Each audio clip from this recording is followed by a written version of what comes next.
Hachette Audio presents Cross the Line, written by James Patterson, read by Ryan Vincent Anderson and Peter Bradbury. Prologue. A Death on Rock Creek. 1. He changed identity like many warriors do before battle. He called himself Mercury on nights like these. Dressed in black, from his visor helmet to his steel-toe boots, Mercury had his motorcycle backed up into a huge rhododendron bush by the Rock Creek Parkway south of Calvert Street. He sat astride the idling bike and cradled a U.S. Army surplus light detection and ranging device. He trained the LiDAR on every vehicle that went past him, checking its speed. 45 miles an hour, on the money. 44, 52. Routine stuff. Safe numbers. Boring numbers. Mercury was hoping to see a more exotic and inflated figure on the screen. He had good reason to believe a bloated number like that would appear before this night was over. He was certainly in the right place for it. Built in the 1920s, Rock Creek Parkway had been designed to preserve the natural scenic beauty of the area. The winding four-lane road ran from the Lincoln Memorial north through parks, gardens, and woods. It was 2.9 miles long and split in northwest D.C. Beach Drive, the right fork, headed northeast, deeper into the park. The parkway itself continued on to the left and curled back northwest to the intersection with Calvert Street. 43 miles an hour, according to the LiDAR display. 47. 45. These numbers were not surprising. The parkway was on the National Register of Historic Places and was maintained by the National Park Service. It had a set speed limit of 45 miles an hour. But the parkway's meandering route was about as close to a Grand Prix circuit as you could find in or around the District of Columbia. Elongated S-curves, chicanes, a few altitude changes, straightaways that ran down the creek bottom. They were all there, and the road was almost twice the length of the fabled Grand Prix course at Watkins Glen, New York. That alone makes it a target, Mercury thought. That alone says someone will try. If not tonight, then tomorrow, or the night after.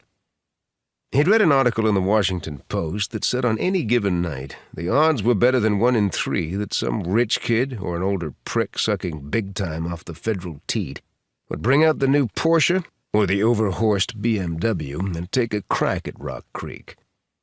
So might the suburban kid who'd snuck out the old man's Audi, or even a middle-aged mom or two. All sorts of people seemed obsessed by it. 1 try every 3 nights, Mercury thought. But tonight the odds were even better than average. A few days ago, a budget crisis had closed the U.S. government. All funding for park law enforcement had been frozen. No salaries were being paid. Park rangers had been sent home for liability reasons. There was no one looking but him. Hours went by. Traffic slowed to a trickle, and still Mercury aimed the LiDAR gun and shot, read the verdict, and waited. He was nodding off at 2:45 that morning and thinking that he should pack it in, when he heard the growl of a big-bore engine turning onto the parkway from Beach Drive. On that sound alone, Mercury's right hand shot out and fired up the bike. His left hand aimed the LiDAR at the growl, which became a whining, buzzing wail of fury coming right at him. The instant he had headlights, he hit the trigger. 72 miles an hour. He tossed the LiDAR into the rhododendrons. He'd return for it later. The Maserati blew by him. Mercury twisted the accelerator and popped the clutch. He blasted out of the rhododendrons, flew off the embankment, and landed with a smoking squeal in the parkway about 100 yards behind the Italian sports car. 2. The Maserati was brand new, sleek, black. A quattraport, Mercury thought, judging by the glimpse he'd gotten of the car as it roared past him, and probably an SQ-5. Mercury studied such exotic vehicles. A Maserati Quattraport SQ-5 had a turbo-injected 6-cylinder engine with a top speed of 176 miles per hour, and it boasted brilliant transmission, suspension, and steering systems. Overall, the Maserati was a worthy opponent, suited to the Parkway's challenges. The average man or woman might think a car like that would be impossible to best on such a demanding course, especially by a motorcycle. The average person would be wrong. Mercury's bike was a flat-out runner of a beast that could hit 190 miles an hour and remain nimble through curves, corkscrews, and every other twist, turn, and terrain change a road might throw at you. Especially if you knew how to drive a high-speed motorcycle, and Mercury did. He'd been driving fast bikes his entire life and felt uniquely suited to bring this one up to speed. 80 miles per hour. 90. The Maserati's brake lights flashed in front of him as the Parkway came out of the big easterly curve. But the driver of the Italian sports car was not set up for the second turn of a lazy and backward S. Mercury pounced on the rookie mistake. He crouched low, gunned the bike, and came into the second curve on a high line, smoking fast and smooth. When he exited the second curve, he was right on the Maserati's back bumper and going 70 plus. The Parkway ran a fairly true course south for nearly a mile there, and the Italian sports car tried to out-accelerate Mercury on the straight. The Maserati was no match for Mercury's custom ride. He drafted right in behind the sports car, let go of the left handlebar, and grabbed the Remington 1911 pistol velcroed to the gas tank. 89. 90. Ahead, the Parkway took a hard, long left turn. The Maserati would have to brake. Mercury decelerated, dropped back, and waited for it. The second the brake lights of the Italian sports car flashed, the motorcyclist hit the gas and made a lightning-quick jagging move that brought him right up next to the Maserati's passenger side window. No passenger. Mercury got no more than a silhouette image of the driver before he fired at him twice. The window shattered. Bullets hit hard. The Maserati swerved left, smacked the guardrail, and spun back toward the inside lane just as Mercury's bike shot ahead and out of harm's way. He downshifted and braked, getting ready for the coming left turn. In his side view mirror, he watched the Maserati vault the rail, hit trees, and explode into fire. Mercury felt no mercy or pity for the driver. The son of a bitch should have known that speed kills.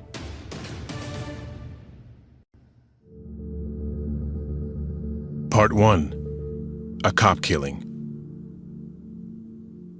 Chapter 1.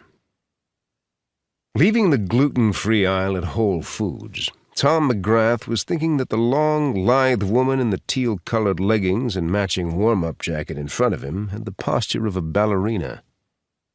In her early 30s, with high cheekbones, almond-shaped eyes, and jet-black hair pulled back in a ponytail, she was lovely to look at, exotic even. She seemed to sense his interest and glanced back at him. In a light Eastern European accent, she said, "You walk like old fart, Tom." "I feel like one, Edita," said McGrath, who was in his mid-40s and built like a wide receiver gone slightly to seed. "I'm stiff and sore where I've never even thought of being stiff and sore."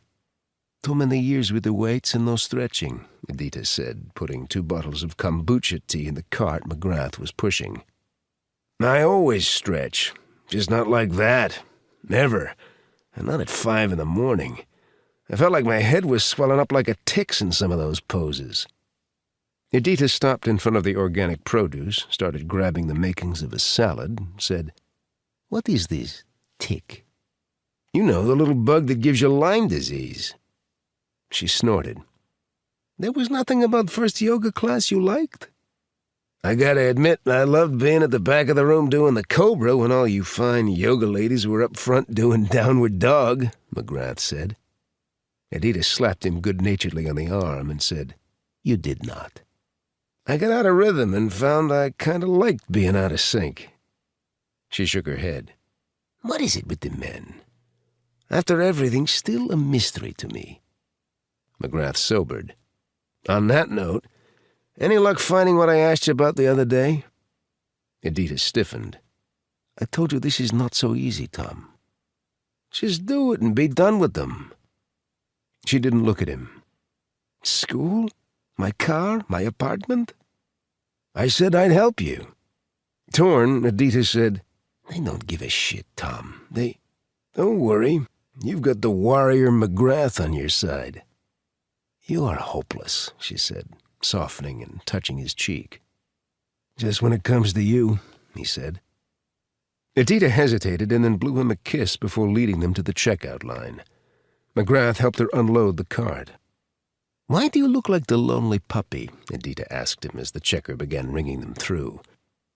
I'm just used to a grocery cart with a little vice in it. Beer at a minimum. She gestured to a bottle on the conveyor belt. This is better for you. McGrath leaned forward and took it before the checker could. Clifton Dry? Think champagne made with organic apples, no grapes. If you say so, McGrath said skeptically. As he loaded the food in cloth bags, Adita paid with cash from a little fanny pack around her waist.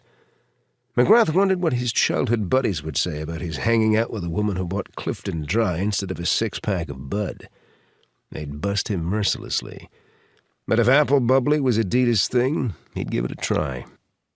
He knew their relationship was a strange one, but he'd decided recently that Adita was, for the most part, good for him. She made him happy, and she made him feel young and think young, which was also a good thing. They grabbed the shopping bags. He followed her out into a warm drizzle that made the sidewalk glisten. Traffic was already building in the southbound lane of Wisconsin Avenue, even at that early morning hour, but it was still light going north. Chapter 2. Light rain had begun to fall when John Sampson and I climbed out of our unmarked car on Rock Creek Parkway, south of Mass Avenue. It was only 6:30 a.m., and the humidity was already approaching steam room levels. The left lane was closed off for a medical examiner's van and 2 D.C. Metro patrol cars and officers. Morning traffic was going to be horrendous. The younger of the 2 officers looked surprised to see us. Homicide? This guy kissed a tree going 90. Reports of gunfire before the crash, I said. Sampson asked, We have an ID on the victim? Car's registered to Aaron Peters, Bethesda. Thanks, officer, I said, and we headed to the car. The Maserati was upside down with the passenger side wrapped around the base of a large Japanese maple tree. The sports car was heavily charred and all the windows were blown out. The M.E., a plump, brassy, extremely competent redhead named Nancy Ann Barton, knelt by the driver's side of the Maserati and peered in with a mag light. What do you think, Nancy? I asked. Barton looked up and saw me, then stood and said, Hi to you too, Alex. Hi, Nancy, I said. Anything? No good morning? No top of the day to you? I cracked a smile, said, Top of the morning, Doc. That's better, Barton said and laughed. Sorry, Alex. I'm on an old school kick. Trying to bring congeniality back to humankind. Or at least the humankind around me. How's that working for you, Nancy? Sampson asked. Pretty well, actually, she said. This an accident? I asked. Maybe, she said, and she squatted down again. I knelt next to Barton, and she shone the light into the Maserati, showing me the driver. He was upside down, hanging from a harness, wearing a charred Bell helmet with a partially melted visor, a neck brace, and a Nomex fire suit, the kind Grand Prix drivers used, right down to the gloves and booties. The suit worked, Barton said. No burn-through that I can see, and the airbag gave him a lot of protection. So did the internal roll bar. Aaron Peters, Sampson said, looking at his smartphone. Former Senate staffer, big-time oil lobbyist. No wonder he could afford a Maserati. Standing up to dig out my own flashlight, I said, Enemies? I would think by definition, a big-time oil lobbyist would have enemies. Probably so, I said, squatting back down. I flipped my light on and probed around the interior. My beam came to rest on a black metal box mounted on the dashboard. What is it? The ME asked. If I'm right, That's a camera inside that box. Probably a GoPro. I think he may have been filming his run. Would something like that survive a fire? Samson asked. Maybe we'll get lucky, I said. Then I trained the beam on the driver's blackened helmet. I noticed depressions in the upper part of it that didn't look right. You've photographed it? I asked. Barton nodded. I reached up and released the buckle of the chin strap. Gently but firmly, I tugged on the helmet, revealing Aaron Peters. His Nomex balaclava looked untouched by the fire, but it was blood-soaked from 2 through-and-through bullet wounds to Peters' head. Not an accident, I said. Impossible, Barton agreed. My phone rang. I was going to ignore it, but then saw it was Chief of Police, Brian Michaels. Chief? I said. Where are you? Rock Creek, I said. Murder of an oil lobbyist in his car. Drop it and get to Georgetown. One of our own is down, part of a double drive-by, and I want our best on the scene. I stood, motioned Samson back toward the car, and broke into a trot, saying, Who is it, Chief? He told me. My stomach turned over hard. Chapter 3. Samson put the bubble up on the roof and hit the siren, and we sped toward Georgetown. I noticed the light rain had finally stopped as I was punching in the number for Detective Bree Stone, my wife. Bree was testifying in court that day, and I hoped she'd... Bree answered, said, Rock Creek an accident? Murder, I said. But FYI, Michaels just moved us to Georgetown. 2 shooting victims.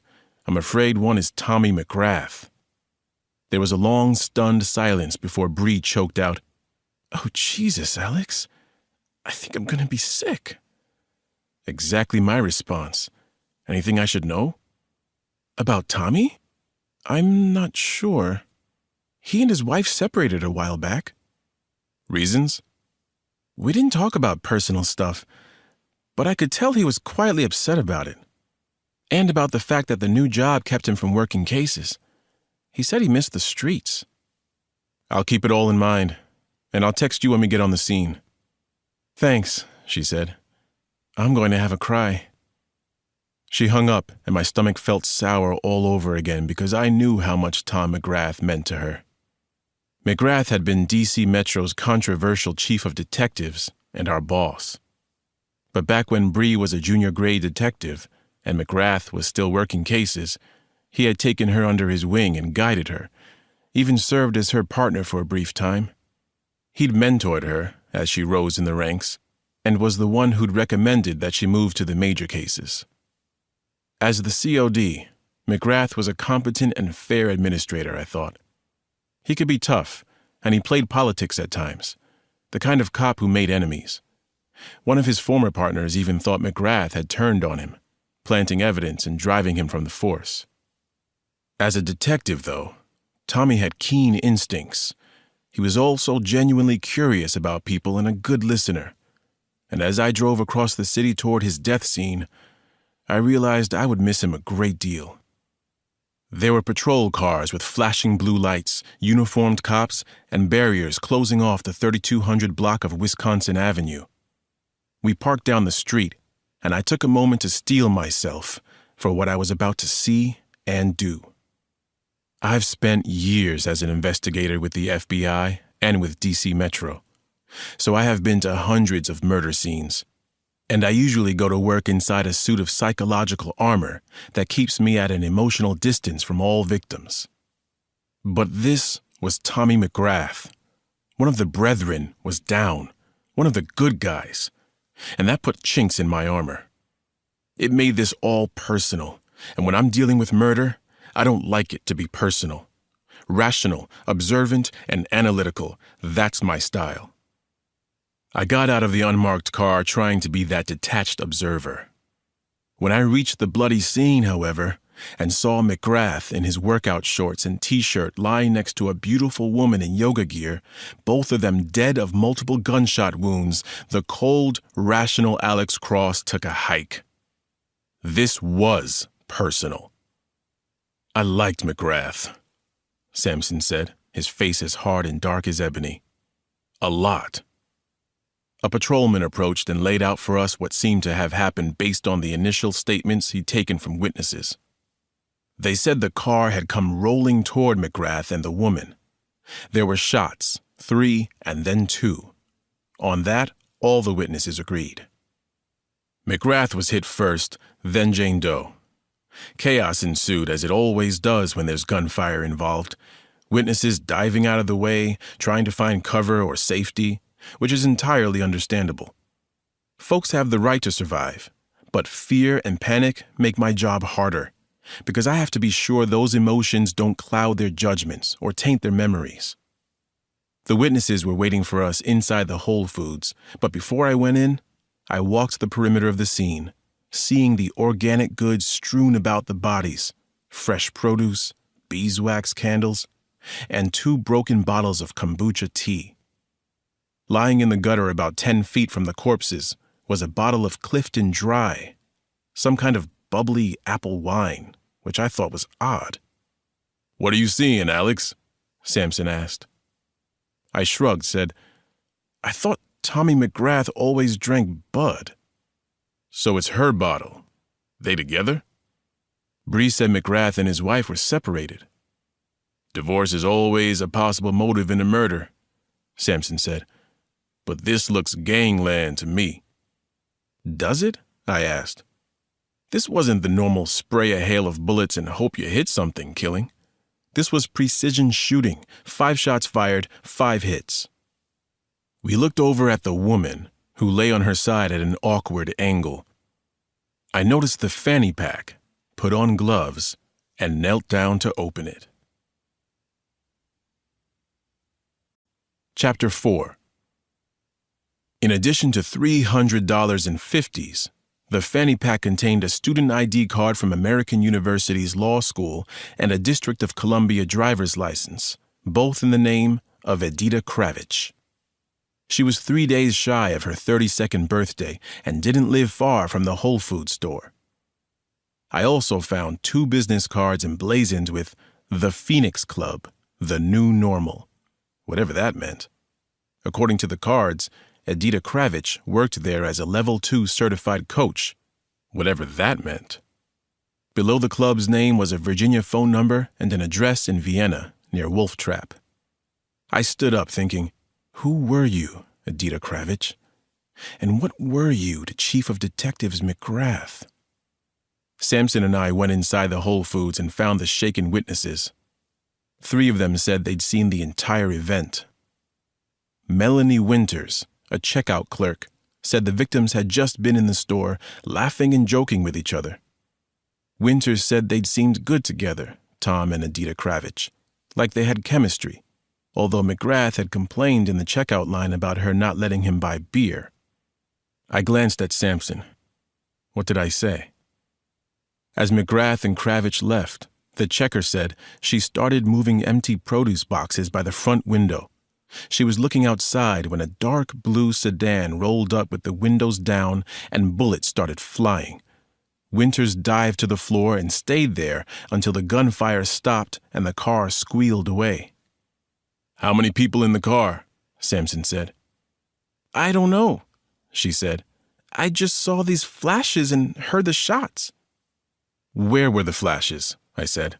"Front seat or back or both?" She winced. "I'm not sure."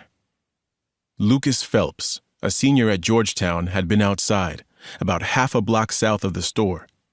Phelps had been listening to a podcast over his Beats headphones when the shooting started. The student thought it was part of the program he was listening to until he saw McGrath and Kravich fall. "What kind of car?" Sampson said. "I'm not good at that," Phelps said. "A 4-door car? Like dark-colored?" "How many people in the car?" I asked. 2, I think," Phelps said. "From my angle, it was kind of hard to say." "You see flashes from the shots?" "Sure, now that you mention it." "Where were the flashes coming from? Front seat, back, or both?" "Front," he said. "I think. It all happened so fast." The third witness, Craig Brooks, proved once again that triangulation is often the best way to the truth. The 72-year-old retired U.S. Treasury agent had been coming down the sidewalk from the north, heading to Whole Foods to get some gluten-free crap his wife wanted when the shooting started. There were 3 people in that car, and one shooting out the window from the front seat, a Remington 1911 S45 caliber. How do you know that? Sampson asked. I saw the gun, and there's a fresh .45 casing out there by the curb. I followed his gesture and nodded. You touch it? Not stupid. Appreciate it. Make of the car? Model? License plate?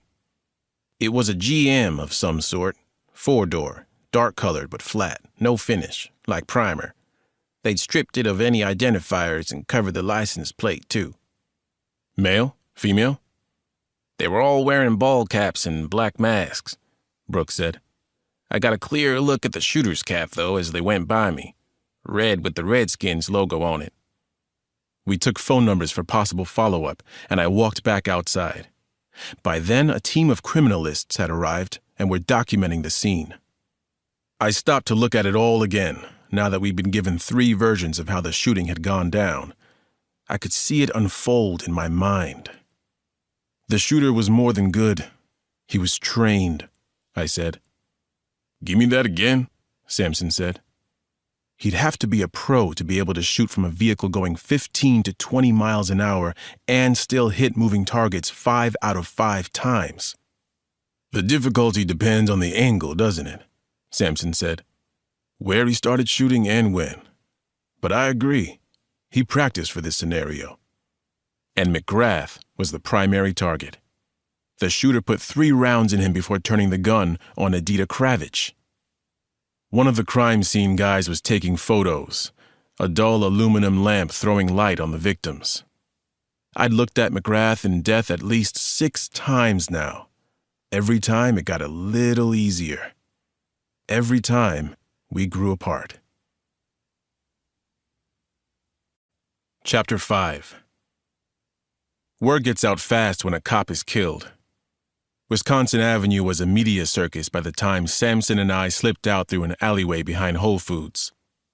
We didn't want to talk to reporters until we had something to report. The second we were back in the squad car and Sampson had us moving, I called Chief Michaels and filled him in. How many men do you need? He asked when I'd finished. I thought about that and said, 4, sir, including Detective Stone. She and McGrath were friends. She'll want in. Done. I'll have them assembled ASAP. Give us an hour, I said. We're swinging by McGrath's before we head into the office. No stone unturned, Alex, Michaels said. No, sir. You'll have to look at Terry Howard. I heard Terry's in rough shape. Just the same, it will come up, and we have to say we've looked at him. I'll do it myself. Michaels hung up. I knew the pressure on him to find the killer was already building. When a fellow cop is murdered, you want swift justice. You want to show solidarity, solve the case quick, and put someone in cuffs and on trial. Then again, you don't want to leap to conclusions before you've collected all the evidence. With 6 detectives now assigned to the case, we'd be gathering facts fast and furious for the next few days. We'd be working around the clock. I closed my eyes and took several deep, long breaths, preparing for the hard road that lay ahead and for the separation from my family. The prospect of hard work didn't bother me. Being apart from my family did. I'm better when I have a home life. I'm a more grounded person. I'm also a saner cop. The car slowed. Sampson said, "We're here, Alex." McGrath's place was a first-floor apartment in a converted row house near DuPont Circle. We got out the key our dead boss had been carrying and opened his front door. It swung open on oiled hinges, revealing a sparsely furnished space with 2 recliners, a curved screen TV on the wall, and a stack of cardboard packing boxes in the corner. It looked like McGrath had not yet fully moved in. Before I could say that to Sampson, something crashed deep inside the apartment, and we heard someone running. I drew my weapon, hissed, "Sampson, around the back." My partner pivoted and ran, looking for a way into the alley. I went through McGrath's place gun up, moving quickly, taking note of how few possessions the chief of detectives had had. I cleared the floor fast, went to the kitchen, and found a window open. I stuck my head out. Sampson flashed by me. I twisted my head, saw he was chasing a male Caucasian in jeans, a black AC/DC t-shirt, and a black golf hat, brim pulled down over a wild shock of spiky blonde hair. He was a powerful runner, an athlete certainly. He was carrying a black knapsack, but he still bounded more than ran, chewing up ground, putting a growing distance between himself and my partner. I spun around, raced back through McGrath's house and out the front door, jumped into the car, threw on the bubble and siren, and pulled out, trying to cut the runner off. I came flying around the corner of 25th and I Streets and caught a glimpse of his back as he dodged a pedestrian and vanished at the end of the block. It was astonishing how fast he'd covered that distance. Sampson was only just coming out of the alley, at least 100 yards behind the guy. I felt like flooring it and roaring after him, but I knew we were already beaten. I Street jogs at the end of the block, becomes 26th Street, and dead ends at Rock Creek Park, which had enough vegetation and terrain changes to swallow up any man who had that kind of wheels. Oddly, we weren't far as the crow flies from where the Maserati had crashed and exploded earlier in the day. I turned off the siren, stopped next to Sampson, and got out. "You okay, John?" My partner was bent over, hands on his knees, drenched in sweat and gasping for air. "Did you see that guy go?" he croaked. "Like the Flash or something." "Impressive," I said. "Question is, what was the Flash doing in Tommy McGrath's place?" Chapter 6. 2 hours later, Detective Bree Stone drove into the Tony West Langley neighborhood of McLean, Virginia. "What do you think Tommy had on his laptop?" asked Detective Kurt Muller, the older man sitting beside her in the passenger seat. He was working the ends of his silver mustache so they held in tight curls. "Something that got the laptop stolen and maybe also got him killed," Bree said, thinking back to the meeting they'd just left and the briefing they'd gotten from Alex and Sampson. There was a lot to absorb, but they were sure that the fast-running burglar had taken McGrath's computer and probably his backup drive from his home office. They had DC Metro's IT experts going over McGrath's work files, and there was a detective looking at every security camera feed within 6 blocks of the Whole Foods. Another top investigator was searching through all of McGrath's old cases to see if he had done anything that might warrant assassination. Alex had asked Bree and Muller to pay a visit to McGrath's estranged wife at her home in McLean, Virginia. Alex and Sampson would focus on Edita Kravich and Terry Howard. "Heard Howard's sick," Muller said. "Hate to think that he was involved," Bree said as they drove. "Me too," Muller said. "He used to be a friend of mine." She slowed, spotted the mailbox with the address she was looking for, and turned into the long driveway of a sprawling Cape house with a gray cedar shake siding and a lushly landscaped yard. "This must have cost a small fortune," Bree said. $1.75 million, Muller said. "I checked before we left." "How does a chief of detectives afford a place like this?" "Wife's money," Muller said. "She came with a trust fund." That had Bree chewing the inside of her cheek. "Parking," she said. "How come I didn't know that?" "I take it you were never invited out here for dinner or barbecue." "I've never been here before in my life." "I have," Muller said, and he climbed out. Bree followed him as he crossed the driveway. When they were 20 feet shy of the door, it opened, and a tall, distinguished-looking man in a well-cut suit exited carrying a briefcase. The man stopped when he saw them. A woman in her 40s appeared in the doorway behind him. She had sandy blonde hair, a tennis-honed body, puffy red eyes, and a tortured expression on her face. "Kurt," she called to Muller in a wavering voice. "I'm crushed to see you like this." Muller nodded, said, "I am too, Vivian."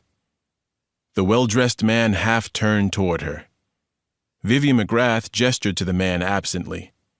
"Kurt, This is Lance Gordon, my attorney. Detective Muller used to work for Tommy, Lance. We both did, Bree said. I'm sorry for your loss, all of you, Gordon said. Vivian, call any time if you have questions. I appreciate it, Lance, she said. Really. The lawyer pursed his lips and nodded before walking past Muller and Bree. When he went by, Bree noticed an oddly familiar odor trailing him, weirdly sweet, but she couldn't place it. Bree and Muller went to McGrath's widow.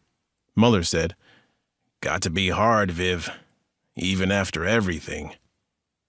Bree forgot about Gordon and focused on Vivian as tears leaked from her eyes and she swallowed against emotion. It's true, she choked out. I'd already lost him, but this, it's just... Muller patted her shoulder awkwardly, said, "Viv, this is Detective Bree Stone. We're part of a task force working on Tom's case. Alex Cross is leading." Vivian smiled weakly. Nothing but the best for Tommy. Then she put a well-manicured hand on Bree's arm and said, He talked of you often, Detective Stone. Please, come inside. Can I offer you coffee? "Please," Bree said, and Muller nodded. She led them through rooms that could have been featured in Architectural Digest and ushered them into a kitchen with exposed beam ceilings, cream-colored cabinets, and a maroon stove. Gleaming copper pots hung over a prep station.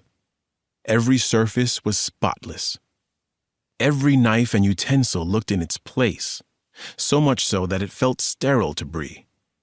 There were no pictures taped to the fridge, no stacks of mail on the counters, and no dishes in the sink.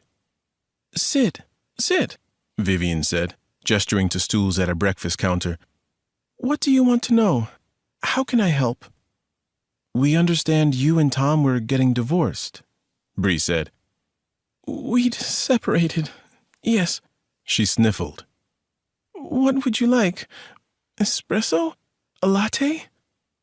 Bree said, "Espresso would be fine." "Latte," Muller said, and he touched his mustache. In one corner of the kitchen was an espresso maker that Bree figured would have set her back a month's pay. Vivian pushed a button, and the machine steamed and hissed and spilled black coffee that smelled like heaven. When Vivian set the cup and saucer down in front of her, Bree said, "The separation." McGrath's widow hardened, crossed her arms, and said, "What about it?" "Tom's idea?" Muller asked. "Or yours?" Tom never told you? "Assume we know nothing," Bree said. I suggested the separation, but it was because of Tom, she said forlornly. I'd always believed we could make it work. He was so unlike anyone who ran in my social circles. But we worked for 17 years, and then, for reasons I'm still trying to figure out, we just didn't anymore. She broke down, sobbing. Chapter 7. Bree took a breath, feeling more frustrated than sympathetic. When Vivian got control again, Bree said, "Can you be more specific about how it wasn't working?" She wiped at her eyes with a tissue, glanced at Muller, and then said, He stopped touching me, if you must know. And it felt like he had secrets. He kept a second phone, spent money he didn't have. I figured he had a mistress. Bree didn't comment on that. "Did Tommy have a mistress?" Muller asked. I don't know, Vivian said. I think so. You tell me. I never hired anyone to look, I mean. But I could see Tom was unhappy with me, so 3 months ago I asked him if he still loved me. He wouldn't answer the question. I asked him if he wanted a separation, a divorce, and he said that was up to me. If you wanted to stay with him, why did you suggest the separation? Bree asked. Vivian wiped at her eyes, pulled herself up straight, and gazed at Bree evenly. I thought it might knock some sense into him, make him come back to me. I gather he didn't, Muller said. She looked humiliated. No. Had you filed for divorce? Bree asked. No. Why not? because I still loved him, she said. I hoped... Must have hurt, Bree said. It hurt, it demeaned, and it saddened me more than you can imagine, Detective Stone, she said with a stricken expression. And angered you? Vivian looked right at Bree. Of course. Enough to kill him? Muller asked. Never. We used to watch those television shows like 48 Hours and Dateline, where there's always one spouse killing another. We always said we couldn't understand that. If the marriage wasn't working, you left, found a way to be friends or not, and just moved on. How did your marriage work financially? Bree asked. There was a prenup, if that's what you're asking, Vivian said. The day we married, 17 years ago, Tom knew he'd get nothing if we divorced. He angry about that? Muller asked. Vivian snorted. Quite the opposite. Tommy was fine with the agreement. Proud of it, in fact. He said it proved he'd married me for... Tears welled in her eyes again. She took a deep breath. He liked the personal independence it represented, and the self-reliance. How did your lives mix? Bree asked. I mean, you're out here, leading a country club life, while Tom was in the city doing a dangerous job.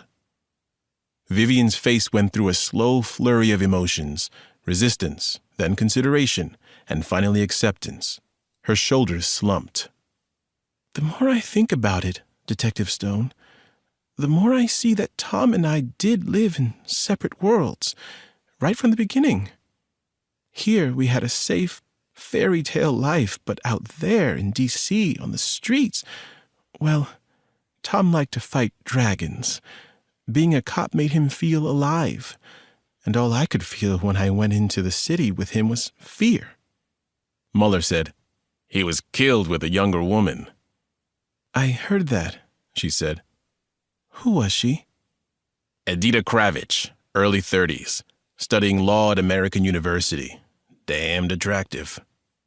Vivian took the news that the woman her estranged husband had died with was in her early 30s and damned attractive like a 1-2 punch. Was she his mistress? She asked in a strained voice. We don't know, Bree said. He ever mentioned that name to you? Never. Just for the record, Mrs. McGrath, Bree said, where were you at 7:20 this morning? Vivian looked at her incredulously. You honestly think I could kill Tom? We have to ask, Viv, Muller said. It's part of the job. You know the drill. I was probably taking a shower. Anyone see you? I should hope not. I've been living alone. Who was the first person you saw this morning? Catalina Monroe, my massage therapist. I had an 8 o'clock. You have a way we can contact her? McGrath's widow rattled off a phone number, then said, You know who you should be looking at? Tell us, Bree said. Terry Howard, Vivian said with spite in her voice. He threatened Tom on multiple occasions. Cross is working that angle, Muller said. Good. Good. I was afraid it might be, well, you know. Are you planning a memorial? Bree asked. Vivian seemed more confused than ever. She looked down and whispered, Is that something I'm supposed to do? I don't know if Tommy would even want me to be involved. Muller said, I suppose you make that decision by first taking a moment to honor the good times you had with Tommy. Figure out what they meant to you. If Tommy's love during those years was enough, you do it. You see him buried. And if those years of love weren't enough, you don't. If you decide not to do anything, I'll take care of the arrangements, Bree said. McGrath's widow looked around as if in a daze, her chin trembling, and then said, No, Kurt's right. Honoring our love and burying the husband Tommy was is the least I can do. The dam burst, and she wept. It's the only thing I can do for him now. Chapter 8. Edita Kravich's apartment in Columbia Heights looked like it had been decorated right out of the Sundance catalog. High-end furniture, nicely framed prints on the wall, and given the place's location, the rent had to be $2,000, maybe $3,000 a month. That was strange, I thought, because law students were usually starving. Edita evidently did quite well with the whole Level 2 certified coach thing. The kitchen was stocked with culinary gadgetry, and there were fine wines chilling in the fridge along with gourmet cheeses and spreads. Nice crystal in the cabinets, but no photographs anywhere in the living area. Nothing that suggested Edita Kravich's private life. Nothing that could tell us more about her. The apartment had 3 bedrooms. The smallest one had been turned into an office. There was a business phone with several lines and an open laptop on the desk. "I'll look here," I said. "I'll take the bedrooms," Sampson said. Just as in the living area, there was nothing personal on the shelves or the walls. Just a basic desk, a backless chair, and 2 wooden filing cabinets. I tugged on the drawers of one and found them locked. The top drawer of the other slid open, revealing standard office supplies. The next drawer down was full of files. I looked through them, found out that she owned a late-model Audi A5 and that she vacationed in the Caymans.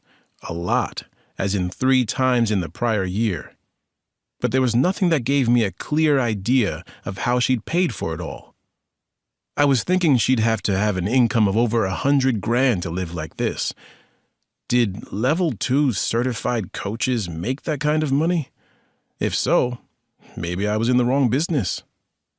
I thought about breaking the lock on the first cabinet, but decided to take a look at the computer first. To my surprise, when I ran my finger across the touchpad, the screen lit right up and showed me the desktop. Several different applications were running. One was Edita's law school email account. I sat down and scanned through the emails, seeing nothing from Tom McGrath. Most of the messages were to and from professors and classmates. One classmate, Johnny Boy 5, had sent 6 emails to her in the 18 hours preceding her murder. "Really?" read one sent around 10:30 the previous night. "Standing me up again? This was your meat, remember?"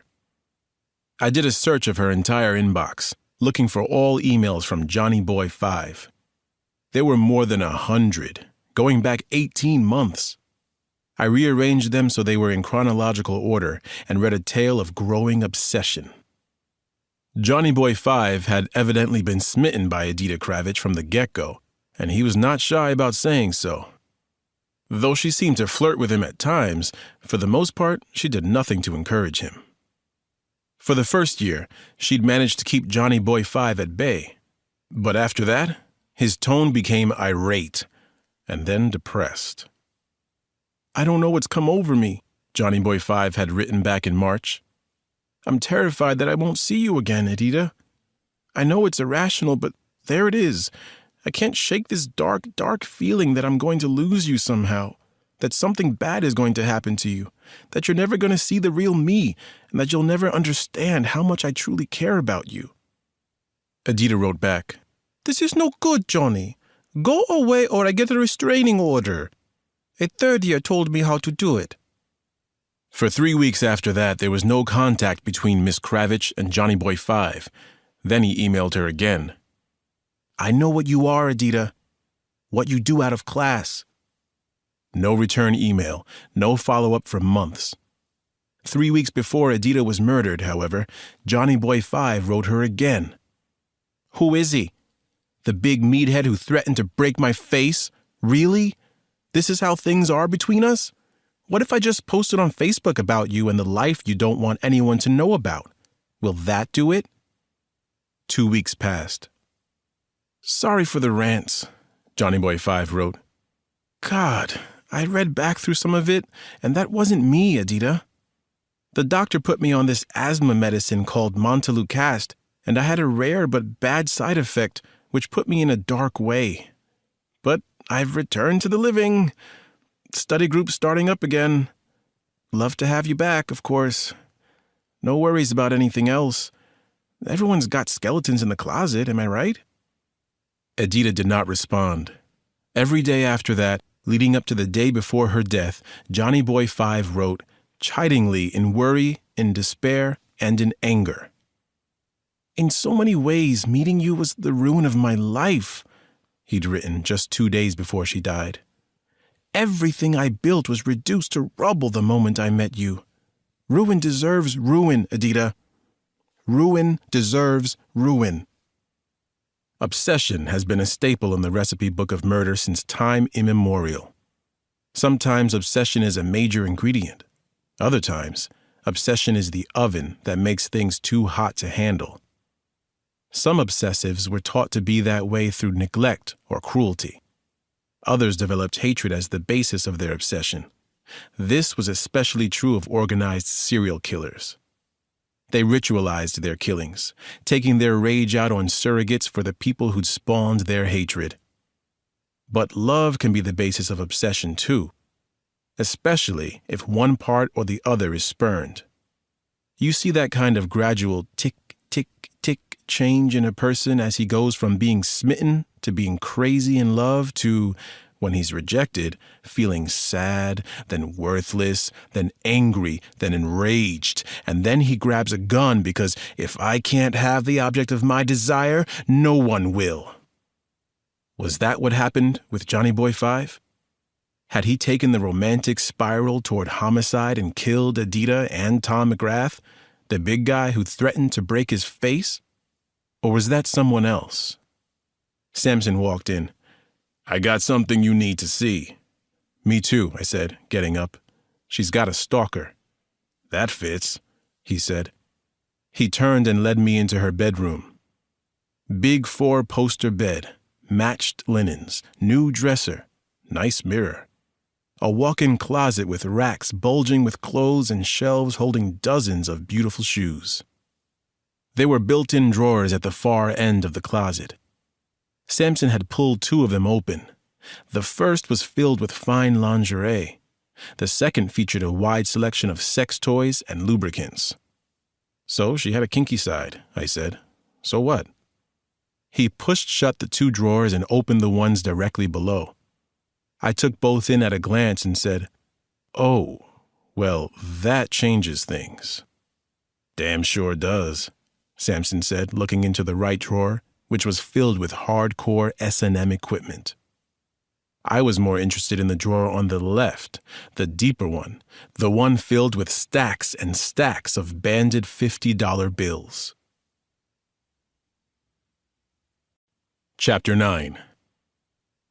Samson and I left Edita Kravich's apartment shortly after 7 that evening. We'd found the sex equipment and the cash, which we estimated at $40,000, but little to explain how a second-year law student had come to have that kind of money stuck away in a clothes drawer. When you see that much dough in the sex gear, your investigative instincts tend to drift toward hooking or drugs or smuggling or organized crime. But we'd found no direct evidence of anything illegal, not even in the locked file cabinet, which we'd opened after we'd located the key. The cabinet had more of Edita Kravich's personal files, one of which revealed that she was from Slovakia and had a green card. Another file showed an account with Bank of America with a balance of $1,500. She owed less than that on her Visa and American Express cards. I found her lease. I'd predicted the rent would be $2 or $3 grand a month. It was actually $4,000. But she wasn't writing checks for the rent, or not any that I could see. She paid cash for everything, I said when we got back to the car. Bought high-end stuff with it, Samson said. Classic way to evade taxes. Still doesn't explain where the money came from, I said.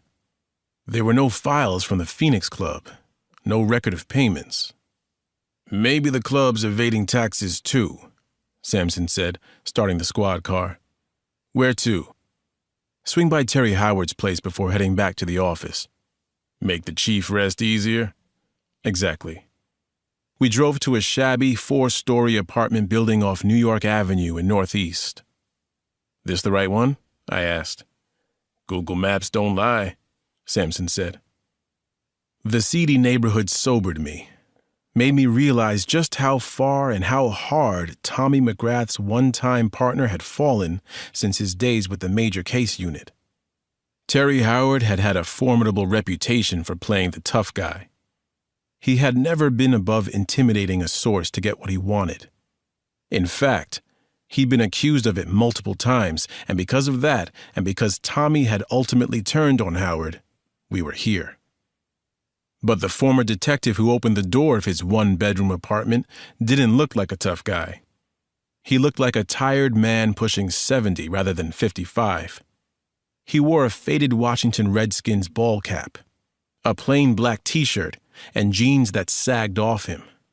The big frame I remembered was still there, but he'd gone soft and lost weight.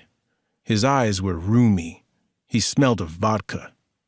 "Figured I'd see you two before too long," Howard said. "Can we come in, Terry? Ask a few questions?" "Not tonight. I got lots of jack shit to take care of. Sorry." I said, "You know we have to talk to you, and you know why. Now, we can continue standing here in your doorway where everyone on the floor will know your business, or we can come in, or we can take you down to the station. Any way you want to do this is fine by us." Howard's bleary eyes got hard and beady. "In here." He stood aside. We walked into his sad little world. The apartment reeked of cigarette smoke. The muted television was tuned to a cable station rerunning classic baseball games. Beer cans and 3 empty bottles of Smirnoff vodka crowded the coffee table. The parakeet in the cage between the easy chair and the couch looked like a miniature plucked chicken. It had no feathers except for a crown of baby blue and orange. "That's Sylvia Plath," Howard said. "She's got issues." He laughed uproariously at that and then started coughing hard. He picked up a tissue, spit into it, and then said, "Aren't you going to ask me where I was when Tommy got it?" "We figured we'd dance with you a while before that," Sampson said. Howard sobered, said, "No reason to. I was right here at the time the TV guys say he was killed." "Anyone see you?" "6 of the fine ladies from my neighborhood Hooters were supposed to come over for breakfast and watch last night's game with me on the DVR," Howard said. "But alas, they stood me up. Too bad. Good game. Senators demolished the Red Sox in interleague play. Harper went 3 for 4. "So you have no alibi," I said. "Nope," Howard said, going to the kitchen and pouring orange juice and vodka into a dirty highball glass. "But I know you can't put me on Upper Wisconsin because I wasn't there. Hell, I can barely walk 2 blocks. "You must have wanted to kill Tommy at one time," Sampson said. "Man destroys your life, it crosses your mind," Howard said, shuffling back and settling into a recliner. "But I did not pull the trigger on C.O.D. McGrath." "You own a Remington 1911? I asked. "I have always been a devotee of Smith & Wesson, so no." "Mind if we look around?" "Hell yeah, I mind," the disgraced detective said. "You got a warrant, Cross? Have at her. Otherwise, and with all due respect, we're done here. Me and Sylvia P. got another game to watch." Chapter 10. Sampson and I didn't argue with Howard. The former detective didn't strike me as being physically or mentally capable of shooting McGrath. He seemed to have given up and was at some bitter peace with that. So we left and returned to the office, where I found Bree and Muller waiting for Rico Lincoln and Martin O'Donnell, the other detectives Chief Michaels had assigned to the murder of Tom McGrath. Bree and Muller described their meeting with Vivian McGrath, and we brought them up to speed on what we'd found at McGrath's, Edita Kravich's, and Terry Howard's. When we finished, I looked at Detective Lincoln, a tall, skinny marathoner who'd been smiling and acting impatient during our reports. You got something you'd like to share, Rico? I do, Lincoln said. I mean, we both do. You first, O'Donnell said. Lincoln got on his computer and linked it to a large screen on the wall. The screen jumped to a traffic camera perspective of Upper Wisconsin Avenue. Cars in both northbound lanes came at the camera head-on, so we could see each vehicle and its passengers best at a distance. With the rain, it was hard to get a good look through the windshields, especially the ones in the right lane. Lincoln sped the video up, watching the data in the lower corner, and then paused at the timestamp reading 7:20 a.m. Tommy McGrath and Edita Kravitch are gunned down at 7:20, he said, and he hit play. Coming at you in the northbound right lane, dark-primed four-door sedan, stripped, almost looks like it's about to be repainted. That Treasury agent called it, Sampson said. Watch now, Lincoln said. The car was passing, rain spattering its windshield, and you couldn't see a thing. Lincoln froze the screen when the front of the car was almost out of view. He pointed to the left side of the windshield. Up on the dashboard, there was a red Washington Redskins ball cap. We saw Howard wearing a red Redskins cap just like that not an hour ago, Sampson said. It was true. Same hat. Lincoln said, something else. The detective advanced the frames so the windshield of the car and then the tinted driver's side window disappeared. When he stopped the film again, we had a side-angle view through the open rear window. We could see the silhouette of a person with a wild mop of hair sitting in the middle of the back seat. Okay, I said. Lincoln advanced the film 2 frames.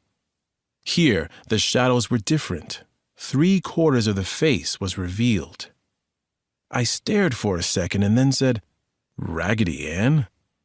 That was our reaction, Detective O'Donnell said. At first we thought we had the wrong car and the cap on the windshield was just chance. Lincoln said, but the more we thought about it, the more we became convinced that there wasn't a third person in the back seat. A scarecrow was sitting there. See the shadows here and here? That's the shoulders of a dark coat. See the lapels? I get it, I said. Why is Raggedy Ann wearing a coat? Exactly, Lincoln said. Rubbing my chin, I said, I agree, that's our shooter's car. Have pictures of it at the best angle sent to every officer on the force. On it, Lincoln said, and he started typing. Bree fought off a yawn. I fought off a yawn too, and then nodded at O'Donnell, who said, I started going through Chief McGrath's work files. Right away I found a threatening email. He typed on his computer, and the screen changed from the close-up of the Raggedy Ann doll to a July 3rd email to McGrath from TL. You push too hard, we're gonna push right back. Only it's gonna be lethal this time, Chief McGee. TL, Sampson said. That Taole? Has to be, Bree said, sitting forward. Muller said, I thought Lay got convicted in Prince George's last year. Got off on appeal 4 months ago, O'Donnell said, showing us an investigative file he'd found in McGrath's desk. Tommy had evidently been running a solo investigation into Lay's activities since his release. What did he find? Bree asked. That Lay was back in the game, associating with known criminals and members of his old gang, drugs, women, loan sharking, extortion. Why wouldn't Tommy have told someone? Sampson asked. Nailing Lay was personal with Tommy, O'Donnell said. He even wrote about it. He thought Lay was the one who'd planted the evidence in Terry Howard's case, and even though Terry hated him, Tommy was out to prove it. So maybe Tommy got close enough to spook Lay into making good on his threat, Bree said. Where's Lay now? I asked. No clue yet, O'Donnell said. But the last 2 times Lay was picked up on weapons charges, he was carrying a .45 caliber Remington 1911. Chapter 11. I was up before dawn, startled awake by a dream where a pistol-packing Raggedy Ann drove a motorcycle down Rock Creek Parkway, which was littered with $50 bills. The cash almost covered the corpses of Edita Kravitch and Tommy McGrath. I eased from bed, letting Bree sleep. We'd gotten home after midnight, wolfed down leftovers from the fridge, and gone straight to sleep. After a shower, I went downstairs to find my 91-year-old grandmother making breakfast. "You're up kind of early, Nana Mama," I said, kissing her on the cheek. "Big day ahead for you," she said. "I wanted to make sure it starts right." "We appreciate it," I said. I poured myself some coffee and got the papers from the front porch. The murder of Tommy McGrath and Edita Kravitch led the front page of both the Washington Post and the Washington Times. Chief Michaels was quoted as saying D.C. Metro had lost one of its best men and that the department would be relentless in its pursuit of the killers. He announced the formation of an elite task force to investigate the murders, and he named me as team leader. "Pop?" I glanced up from the papers to see my oldest child, Damon, standing there looking excited. I smiled, asked, "You ready?" "As I'll ever be." "Sit down there, and Nana will give you one last proper breakfast."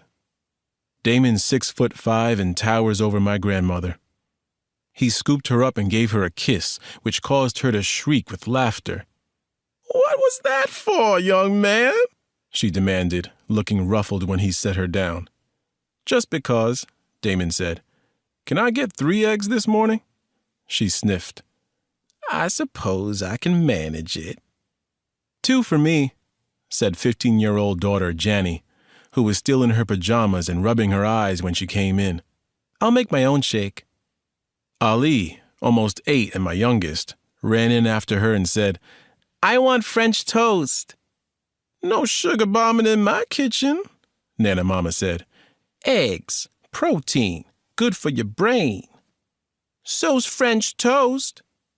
I looked at him, said, "You'll never win that one." Ali acted like the weight of the world was on him. "Can I get 2 sunny side up with regular toast?" "That you can have," my grandmother said.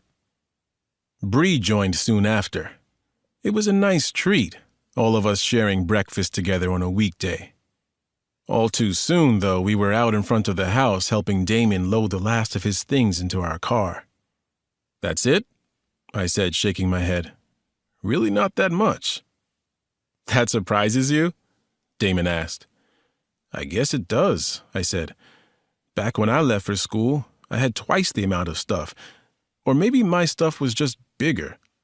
"That's it. There's no huge stereo system anymore. Everything's gotten smaller." "That's a news flash, Alex," my grandmother said impatiently, and she rapped her cane on the sidewalk. "Now, Damon, you come over here and give your Nana Mama some love before you go, but do not pick me up again. You'll break my back." Damon smirked before bending over and kissing Nana Mama goodbye. "I'm so proud of you," she said, her eyes getting glassy. "You are a gentleman and a scholar." Coming from my grandmother, a retired English teacher and former high school vice principal, that was high praise. Damon beamed, said, "That's because you taught me how to study." "You learned it and ran with it," she said. "Give yourself some credit." He kissed her on the cheek again and then turned to Janny. "You keep killing it, you hear?" "That's the plan," she said and hugged him. "You'll come to the invitational, right?" Damon said, "Wouldn't miss out on watching the fastest woman on earth." "Not yet," Janny said, grinning. "Dream it, own it, give it time," Damon said, and then he picked up Ali, who was looking morose. "Why the face, little man?" Ali shrugged, said, "You're going away. Again." "I'll be an hour away," Damon said. "Not 6 hours, like when I was up at Kraft. So I'll be home to see you a whole lot more." Ali perked up. "Promise?" "You know I need my Ali cross fix," Damon said, and he tickled Ali until he howled with laughter. Then he hugged Bree, told her to take care of me. "Ready?" I asked. "Whole new life waiting," Damon said, and even though he was trying to remain cool, I could see he was vibrating with emotion as we drove away. Chapter 12. We took 295 heading north toward Baltimore and drove in a pleasant quiet. Part of me wanted to be a helicopter parent, remind him to do this or do that, tell him how to handle one academic crisis or another. But Damon had left home at 16 to chase his dreams. He knew how to take care of himself already, and that made me both proud and sad. My job as a parent had shrunk to the role of advisor, but once upon a time, I had been all he had. Passing Hyattsville, Maryland, I flashed on the moment Damon was born, how my first wife, Maria, had sobbed with joy when the nurse laid him on her belly, a squirming, squealing miracle that I'd loved in an instant. I managed to keep my mind from going to the night Maria was killed in a drive-by. Instead, my memories were of those first few years after Maria died, how ripped apart I'd felt unless I was holding Damon or Janny, who'd been an infant at the time. Without Nana Mama, I would never have been able to go on. My grandmother had stepped in as she had when I was a boy. She was Damon's mother as much as she'd been mine. Damon and I talked baseball near Laurel, Maryland, and both of us agreed that if Bryce Harper could stay healthy, he would put up Hall of Fame statistics. We'd gone to New York a few years ago for the All-Star game and watched him hit in the home run derby. Harper had freakish quickness and strength. "He's like Janny, you know," Damon said. "An outlier. There's something special about them. You just see it when they move." "You're not so bad yourself," I said. "I'm good enough to be a 7th or 8th man in Division I." "Never sell yourself short," I said. "Just being honest. I'm good with coming off the bench, Dad," he said.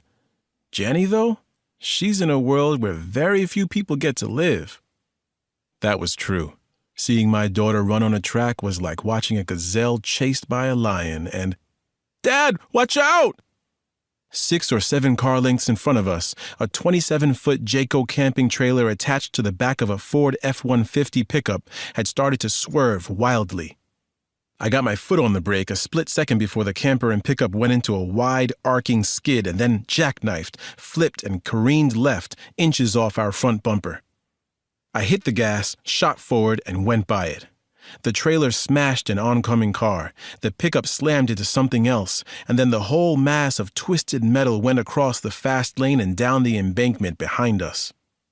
"Holy shit!" Damon yelled. "Holy shit! We just almost died!" My heart was slamming in my chest, and my hands were trembling on the wheel as I got over on the shoulder. We had almost died. The Grim Reaper had been right there, but passed us by. "Come on," I said, yanking out my cell and dialing 911. "We've got to help." Damon jumped out and ran back down the road to the embankment, while I told the dispatcher what had happened. When I reached the pickup, Damon shook his head. The driver was dead and hanging out the back window. We heard a baby crying in the car that had been hit by the travel trailer and flipped onto its roof. "Help!" a woman yelled. "Someone please help us!"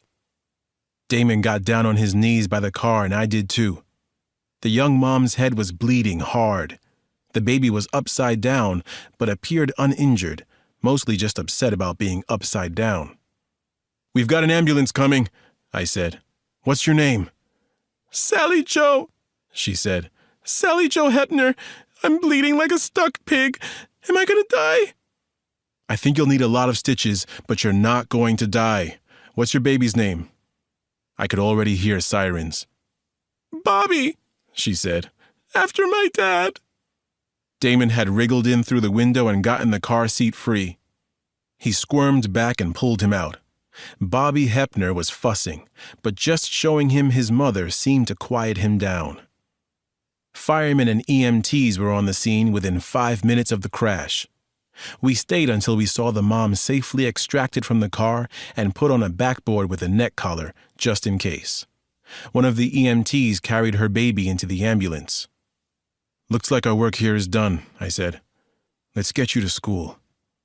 Damon smiled, but when we got back in the car, he was brooding. "Strange how life is. Here 1 minute and gone the next. Don't worry about it too much." "I guess. But seeing that, It's like, what's the point? You never know when your time is up. Exactly, I said. So live every moment like it's your last and be grateful. The way I see it, that near miss was a message. We came close, but we weren't meant to be in a car accident today. We were reminded of how fragile and precious life is, but we weren't supposed to die. We were supposed to get you to college, and that's what we're going to do. Damon dipped his head, but then he grinned, said, "Okay." Johns Hopkins had changed in some ways since I was a student, but the Homewood campus was still an oasis of green quads and red brick halls in the city of Baltimore, and I still felt the electricity of the place when we arrived. We were met by student volunteers who steered us through the various lines and gave us a thick orientation packet for incoming freshmen. We found Damon's room and met his roommate, William Clancy, a lacrosse player from Massachusetts, and his parents. The boys seemed to click from the start. We helped them get squared away, and then there was an awkward moment when it was obvious they wanted the parents to leave. "Walk me to the car," I said. "There's something down there that I want you to have." Sure, Damon said, and he nodded to his roommate. "Be back, and then we'll go to the welcome picnic?" "Sounds good," William said. We got to the car, and I looked at him with fierce pride and love. "What did you want me to have?" Damon asked. I grabbed him and bear hugged him, unable to stop the tears. "Your mom," I choked out. "She would have been very, very happy to see who you've become." Damon looked uncomfortable when I released him and stepped back.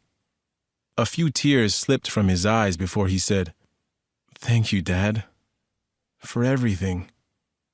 I couldn't take it, and I bear hugged him again and then told him to get going before I became a total blubbering mess. He laughed.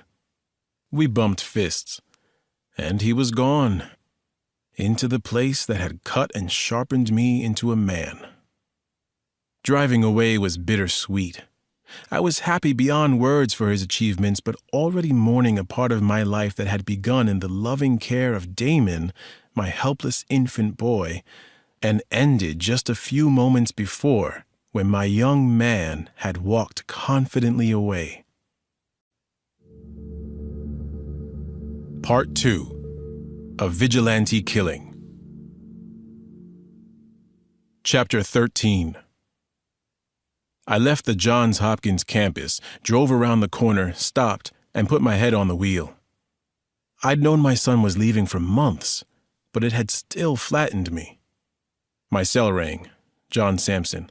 I answered on the Bluetooth. "You like pho?" he asked. "If it's made right," I said, putting the car in gear. "Why?"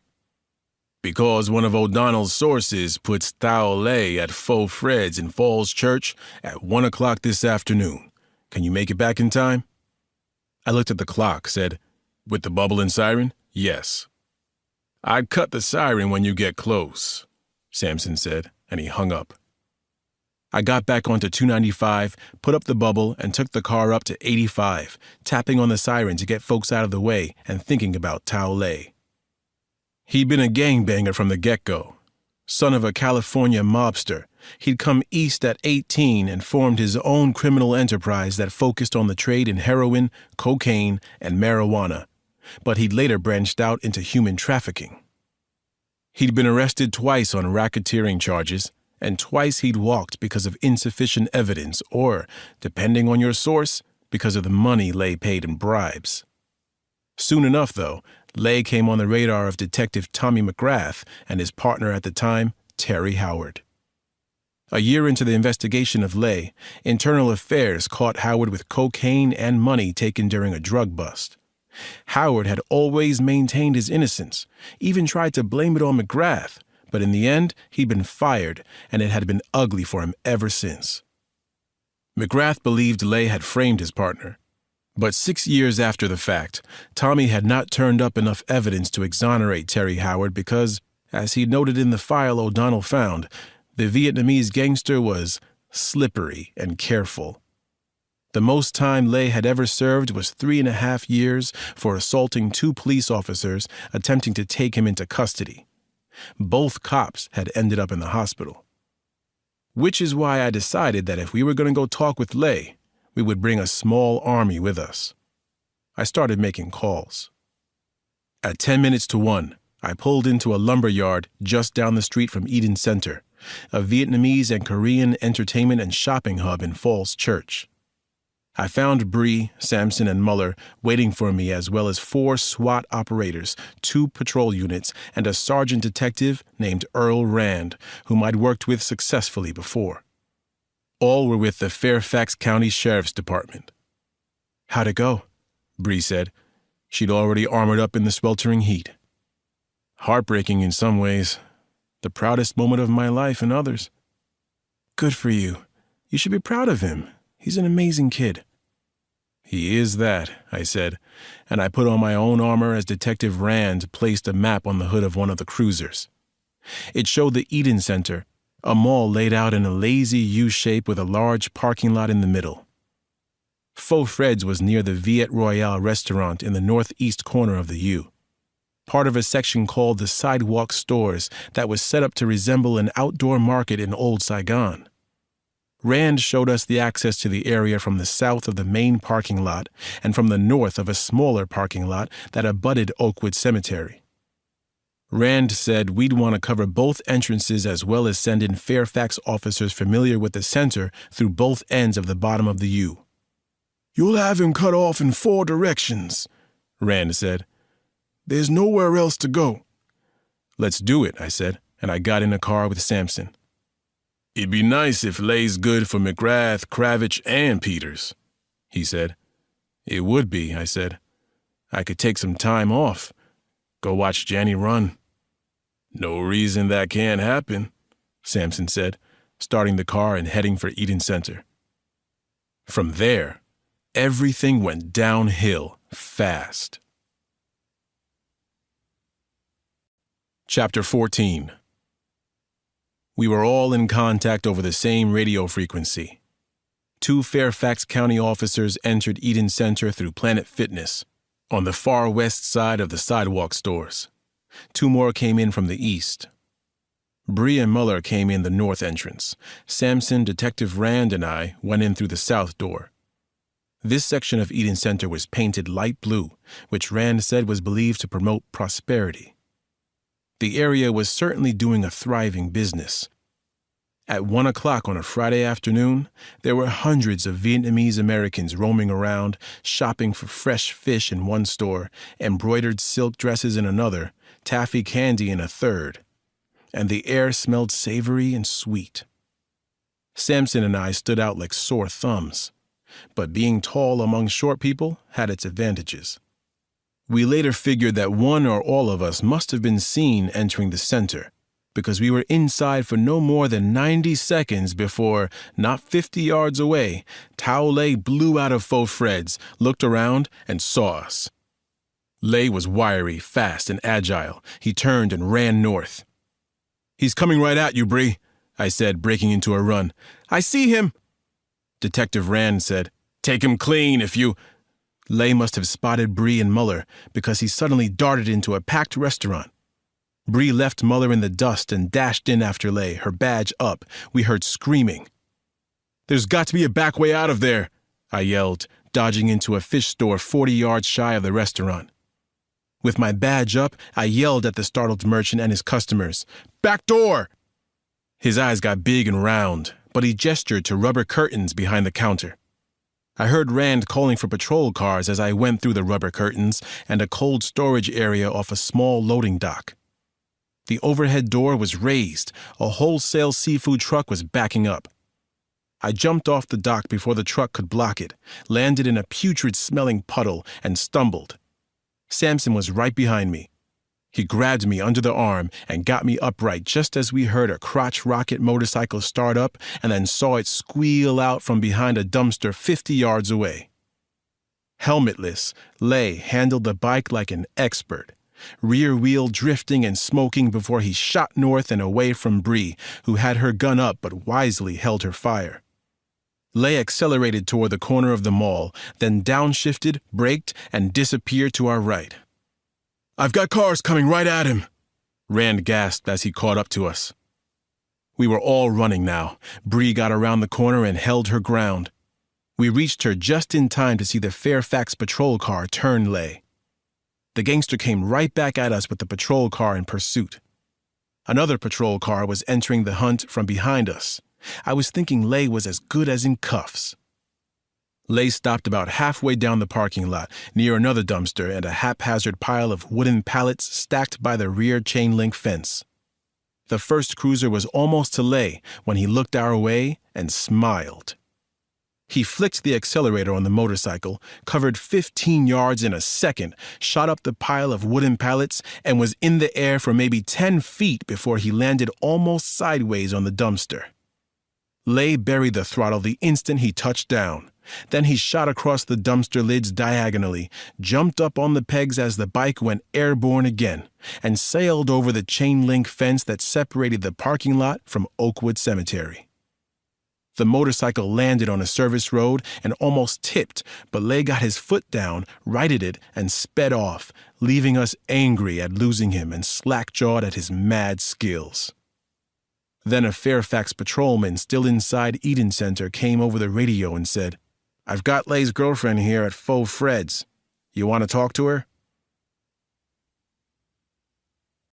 Chapter 15.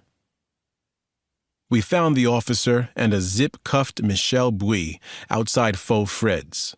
Miss Bouy was, to put it mildly, unhappy. "I got my rights," she said. "I'm U.S. born and raised, never put a toe in Hanoi or Ho Chi Minh City, so I don't have to say a thing because I have not done a thing other than order lunch. This is harassment, pure and simple." Bouy was tall for a Vietnamese female, almost 5'6" and slender. Her hair was shaved on one side and long on the other. She sported tattoos of yellow butterflies on her left arm, and red ones swarmed on the right. 2 hoops in each nostril completed the look. Bouy began to shout in Vietnamese, and many people in the halls and other stores came to the doorways and looked at us. "We just want to have a chat," Bree said calmly. "You usually bring guns and zip cuffs to a chat?" Bouy asked. "When Tao Lay is who we want to chat with, yes," I said. "When are you guys going to leave Tao alone?" she said. "You arrest him, he gets off. You arrest him, he gets off. When you going to figure out that he can't be had?" She watched our faces and smiled knowingly. "You don't have him, do you? You didn't catch him." Bouy started laughing and then called out something in Vietnamese that got the other people there laughing. She looked at me. "You in charge?" I jerked my head toward Detective Rand. Bouy rolled her eyes, said, "Can you take the cuffs off? They're starting to hurt, and I smell a lawsuit coming on." Bree said, "If we take them off, you'll talk to us?" "Why would I do that?" Bouy asked. "I am under zero obligation to talk to you because I have done nothing wrong." "How about aiding and abetting a cop killer?" Sampson said. That seemed to come out of nowhere to Bouy, and her chin retreated fast. "Tao's no cop killer," she said. "We think he is," Bree said. "The cop was Tommy McGrath, a guy who had a Jones to put Tao away for the rest of his life." Bouy said nothing, her eyes darting back and forth. "You've heard the name before? McGrath?" I asked.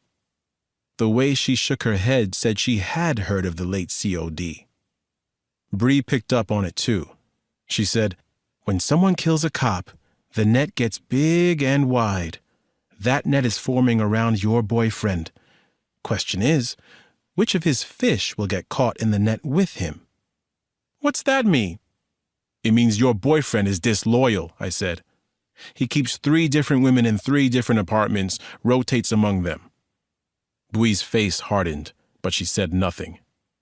"How's that make you feel, sharing him with 2 others, good for only 1 night in 3? Lay's girlfriend blinked, stared at the floor, and said, "If that."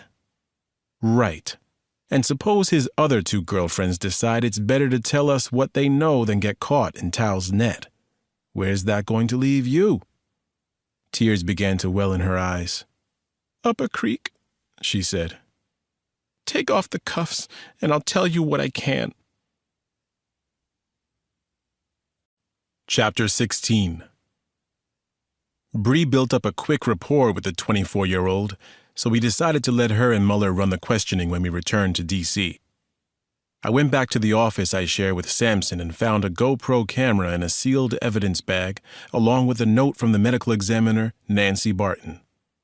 From the Maserati, she'd written. You'll find it interesting. Barton had included a cable to hook up the camera to my computer. I attached it and turned the camera on. I had to fiddle until I got it in playback mode, and then Sampson and I watched the most recent MPEG file. We watched it again. We talked about what we'd seen, and then we watched it a 3rd time. I think we need to tell Michaels sooner rather than later, Sampson said. Agreed, I replied. 10 minutes later, we were in the office of D.C. Police Chief Brian Michaels. A welterweight fighting a paunchy belly, Michaels took a sip from his coffee cup and made a sour face.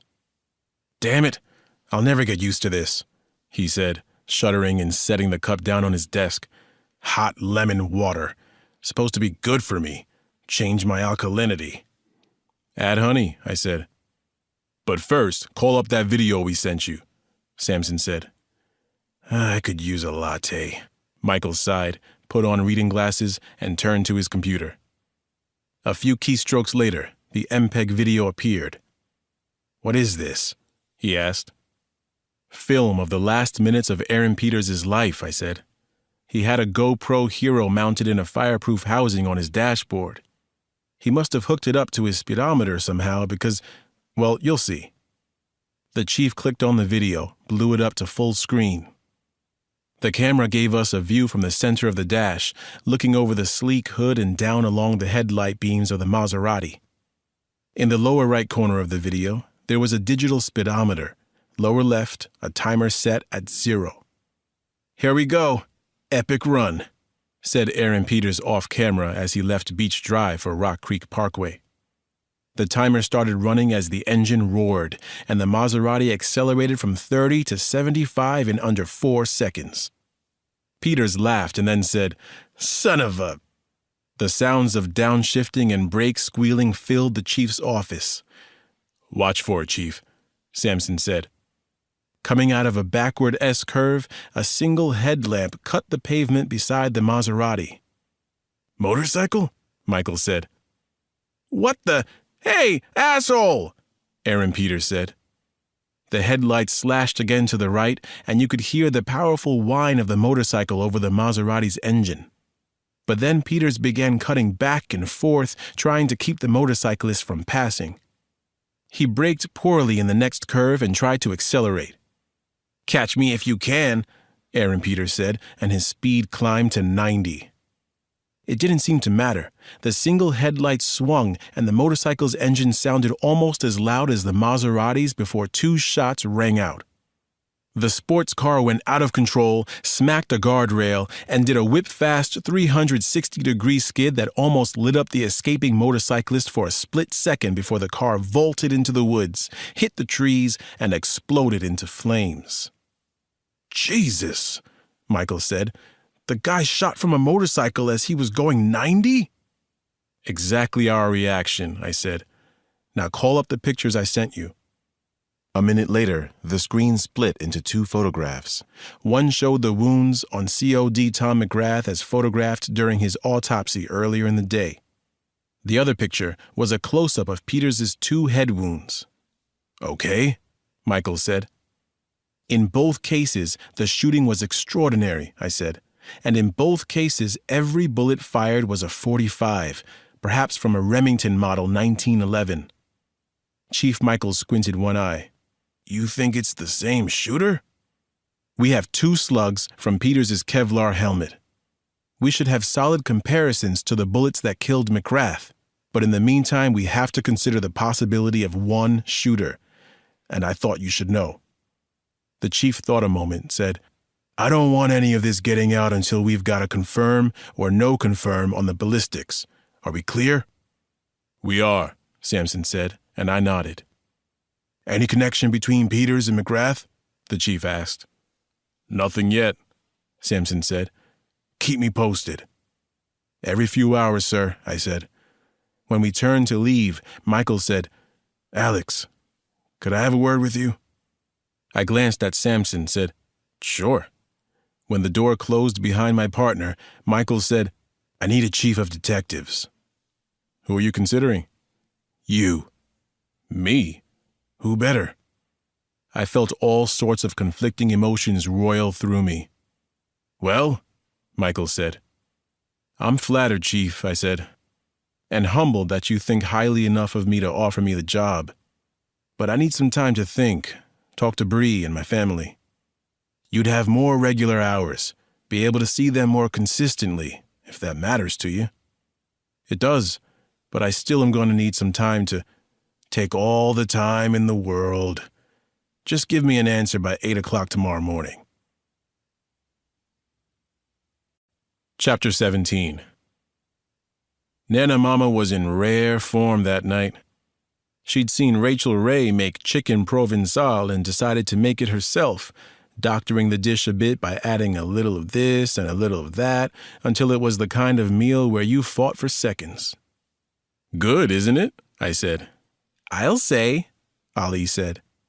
More, please, Jenny said. Is that cumin? Bree asked, smacking her lips. And a touch of curry powder, Nana Mama said. That and the way the onions and the chicken skin get so crispy. I'd pay for a meal like this. Nana, Ali said, did you check the lottery? Nana Mama had been playing numbers since I was a little kid. It was one of her few vices. Every week since I'd moved into her home all those years ago, she'd played a number. Already looked, I said. No one won Powerball. It'll be up over 50 million the next draw. No, Dad, Ali said. The charter school lottery. My grandmother said, Ali wants to go to Washington Latin, and I want him to go. He'll be challenged academically in a charter, just as Janny has been. I should get in, right, Dad? Ali said. I scored 96% in math. In the 96th percentile in math, Nana Mama corrected him. And 91% tile in reading, Ali said. That will get you at least one more number in the lottery. 2 more, Nana said. He'll have a good chance. Ali grinned down the table at me. He was such an affable brainiac, interested in so many subjects it was sometimes hard to believe he was only 7. I'm getting in if I have to go down the chimney, he said. Always better to go in the front door, Bree said. She was up clearing dishes. I joined her, and we cleaned the kitchen to a high gloss that pleased Nana Mama enough for her to go out to watch NCIS, her latest favorite television show. Bree looked ready to join her, but I said, "Take a walk in the rain with me?" Bree smiled. "Sure." The air was hot and saturated with the light rain that had begun falling. It felt good to walk in it, loosened up my legs a little after I'd eaten so much. What did Michelle Bouie have to say? Nothing that pins the murders on Lay, but she gave us enough promising leads to make it worthwhile, Bree said. She says he does have a Remington 1911 and a .45 caliber. Several, evidently. And he had mentioned Tommy McGrath numerous times in the past few months, and always in anger. Lay told Michelle that Tommy was persecuting him. It's amazing how they squeal when someone's getting close. I know, I said. Listen, Michael's offered me chief of detectives. Bree stopped and beamed at me. Really? Oh my God, Alex, this is big. I know. You should do it. You deserve it, and I think you'd be great at it. Kind of like Tommy was, a mentor, an ally for every detective in Metro. We started walking again. I've thought of that. It's appealing on that level. You'd also have more regular hours for the first time in longer than you've known me, Bree said. Jenny's going to be a sophomore. She won't be home forever. I know, I said. And I'd get to see all of her races and attend science fairs with Ali. It's really tempting. Bree stopped again. There were raindrops on her cheeks that looked like tears. I brushed them away. I hear a but coming, she said. There's always a but coming. And yours is? Right here, I said, patting my rump. You're avoiding the issue, she said. I am. Let's go back. Not before you kiss me, she said. Excuse me? You're kind of sexy in the rain. That's so. Oh, yeah, she said, and she got up on her tiptoes, put her arms around my neck, and kissed me long and deep. Wow, I said. I'm going to have to walk in the rain more often. She grinned and started strolling away coyly. Can you imagine me in a steamy, hot rainforest, Chief Cross? Vividly, I said, and we both laughed our way back to the house. I went upstairs to our bedroom and punched in the number for my recently found long-lost father. He answered on the second ring. Haven't heard from you in a bit, Alex, my dad said. You either, Dad. Retirement got you busy? Picking up more work than I can handle with the Palm Beach County prosecutors, he said, sounding as if he couldn't believe it. Why does that surprise you? I said. They may have thrown you out of sheriff's homicide, but they're not going to waste talent. I'm still pinching myself I'm not in prison. You paid your dues. You became a good man, Jason Cross, or Peter Drummond, or whatever it is you're calling yourself these days. Pete's fine, he said. End of that. What's up with you and the family? I told him about the job offer. He listened and then said, What turns you on, son? Being a detective, I said. It's what I'm good at. Being an administrator, not so much. You can always delegate, he said. Stick to the stuff you'd enjoy about being COD and get rid of the rest of it. Negotiate it with your chief up front. Maybe, I said. I'll sleep on it. Sounds to me like you've already made your decision. Chapter 18.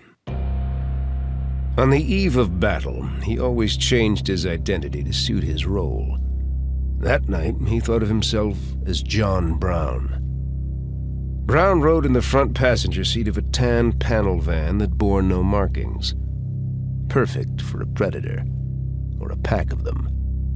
7 minutes, Brown said, rubbing at a sore knee.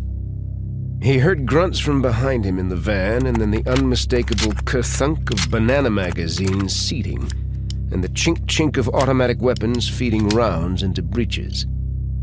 They left Interstate 695 and crossed the bridge over the Anacostia River, heading toward the part of D.C. few tourists ever ventured.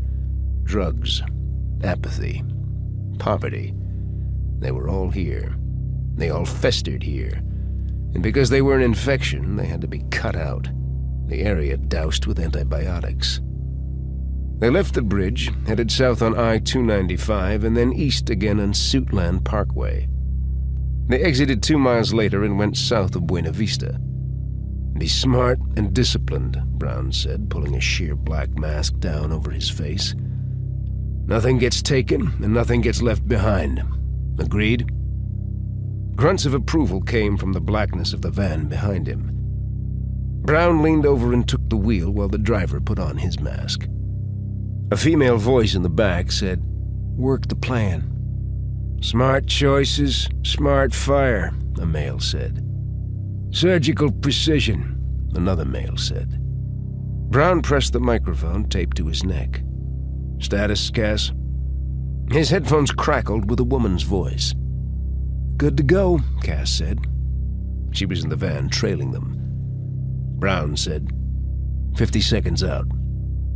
More rounds were seated in chambers. A few soldiers coughed or blew their noses. The tension in the van was remarkably low given the task ahead. Then again, the men and women following Brown were highly trained. This was neither a new drill nor an unfamiliar assignment. They pulled onto a spur road that hooked around back to the west where it met the Lincoln Memorial Cemetery. The van stopped where 3 streetlights had gone dark thanks to Crossman pellet guns 2 of his men used the night before. Brown's driver killed the headlights. The rear of the van opened and 4 men dressed head to toe in black spilled out. Brown got out after them. Before clicking shut the passenger side door, he said, 0330. The driver nodded and drove away. The second van disgorged its passengers as well, and soon 8 men and 2 women were climbing up and over the wall and into the cemetery. They turned on night vision goggles. They wove through the green shadows and tombstones on a route that had been scouted repeatedly in the past 3 weeks. The intelligence was solid. So was this entry and exit route. Now it was just a matter of executing the plan. With his sore knee, Brown struggled to keep up, but he soon joined the others strung out along the tree line as they looked across a junky parking lot toward a dark and abandoned machine tool factory. He listened, heard the purr of gas-fired electric generators, several of them, which was all the evidence you really needed to know that there was more to that relic of a factory than met the eye. "See them? Right there," Cass whispered. "2 by the door, 1 on either end, just like I told you." Cass was a big woman in her early 30s with short blonde hair, and she was extraordinarily strong from years spent training in CrossFit. She was also one of the most competent and loyal people Brown had ever met. He'd had her scout the machine shop, knowing she'd do the job right. He turned up the magnification on his night vision, peered across the lot, and spotted the first 2 guards. They were lying on mattresses on either side of a double door. A third smoked a cigarette at the far corner. The 4th sat on his haunches at the opposite end of the building. "Formation is the same," Brown murmured into his microphone. "Cass and Hobbs take the center, Price and Fender the flanks." They padded softly toward their prey. The 2 guards sleeping at the doors didn't have a chance to stir or make a peep before Cass and Hobbs snapped their necks.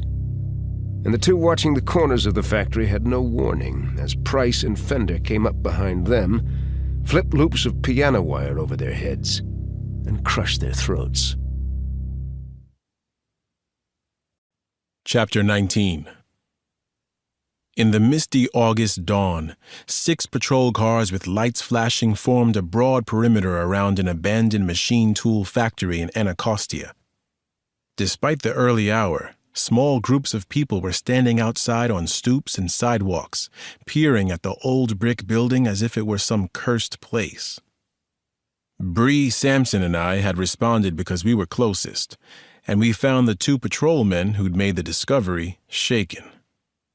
They laid out the situation, which began with an anonymous call to 911 and ended with what they'd found in the old factory.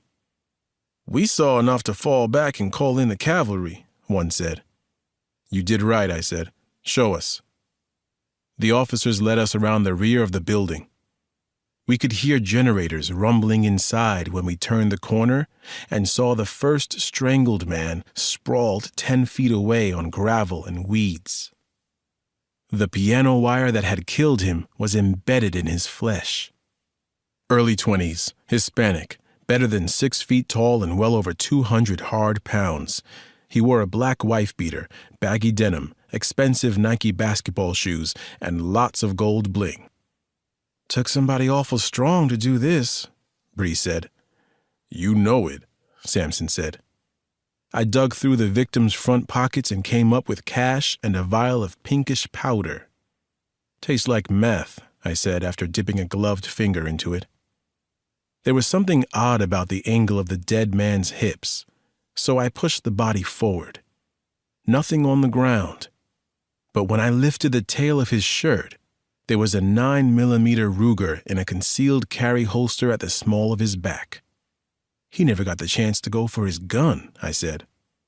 "So somebody awful strong and awful sneaky quiet," Bree said. There were 3 other dead men outside the factory. The 2 by the doors were African American and had suffered broken necks. The one at the far corner was Caucasian and had also been strangled with piano wire. All of them were buff. All of them were armed. Not one of them carried an ID. So how did it work? Sampson asked. One killer? He'd have to be a ninja or something, I said. I'm thinking 4. At the same time? Bree said. I looked around, saw no light bulbs in any of the exterior light fixtures. At the same time and in the dark, I said. Then, gesturing toward the steel doors, I asked, if they were guards, what were they guarding? Sampson went to the near door, turned the knob, and pushed. The door creaked open. We got out mag lights and, pistols drawn, entered the abandoned factory. I led, my beam flickering down the cement-floored hall to swinging double doors, which I pushed through. Big machine tools had once occupied the large open space.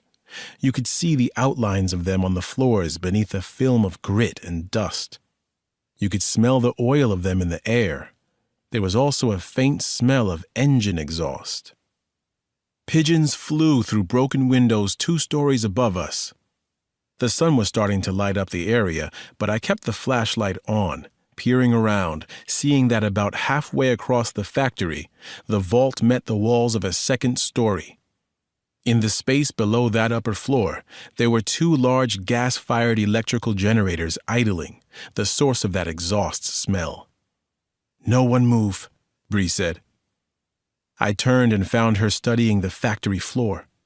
She scuffed at the grime with the toe of her shoe and then turned her light back the way we'd come. "We're leaving footprints here," she said, "but not back in the hallway. It's been swept, maybe mopped." I got what she was saying and trained my flashlight on the floor by the double doors. The floor there was clean as well. On either side of the doors, there was a cleaned path about 20 inches wide that ran the length of the room tight to the wall. Each ended at a steel industrial staircase. We didn't need the flashlights to see that the stairs climbed to 2 catwalks, and that the catwalks led to doors, one at either end of the 2nd story. We walked along the left path, our flashlight beams finding mounds of junk, old pipes, conduits, and metal fittings, all coated in filth. But the steel staircases looked freshly swept, the catwalk too. One door was ajar, and I could see light shining beyond. "Alex?" Sampson said. He'd stopped on the catwalk behind me and was shining his light down at the factory floor and onto a 5th dead man sprawled on his belly there. "He's been shot in the head," Bree said, focusing her beam on the nasty exit wound at the back of his skull. "I'm calling in a 2nd forensics team." "Smart," I said, shifting my attention to the open doorway. I moved closer and pushed the door inward, revealing a short passage that was blocked from floor to ceiling and wall to wall with black, heavy-gauge plastic sheeting. There was an industrial-strength vertical zipper in the sheeting and 2 small square windows through which light was blazing. I stepped up, looked through one of the windows, and felt my stomach fall 20 stories. "Alex?" Bree said from behind me. "What is that?" "An airlock," I said, twisting away from the window. She must have caught the shock on my face, said, "What?" "Call in 2 more forensics teams," I replied, hearing the tremor in my voice. "Better yet, call the FBI, Ned Mahoney. Tell him we need a team of the best from Quantico, and have them bring chemists in hazmat suits." Chapter 20. By the time my old friend and partner Ned Mahoney and 2 FBI chemists arrived, there were news satellite trucks setting up and news helicopters circling overhead. I was on the phone with Chief Michaels, having just given him an overview of what we'd seen inside. "Jesus," he said. "The FBI will take this over, won't they?" "Not yet," I said, which brings me to your question from last night. "Okay." "I'm honored, but my place is in the field, and right now it's inside this factory." "God damn it, Cross. I need someone managing my detectives." "Chief, they're bringing me my hazmat suit. I'll call when we're out and know the full extent of things." I hung up before he could challenge me. I went to the FBI van where Mahoney, his chemists, and Sampson were climbing into protective suits. "How many did you see?" Mahoney asked. "At least 5 more bodies," I said. "Wait until the cable shows get hold of this," Sampson said. "They already have," said Bree, coming up behind us and eyeing the hazmat suits. "Someone needs to talk to them." "Once we know what to tell them," I said. "You coming?" She made a sour face and shook her head. "I'd get claustrophobic in one of those things, and we don't even know what's in there yet." "Which is why we have to go look," I said, and I kissed her. I donned the hooded visor.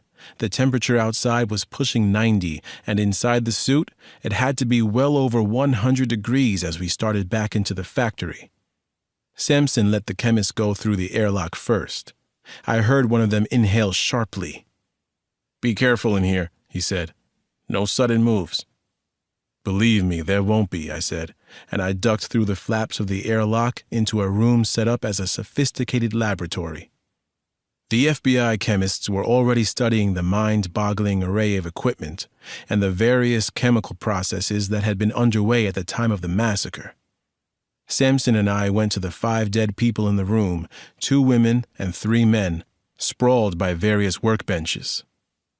They wore hospital scrubs, lab goggles, booties, and surgical hats and masks. Every one of them was shot either through the head or square in the chest. I scanned the floor all around, said, "I haven't seen a cartridge casing yet." "No," Sampson said. "They policed their brass, swept their way out." "Professional gunmen," I said. Mahoney and the chemists came over. "What do you think?" I asked. Pitts, one of the chemists, said, "It's no Walter White setup, but this has the makings of a serious drug lab. Meth and ecstasy." "Any danger of this place exploding?" I asked. "Lots of potential danger," Pitt said. "But now that we know what we've got, we'll start shutting down the reactions. Then we'll do an inventory and take the samples we need. We'll call for a full team to dismantle the entire lab and store it for trial." Trial. I couldn't begin to think how long it was going to take to investigate this case, much less bring the killers to court. Sampson and I headed toward a second airlock at the other end of the laboratory. We went through it, and in the next 20 minutes, we found the rest of the illegal drug factory as well as 12 more bodies. 5 females, 7 males of various races and ages, 22 dead in all. 3 of the females were found in a packaging room with long stainless steel tables, large mortars and pestles, digital scales, hundreds of boxes of Ziploc bags, and 4 vacuum sealing machines. 6 kilos of raw meth were piled on the table. Sampson figured there was at least twice that amount already wrapped, sealed, and boxed for delivery. "If this were a case of assassins hired by rival drug lords, you'd figure they would have taken the drugs with them," Sampson said. "Maybe they were after money," I said. "An operation this size has to be generating millions in cash." In the last room, we found the cash. On a pallet, there were banded $50 bills, similar to the ones we'd seen at Adita Kravich's place, stacked 3 feet high and wrapped in cellophane. Next to that were 2 guys in their mid to late 30s, wearing suits and ties. Both had been shot between the eyes. "Has to be at least $1 million right there. And they leave it?" Sampson said. "I don't get it." "I don't either," I said. "Revenge?" "Maybe. Not one of the victims seems to have put up any kind of resistance. It's as if every single one of them was surprised and killed with a single shot." "Which means suppressors on all the weapons." "Definitely." Sampson said, "Everything about this is scary, smart, and precise. The shooting, picking up the brass, sweeping as they left, the lack of a reason." "Oh, there's a reason, John," I said. "You don't kill 22 people if you don't have a damned good reason." Chapter 21. An hour later, in the full heat of the day, Bree stepped up in front of a bank of microphones outside the factory fences. I know this has been frustrating, but we wanted to give you accurate facts, and it took time to gather them, she said in a clear, commanding voice. We are dealing with multiple homicides in the unstable environment of an extremely large methamphetamine lab. 22 are known dead. Gasps went up. Reporters started bellowing questions. Screams of horror and grief gathered force in the crowd beyond the media throng. Please, Bree said, holding up her hands. The bodies have been stripped of identification. Someone out there knows someone who worked in this factory, a wife, a mother, a friend, a husband, a father, a son or daughter. If you're that someone, we ask that you come forward to identify the body and help us understand who might be responsible for committing these cold-blooded killings and why. The media went nuts and bombarded Bree with questions. She kept calm and told them essentially the same thing over and over again. Well done, I said, when she walked away from the microphones after promising to update them on the hour. Just have to know how to feed them, Bree said, bit by bit. No one came forward initially, not even those people openly grieving. Then the bodies started leaving the factory in black bags, and the massacre was real, and their loss was heartbreaking. Vicky Sue Granger was the first to talk. In her late 20s, she looked devastated, and she said she was sure her husband, Dale, was in there. He worked in the lab? Bree asked. Shamrock City, she said weakly. That's what they called it. If you were lucky enough to get inside, and you worked hard, the money just kept pouring. She stopped talking. I guess she figured the less she said about illegal cash, the better. I said, Who was in charge? Mrs. Granger shrugged, said, Dale got in through T. Sean, his cousin. Other relatives started coming forward once we'd moved the bodies to an air-conditioned space at the medical examiner's office. Family after family was forced to walk down the line of corpses lying in open bags on the cement floor. One man was looking for his 18-year-old son. 2 girls were there for their older sister. A grandmother broke down in Bree's arms. Dale Granger was there. He worked in packaging and had taken a bullet to the chest. His cousin, Tim Sean Warren, a part-time bouncer at a strip club, was one of the muscular guys who'd been strangled outside. Few of the relatives wanted to talk. The ones that did come up to us claimed to know little of what their loved ones had been doing, only that they'd gotten jobs and suddenly had a lot of cash on hand. Then Claire Newfield walked in. She saw her younger brother, Clyde, a guard with a broken neck, and became hysterical. When she finally got herself under control, she said Clyde had told her that he worked for scientists. He said they were like geniuses, Newfield said. They'd figured out a new way to make meth, and they were going to rule the entire East Coast. You have names? No, I didn't want to know. Around 8 that night, we were left with 7 bodies on the chill cement floor and no one waiting outside. 2 Jane Does, 5 John Does. 2 were the older Caucasian males in suits who'd been found with the cash. The remaining 5 were all in their late 20s and had been discovered in the meth lab. I knelt next to the bodies and looked at them. What had brought them to this? Who the hell were they? Let's get these bodies on ice, I said. Dr. Cross? Called one of the patrolmen by the door. There's a young lady out here who wants to look for her friends. Okay, one more.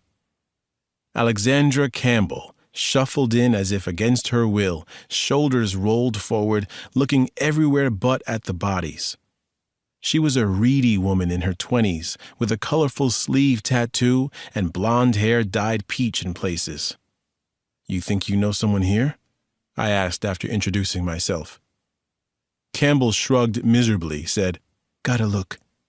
Make sure. I led her over. Campbell stopped 8 or 9 feet from the remaining 7 bodies. Her hand trembled up to cover her mouth. Carlo, she choked out. "Now look what you've left me." She kind of folded down into herself then, wrapped her arms around her knees at the feet of the body bags, and sobbed her poor heart out. I gave her some time and then crouched at her side and offered her a tissue box. Bree bought her a bottle of water, and Campbell told us everything she knew. Chapter 22. We didn't reach home until well after midnight. We ate cold leftover chicken in the kitchen and tried to forget the things we'd seen and heard. "You believe her?" Bree asked, getting up from the table to wash her plate. "Alexandra Campbell?" "The bones of it," I said. "God help us, then," she said. "Tomorrow's going to be a zoo." "Just be the calm tortoise," I said. "You're asking me to act like a turtle at work?" "No, like a tortoise, with a big armored shell and the ability to stand back from it all and keep plodding toward the finish line." Bree looked at me sleepily, came into my arms and said, "I have a feeling this is going to be all-consuming for a while, and you telling me to act like a land turtle wasn't exactly the advice I expected from you. But I love you, and let's not lose track of each other." "Deal," I said, and followed her upstairs to bed. I don't remember my head hitting the pillow. I don't remember dreaming. There was nothing but darkness until the alarm went off at 6:15. Bree was already up, showered and dressed, and eating in the kitchen with Nana Mama. Janny was drinking a protein shake and wearing her warm-ups. I yawned, said to Janny, "You're up early." "Trainer's waiting. He wants my workouts done before the heat comes up." "You on the track?" "Gym," Janny said. "I'm being introduced to Olympic weightlifting." "You're going to be one of those bodybuilders?" my grandmother asked. "They're not fast." "No, Nana," Janny said. "This is exactly the opposite of bodybuilding. The Olympic lifts require every muscle in your body to engage and fire. So doing them in addition to running will get me much stronger and more explosive, and it'll do it without making my body look freakish." "Oh, well, that's good," Nana Mama said. "No freakish in this family." I smiled through another yawn, poured myself coffee. Bree rinsed the dishes and got ready to leave. I followed her into the front hallway. "Why are you in such a rush?" I asked. "Chief Michaels texted me, asked me to be in his office by 9. "For what?" "To brief the mayor and the commissioner. How do I look?" "Like a badass crime fighter." Bree smiled at that, pecked me on the lips and said, "Thanks for making my life easier." "Anytime, day or night." Chapter 23. The murders of Aaron Peters, Tom McGrath, and Adita Kravich were put on the back burner after the massacre. Chief Michaels ordered virtually the entire major case unit to work on the factory slayings. The FBI put another 10 agents on the case. The help of the DEA was enlisted as well. A task force meeting was called for early that afternoon in a room normally used for patrol roll call. The room was packed when Chief Michaels came in. He was followed by Ned Mahoney, a guy with a shaved head I didn't recognize, and Bree. We hadn't seen each other all morning, since I'd been back at the factory, watching the FBI neutralize and dismantle the meth lab. She smiled and opened her eyes wide at me, mouthed the word text. I frowned, reached into my pocket, pulled out my smartphone, and realized that I'd shut the alerts off. There were several texts from Bree. The first 3 said, "Call." The last one said, "Oh, well, hold on to your hat." "This kind of slaughter will not go unanswered," Chief Michaels began. "You cannot kill 22 people and not face punishment." Everyone in the room sobered. Many nodded their heads. "The FBI, DEA, and DCPD have pledged total cooperation in that effort," Chief Michaels said. "Our new Chief of Detectives, Bree Stone, will be supervising liaison with Special Agent Mahoney of the FBI and the acting DEA Special Agent in charge for the district, George Potter. Sampson whispered in my ear, "Your mouth's hanging open." I shut it and grinned, prouder than proud. How could I not have seen that one coming? Bree stepped up to the mic and nodded to me, all business. Multiple photographs appeared on a screen in the corner. As of now, we have 20 out of 22 confirmed identities for the victims, Bree said. Any of these people could be linked to the killers, so we are going to need workups on all of them. She nodded to someone, and the photos were reduced to 5. This has not come out yet, but we know quite a bit about these 5 from a witness who came forward late last night, she said. All 5 are classmates in the graduate chemistry program at Georgetown University. That sent a rumble through the crowd. Georgetown? Chemists from a prestigious university running a meth lab? Bree gestured to a photo of a dark-complected, curly-haired man and said, "This is Laxman Dalal. 22 years old, PhD candidate. Born in Mumbai, he went to the University of Southern California on a full academic ride and finished in 2 years. We believe he was the brains and driving force behind the drug lab." From there, she gave them a story of 4 very smart, very driven people who'd been seduced into crime and easy money by Laxman Dalal, a man who Campbell had described as brilliant, charismatic, and morally corrupt. Dalal evidently didn't think the laws applied to him, Bree said. By sheer force of brains and personality, he convinced his fellow students, including Alexandra Campbell's ex-boyfriend, Carlo Puente, that they could earn a whole lot of cash by making meth at night, on weekends, and during their summer breaks. They got good fast, and their illegal business started to grow even faster. Campbell said it had started in a small garage in southeast D.C., but they'd soon moved to the factory in Anacostia. Campbell said her boyfriend showed her bags of money back in March, Bree said. That's when she said she called it quits with Puente. She says she told him Dalal was going to get him killed. And he did. That's it for me, Special Agent Potter. Bree stepped away from the lectern, and the DEA SAC took her place. Potter said, "Before last year, I would have told you that there was no drug gang brazen enough or capable enough to pull off this kind of massacre. But in the last 6 months, across northern Mexico and the desert southwest, we've seen a rise in deadly turf wars. Traffickers shot and left for dead. Labs like this one blown up. When I was in the El Paso office, it looked like some group was bent on cornering the market in illicit drugs, forming kind of a super cartel that was willing to kill anyone in its way." "We have a name for this super cartel?" I asked. "People involved?" Potter looked at me, said, "I wish we did, Dr. Cross. In El Paso, it was like chasing ghosts, and then I was transferred here." "Did you have any intelligence about that factory?"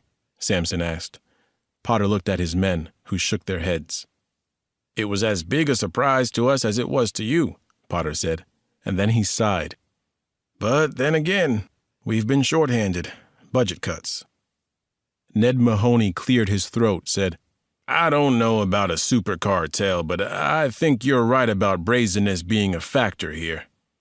You'd have to be stone cold to do this, so I think we have to agree from the start that this was professionally done and proceed from there."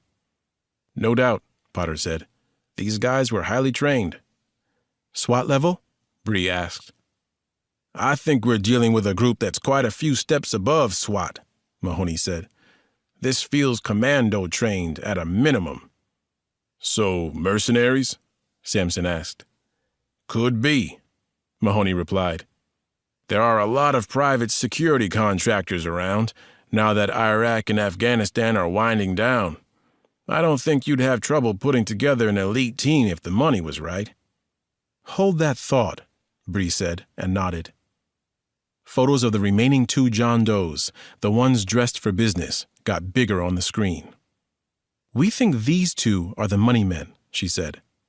"Either they funded the lab's construction and equipment or they were involved in the sale of—" Mahoney's phone started beeping. So did Bree's and Potter's.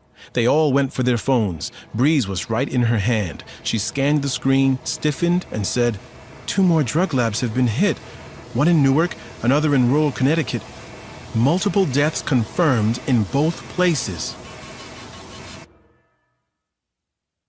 Chapter 24. Both meth labs had been taken down within minutes of each other and with the same attention to detail. All the people inside the drug factories were dead. There were no cartridge casings at either scene. In each case, hundreds of thousands of dollars and multiple kilos of methamphetamine were left untouched. Ned Mahoney and the FBI seized control of the larger investigation at the point. 3 different massacres across state lines demanded it, though Chief of Detectives Bree Stone remained in charge of the Anacostia slayings. It was a little odd at first, having my wife be my boss, but then I realized she and Nana Mama ruled the roost at home anyway, and I got over it.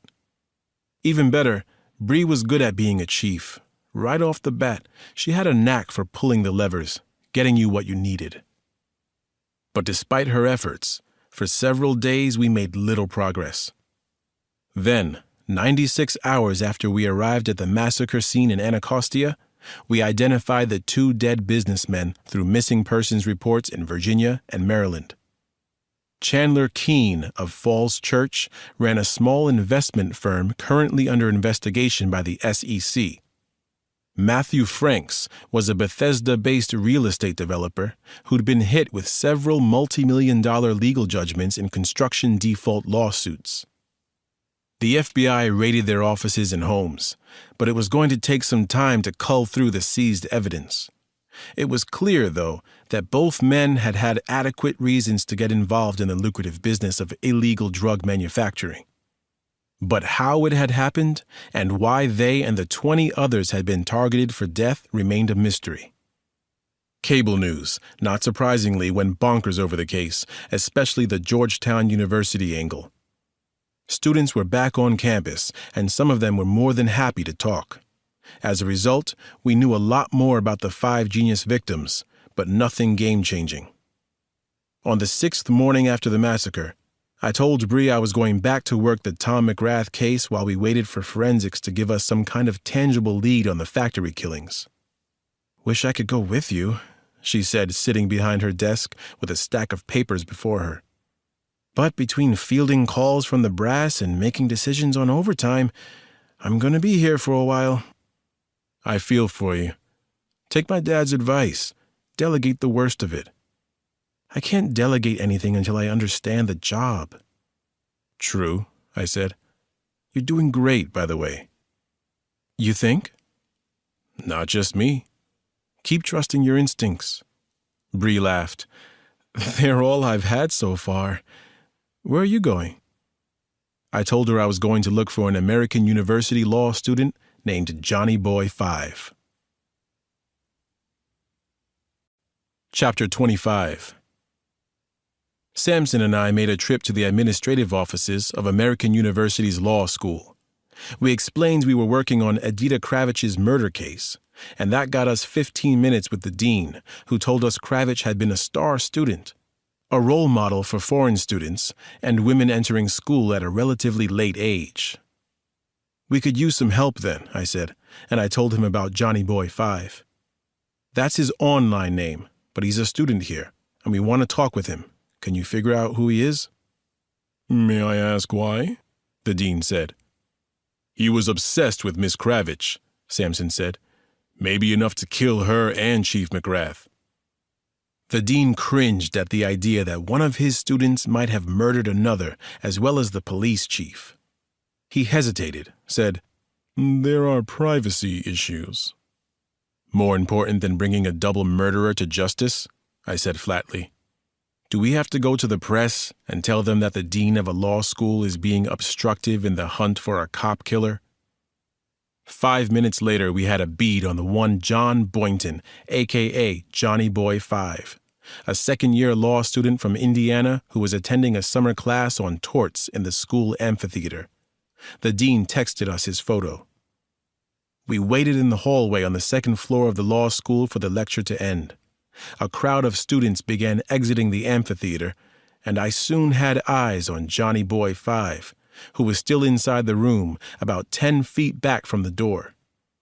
"Check out the hairdo," I said. I see it, Samson said. Flashy. I don't know what about us tipped Boynton. Maybe it was his Spider-Man instincts, or maybe just the memory of a big guy threatening to break his face. Whatever triggered it, the guy with the spiked blonde hair took one look at us and shoved several students forward hard, causing people in the crowd to stagger and fall like dominoes. Then he spun and took off deeper into the lecture hall. "Son of a bitch, he's running!" Samson roared. He drew his service weapon and sped after him, throwing students out of his way and yelling, "Police, get down!" I went another route, running down the hall toward an exit sign. I shouldered the door open and took the stairs 4 at a time. When I hit the bottom, I threw open a second door, saw students fleeing the amphitheater through an exit at the end of the hall. A girl looked over her shoulder and screamed. I stepped into a janitor's closet next to the stairwell, leaving the door open. Boynton came out of the amphitheater, smashing people out of his way, then sprinted down the hall right at me. I waited until he was just past me and then hit him hard across his back with the head of a heavy, wet industrial mop. Johnny Boy 5 smashed into the stairway door and fell in a heap, groaning. Chapter 26. Boynton sat on the floor, held his nose, which was gushing blood, and moaned. "I'm suing! Whoever you are, I'm suing!" "No, you're not," I said as Samson came up behind me. "We're homicide detectives investigating Adita Kravich's murder. We saw the emails you sent her." That rocked him. He wiped at his nose, groaned, muttered, "I had a bad reaction to a generic version of Singulair, an asthma drug. Talk to my allergist. He said in rare cases it could make you manic. It definitely made me that way." "Some of the things you wrote sounded threatening and psychotic," I said. "She was going to file a restraining order against you." His shoulders slumped. "I swear to you, Detective, that wasn't the real John Boynton writing those things. It was a hopped-up, crazed version of me. 2 days after getting off that goddamn drug, I was fine." The way he said it, exposed and defeated, made me believe that it was possible that some of the messages had been fueled by a bad reaction to a drug. "Okay, let's put those particular emails aside," I said. "The fact is, you seem to have had an escalating obsession with Adita Kravich from the first day of law school. Did you love her?" Boynton looked ready to deny it, but then surrendered and nodded. "I thought she was perfect." "But she didn't feel that way about you." "She liked me at first, then I got all weird with the medicine." "You wrote to her once accusing her of hiring Muscle to threaten you." "Said he'd take a baseball bat to my face if I didn't end all contact with Adita." "Who was it?" Boynton shrugged. "The cop she was sleeping with and died with." Something about the way he moved just then made me recognize him. This was the guy with the knapsack who'd run out of McGrath's apartment. "Can I go to a hospital, please?" he whined. "When we're done talking," I said. "You're not going to die from a nosebleed. Why did you break into Chief McGrath's place?" He hesitated. Then he said, "She asked me to."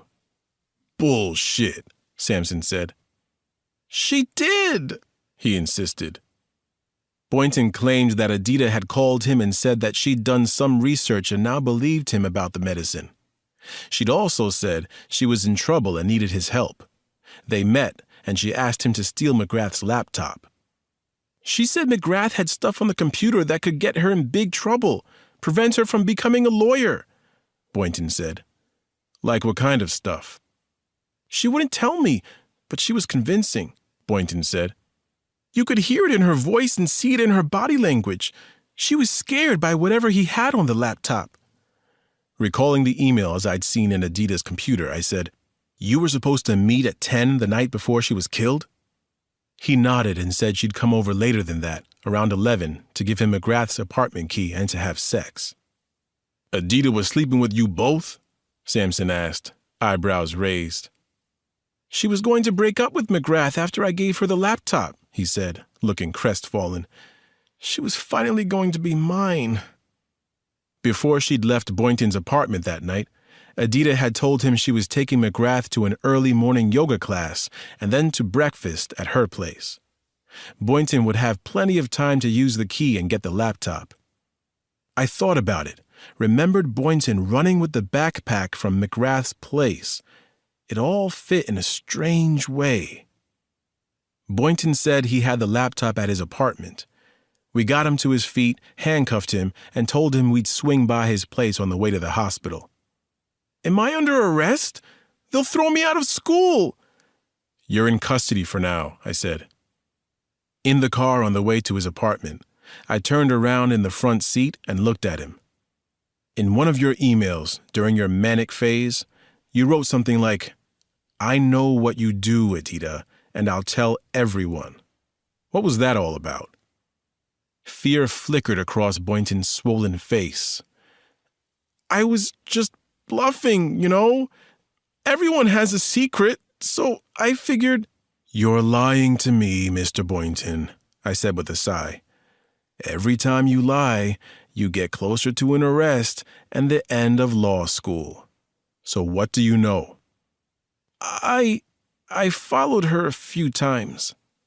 "You stalked her?" Samson said. "Just followed her. I wanted to see what she did when she wasn't at school. That's all." "Get to it," Samson said. "Where did she go?" "This place in Vienna, Virginia, called the Phoenix Club." Adita went there 3 or 4 days a week, he told us. She'd often stay until after midnight. Boynton tried to get inside once, but was told it was a private club. He said he stopped following her once he realized someone else was following her. "Who?" Samson said. "Another cop," Boynton said. "At least, he talked like a cop." "He caught you following Adita?" "Twice. The second time he told me he had her under surveillance, and I had to stop or he'd have me arrested for obstructing justice." "Name?" "He never said." "Never showed you a badge?" Boynton shook his head. "But like I said, he acted like a cop." "What did he look like?" I said. "Tall, big, but he didn't look too good, like he was sick or something. He coughed a lot, and he wore a red Redskins cap." Chapter 27. Bree managed to get away from all her paperwork, and 3 hours later, Kurt Muller, Bree, and I pulled up in front of Terry Howard's depressing apartment building in Northeast D.C. We'd retrieved McGrath's laptop and taken it in Boynton downtown. The laptop went to Detectives Lincoln and O'Donnell, along with marching orders to look for anything related to Adita or the Phoenix Club. Samson stayed behind to take Boynton's full statement. We stood in the foyer and buzzed Howard's apartment 3 times but got no answer. We buzzed the other 5 apartments, but it was a weekday and everyone was out. No response. "Call him," I said. Bree looked up Howard's number and punched it into her cell phone. No answer. Straight to voicemail. We were turning to leave when Muller noticed a beater Dodge 4-door parked across the street. "That's Howard's. He's here, just not answering." "He could have walked somewhere," Bree said. "Taken the metro." "Not the way he was coughing and wheezing the last time I saw him," I said. "Where's his apartment?" "The 3rd floor, back." We walked around into the alley and located Howard's apartment and the fire escape. I picked Bree up. She grabbed the ladder and pulled it down. We climbed up 3 flights and stopped outside the kitchen window. The sink overflowed with dishes. Liquor and beer bottles crowded the small table and just about every other surface. A second window was raised slightly and looked into a small dining area and part of the living room where Samson and I had spoken with Howard. We could see the television was on, tuned to ESPN. "Call his number again," I said. Bree did, and almost immediately I heard the jangle of an old-fashioned rotary phone coming from the apartment. The ringing stopped. "Voicemail," Bree said. "That's probable cause to do a well-being check, don't you think, Chief?" She hesitated and then said, "No fruit of the poisonous tree." Nodding, I pushed up the sash and climbed in, calling, Terry Howard? It's Alex Cross. We're just checking on your well-being. No voice replied, but almost immediately I heard a bird squawking. That's Sylvia Plath, I said, helping Bree and Muller inside. His neurotic parakeet. Howard always had a twisted sense of humor, Muller said. We moved deeper into the apartment, past a dining table buried in stacks of old newspapers to the parakeet that was pacing back and forth on its perch, screeching, bobbing its head, and pecking viciously at its featherless skin, clearly agitated. We stepped into the living area and saw why. Terry Howard sat in his easy chair facing the television. A film of blood and gore spattered the ceiling and walls around him. He had apparently put a gun in his mouth and shot himself. A sizable chunk of his skull was gone. A bloody red Redskins cap was on the floor beside him. An empty bottle of Smirnoff and a Remington 1911 .45 caliber pistol, the same kind of gun that had killed Tom McGrath, lay in his old partner's lap. On the floor beside him, there was a note scrawled in ink. Rot in hell, Tommy McGee, it read. You and your lying bitch of a girlfriend. Chapter 28. Case closed? Sampson asked as we drove past the Wolf Trap National Park for the Performing Arts in Northern Virginia. Bree thinks so, I said. So does Michaels. Tough one to swallow, but there it is. You're not sold? Just trying to understand the entire situation before we declare it a revenge killing and a suicide. Take a right. Sampson did, and then he made a left, and we were into big money properties, sprawling estates, some with high walls and security gates. It was dusk and lights were blinking on. Coming up on your right, I said. Sampson slowed, put on a blinker. We drove up a narrow road, maybe 100 feet long with gardens on both sides. At the end of it was a guardhouse, a turnaround, and a steel security gate set in a high wall. The polished brass sign on the guardhouse read, The Phoenix Club, Private, Members Only. We'd no sooner reached the turnaround than a big, muscular dude stepped out in a blue polo shirt with the Phoenix Club logo on the chest and a Glock pistol holstered at his waist. He held up his hand and came to the driver's side window. Are you members? He said in a thick Eastern European accent. No, Sampson said, and he showed his police badge and ID. We need to talk to somebody about Edita Kravitz. I don't know her, the man said, seeming unimpressed that we were cops. She worked here, and now she's dead, Sampson said. So go inside and call whoever would know and tell them we're not leaving until we speak with someone about her. The guard stared at Sampson. Sampson glared back. Then the security guy bit his lip and went into the guardhouse. 20 minutes later, the gates opened and out came a golf cart driven by a bald man in a finely tailored blue suit.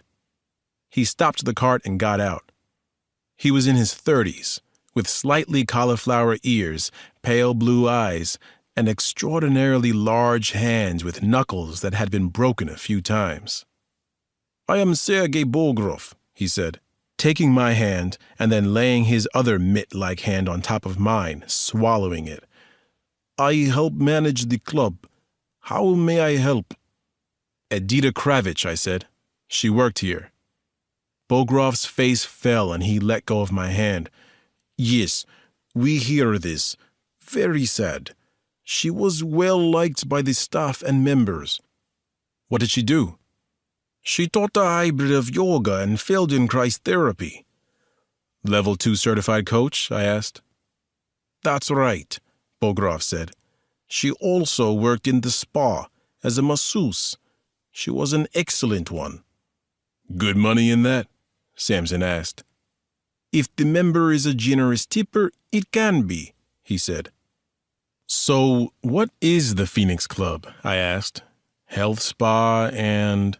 Pools, tennis courts, fitness center, an excellent private restaurant, an extensive wine cellar, the best bar in Virginia, and the company of others who have achieved much in life and deserve more, Bogrov said. You sound like you're doing a marketing pitch, Samson said. Bogrov smiled. You caught me. Can we get a tour? I asked. I'm afraid that's impossible, Bogrov said. Our members belong to the club as much for its strict privacy as for its amenities. We could get a warrant, Samson said. Bogrov dropped the facade of friendliness and said, On what basis, detective? The murder of a D.C. police chief and his confidential informant. Bogrov's eyes narrowed. I ask again, on what basis? Yes, I know who Edita was killed with, but where do you connect this to my club? At the moment, I'm not at liberty to say. This means you have nothing, Bogrov said with a dismissive flap of a giant hand. And since you are from the District of Columbia and not the Commonwealth of Virginia, you have no jurisdiction here. So I ask you politely but firmly to leave the property. Chapter 29. I woke out of a dead sleep to find Janny standing by the bed holding her running shoes. Dazed, I glanced at the clock. 10 minutes to 6. Then I remembered I told her to wake me and we'd run together. I'd been working so much I wasn't getting in my normal workouts and had put on 5 pounds I didn't need. So I nodded and got up, leaving Bree blissfully snoozing. I dressed in the bathroom, went into the kitchen, and made a cup of instant coffee. As I sat there drinking it, I tried to muster up the will to tie my shoelaces.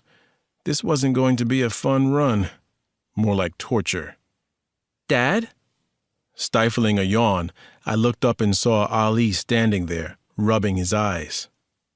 What are you doing up so early, kiddo? I asked. I couldn't sleep, he said, coming over to snuggle with me, which didn't help my workout plans. I could have drifted off right then and there with my little boy in my arms. But I said, you couldn't fall asleep, or you couldn't stay asleep? Both, he said.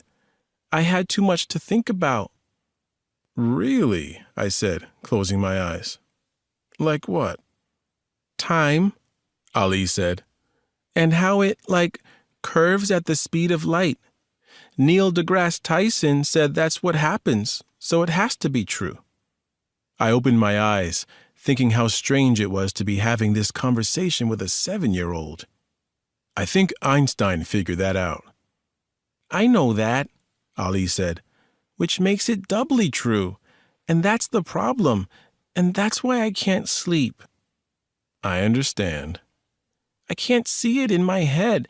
You know, time curving. And that's why you fell asleep late and woke up early? Yes, he said, snuggling deeper into my lap. Can you explain it to me? I had to fight not to laugh. No, I said. Physics isn't one of my strengths, even when I'm well rested. Oh, Ali said. I was thinking that maybe it was like when you're dreaming and time seems like it goes on forever, but scientists studying your brain say you're only dreaming for 3 to 8 minutes. Does that make sense? That woke me up for good, and I looked down at my son and wondered what he would become. I'd told all my kids that they could be anything their hearts desired as long as they were willing to work for it. But at that moment, Ali seemed limitless. Dad, does that make sense? I've never heard Einstein's theory of relativity explained that way, and I honestly can't tell you if it makes sense, but you certainly showed imagination coming up with that idea. Ali smiled and then chewed on his lip. You think Neil deGrasse Tyson would know if that's how dreams work? You know, at the speed of light and bending time? I would imagine that if anyone knows, it would be Neil deGrasse Tyson. He's not here, Ali said. At the Smithsonian, I mean. No, he's in New York, at the Natural History Museum, I believe. Think I could call him up and ask him? I laughed. You want to call Dr. Tyson up and tell him about your theory? That's right. Can I, Dad? I don't have his number. Oh, Ali said. Who would? Jenny appeared in the doorway. Dad, do you even have your shoes on? They're on, just not tied, I said, giving Ali a nudge. He got off my lap grudgingly and said, Dad? I'll look into it and get back to you, okay?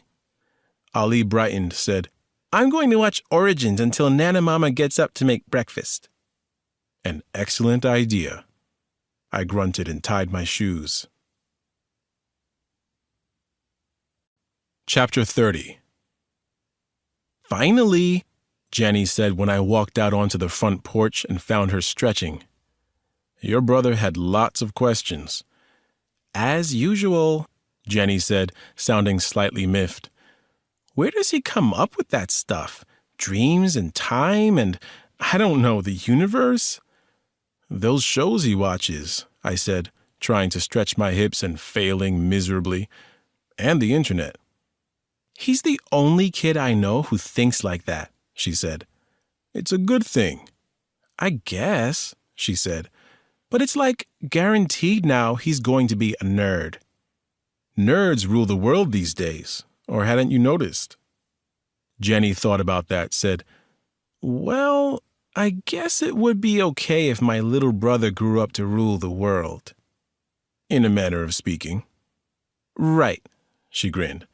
Now, are we going to run or not? To be honest, I would vote for not. Do I need to remind you about the 10 pounds you need to lose?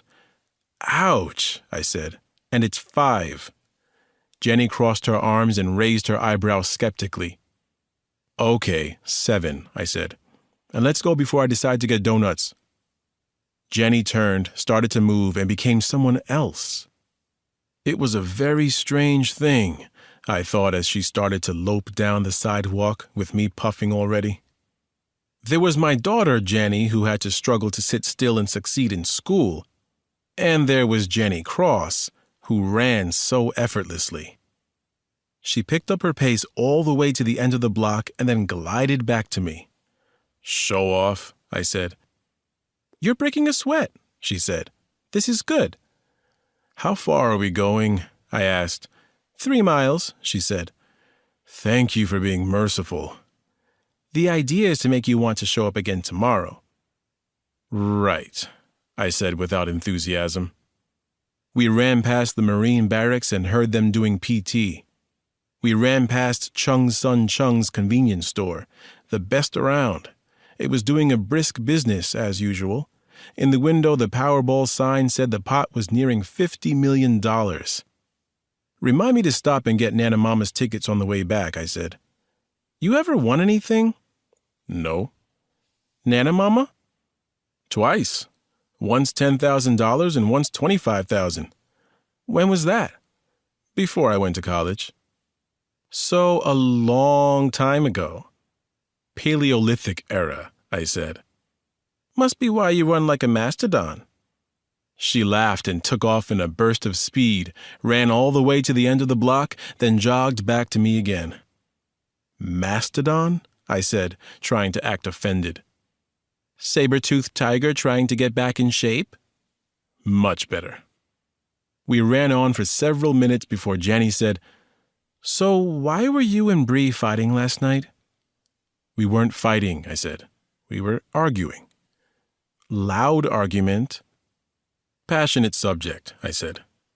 And Bree's under a lot of pressure from the top brass to make something happen. Something that shows the public that DC Metro is still on top of things. Like what? Jenny asked as we ran past the armory. Like clearing a major murder case. The Tommy McGrath murder case. Are you close to making an arrest? No, because the prime suspect shot himself yesterday. Jenny shook her head.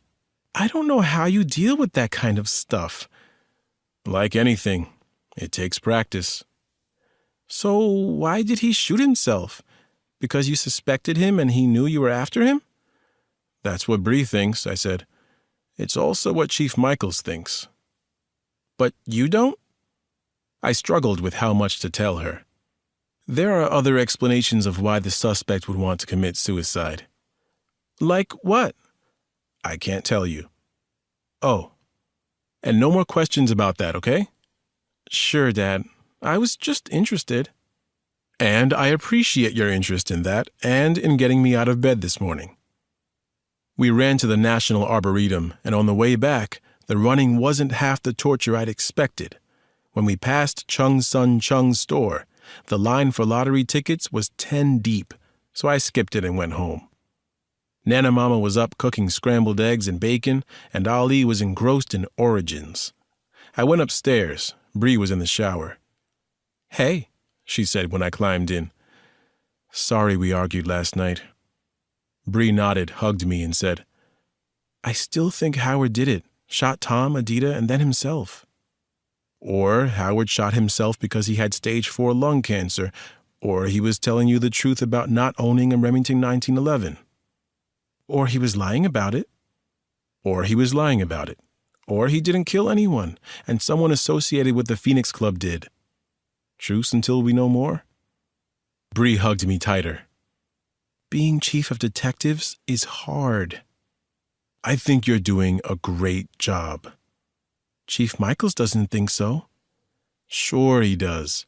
He's just getting heat from the mayor and the city council. I am going to get through this, right? We are going to get through this. Chapter 31. The ballistics report on the .45 caliber Remington 1911 that killed Terry Howard came back around 10:15 that morning. It was the same pistol that had been used to kill Tom McGrath and Adita Kravitz. Case closed? Chief Michaels asked. We can tell the media that? Yes, Bree said. I said nothing. The chief noticed, said, Alex, you might want to say there's strong evidence that Howard did it, but there are still some loose ends to take care of before we put the file in boxes. What loose ends? The car used in McGrath's murder. It wasn't Howard's. And I'd like to see a bill of sale saying Howard actually owned a Remington 1911.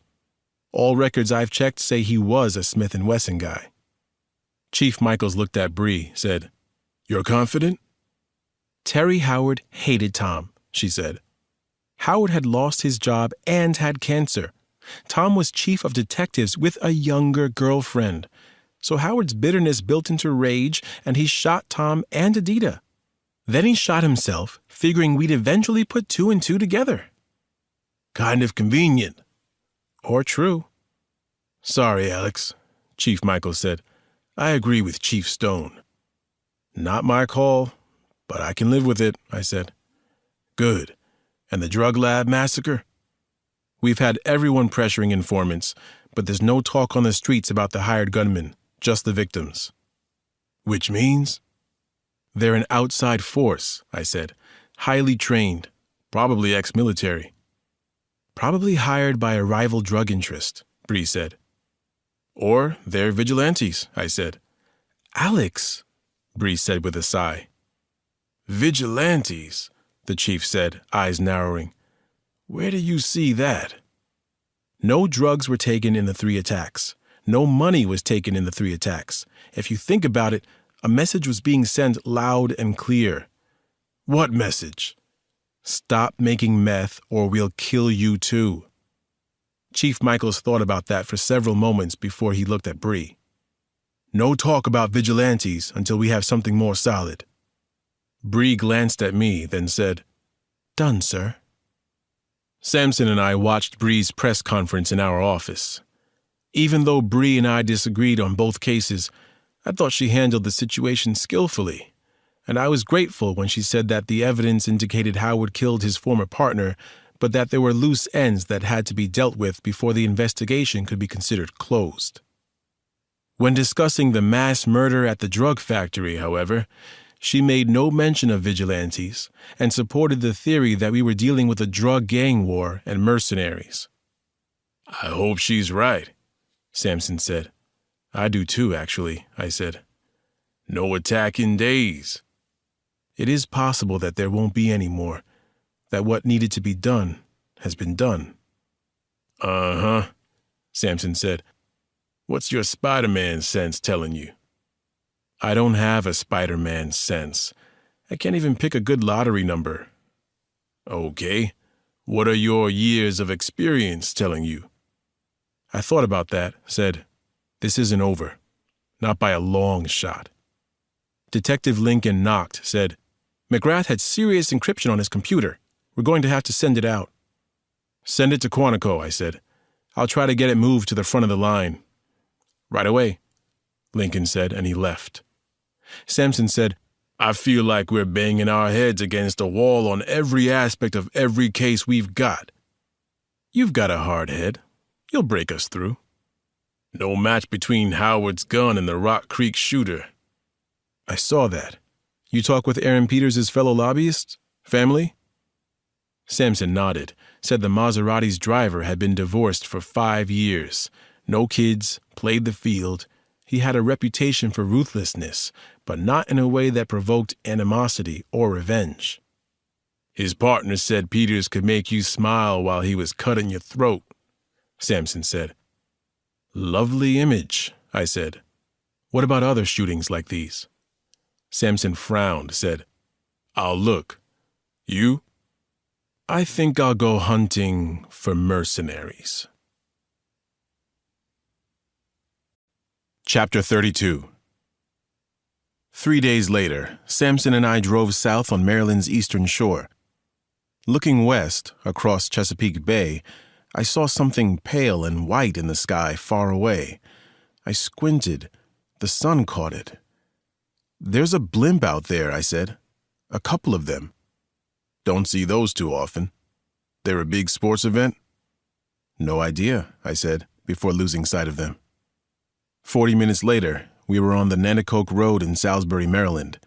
Farmers were cutting hay and harvesting corn in a shimmering heat. Feels like we're gonna kick a hornet's nest, Samson said. Or a basket with spitting cobras inside, I said, and I wondered whether we might be biting off more than we could chew, coming here without an entire SWAT team to back us up. This guy's background is spooky. I nodded, said, in some ways he's got the perfect resume for a mass murderer. That's it up ahead on the right, I think, Samson said, gesturing through the windshield at a gated pull-off in a large woodlot between two farms. Hand-painted signs hung from the locked gate. Dogs are the least of your worries. Don't even think about it. Blast zone. And my favorite, the lunatic is in the grass. We might want to rethink this, Samson said. Dolores said he's good until sundown usually, I said, and pulled the squad car over on the shoulder beyond the gate. I got out, felt the breeze, smelt the salt air, and heard the sawing cicadas in the hardwoods. I looked at the signs on the gate again, thought about the path that had taken us here, and wondered if Samson was right, if we should rethink this unannounced visit. 3 days before, I'd started looking into mercenaries living in the Washington, D.C. area, and I was shocked at the high numbers. But once it was explained to me, it made sense. In 2008, at the height of the Iraq War, there were 155,826 private contractors operating in Iraq in support of 152,000 U.S. soldiers. Private contractors outnumbered the U.S. military in Afghanistan as well. Between the two wars, best estimates are that as many as 40,000 men and women were involved in security and other private military activities. In other words, guns for hire. In other words, mercenaries.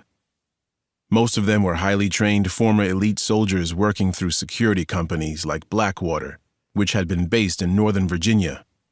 These companies and ex-soldiers had made a lot of money for nearly a decade. And then the spigot closed. President Obama ordered the troops withdrawn from Iraq, and with them went the need and the money to hire scads of private security personnel. Men who'd been making $150,000 to $500,000 a year in the war zones were suddenly looking for work. A friend of mine at the Pentagon told me there were probably 5,000 of these guns for hire living in and around the nation's capital, but it wasn't like there was a directory for them. I'd asked my friend if there was someone who knew a lot about that world, someone who might point us in the right direction. He'd called back yesterday and given me a phone number. When I'd called it, a woman answered and said, "Don't bother doing a trace, Detective Cross. It's a burn phone. And call me Dolores." "I'm just asking for advice, Dolores." "Ask away." I asked Dolores if she'd read about the massacre at the drug factory in Anacostia. She had. I told her how clean an operation it was, and how we believed ex-military were involved. "Makes sense," she'd said. "Any candidates you can think of? Someone with military training and maybe a beef with drug dealers? Someone willing to go outside the law and lead others into mass murder?" There was a long, long pause, and finally Dolores had said, "I can think of only one offhand." Startling me from my thoughts, Samson cleared his throat and gestured at the gate. "After you, Alex." With a sour feeling in the pit of my stomach, I walked to the gate of Nicholas Condon's place and climbed over it. Chapter 33. Samson and I had looked at Condon's 112-acre empire on Google Earth the night before. The dirt road beyond the gate wound through woods to a modest farm with several fields. Now we could see that the road was not frequently used and even less frequently maintained, with wild raspberry and thorny vines trying to choke it off on both sides. "Get your badge out," I said. "You see him, you raise both hands and identify yourself." "Think he'll care that we're cops?" "I have no idea," I said. "But someone with his background probably realizes that killing a cop would be a stupid move." "Comforting when you're going to talk to a guy who considers himself a lunatic in the grass." I couldn't argue with Samson's concern. Condon had graduated from the Naval Academy and been a sniper, a damned good one, with a SEAL Team 6 unit. A week after he had mustered out of the military for medical reasons, a company called Dyson Security gave Condon a contract and sent him to Afghanistan. Condon's reputation for having a cool head even in the most extreme conditions continued after he left the military, and he soon led a Dyson team that specialized in protecting political and corporate dignitaries and rescuing private contractors taken hostage by the Taliban. One of those private contractors was an American woman named Paula Healy, who worked trying to improve the lives of Afghani girls, which had made her a target for the fundamentalists. Healy was also the love of Condon's life.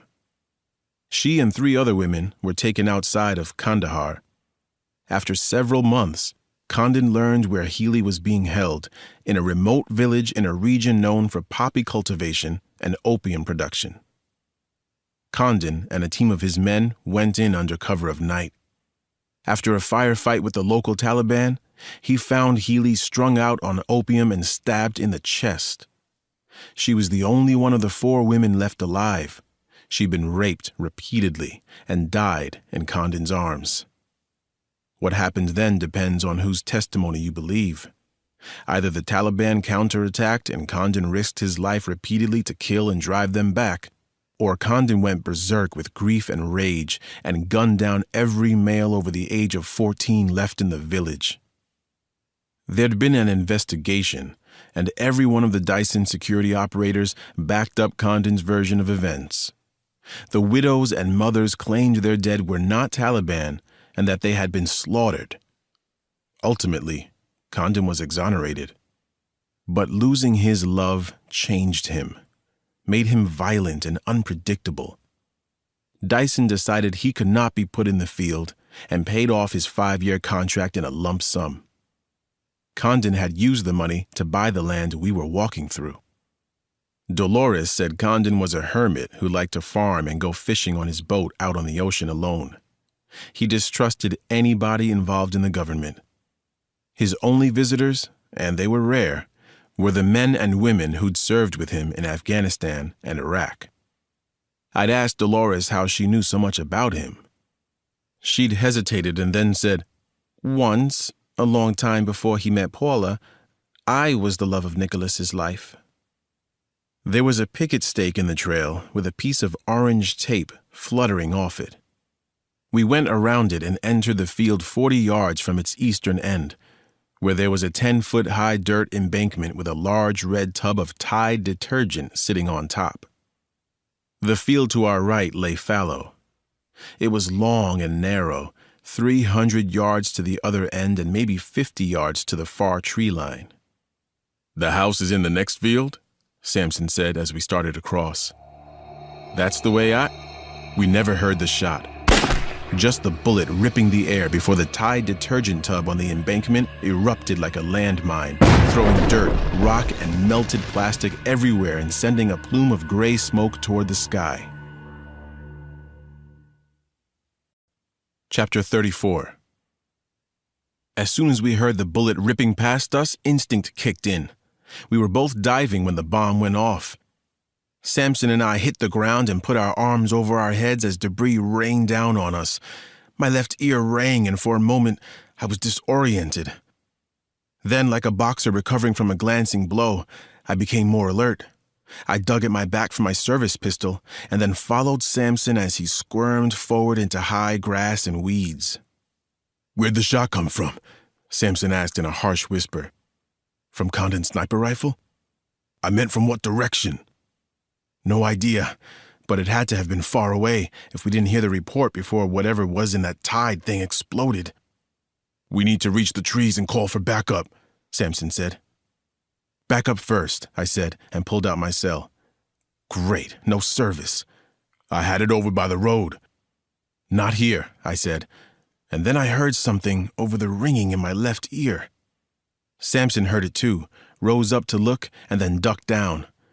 "That's an ATV," Samson said. "He's coming for us, 200 yards out, near the tree line." We stared at each other, thinking the same thing. Do we run for the trees and risk getting shot by a world-class sniper? Or... I pushed myself to my feet, held out my badge, and aimed my pistol at Condon, who was less than 100 yards away in a green Polaris Ranger. Samson stood up beside me and did the same. Condon pulled up at 90 yards, snaked a scope rifle over the wheel, and shouted, "You trying to get yourselves killed? Didn't you see the goddamn orange flag in the road?"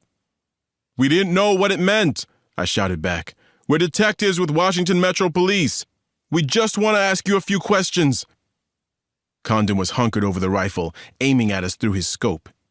At 90 yards, any shot we might take with a pistol would be a Hail Mary, but 90 yards with a precision sniper rifle was a chip shot. I had a funny feeling in my chest, as if he'd put the crosshairs there. Then he lifted his head. "You the Alex Cross? FBI profiler and all that?" "I was," I called back. "That's right." That seemed to satisfy Condon because he slipped the rifle into a plastic scabbard mounted to the side of the ATV and started driving toward us. "How do you know your name?" Samson asked. "I'm thinking he read our credentials through his scope," I said, lowering my gun but not holstering it. Condon pulled up about 10 yards away, late 30s and raw-boned. He had silver and red hair and a matching beard. Both needed cutting. "Azor," he said. "Denny?" 2 German shepherds jumped down from the flatbed carrier behind the sniper. They stopped and stood there, panting, at Condon's side. "You mind telling us what the hell that was all about?" Samson asked. "Shooting at us?" Condon said, "Practicing my trade. You walked into a hot rifle range. My place of business, unannounced and forewarned. That's what happened." I said, "You didn't see us before you shot?" He looked at me, blinked, said, "Hell no. I was in the zone. In the whole wide world, there was nothing but the I and the D and the trigger and me." "What's the I and the D?" He spelled it out. T-I-D-E. "What was in that container?" I asked. "Tannerite," he said. "Exploding target material. Shot indicator." Samson said, "You almost killed us with that stuff, which is illegal in Maryland, by the way." Ordinarily, the mere presence of a pissed-off John Sampson was enough to shake the toughest of criminals, but Condon looked at ease. "Not for me," he said. "I have a federal permit through alcohol, tobacco, and firearms, and like I said, I didn't know you were there. If I'd wanted to kill you, detectives, you'd already be dead, and I'd have a shovel and shut up mission on my hands. Know what I mean?" I did know what the sniper meant, and absolutely believed him. Chapter 35. Condon crossed his arms and said, "So go ahead, ask your questions." "Somewhere we can sit down?" Sampson said.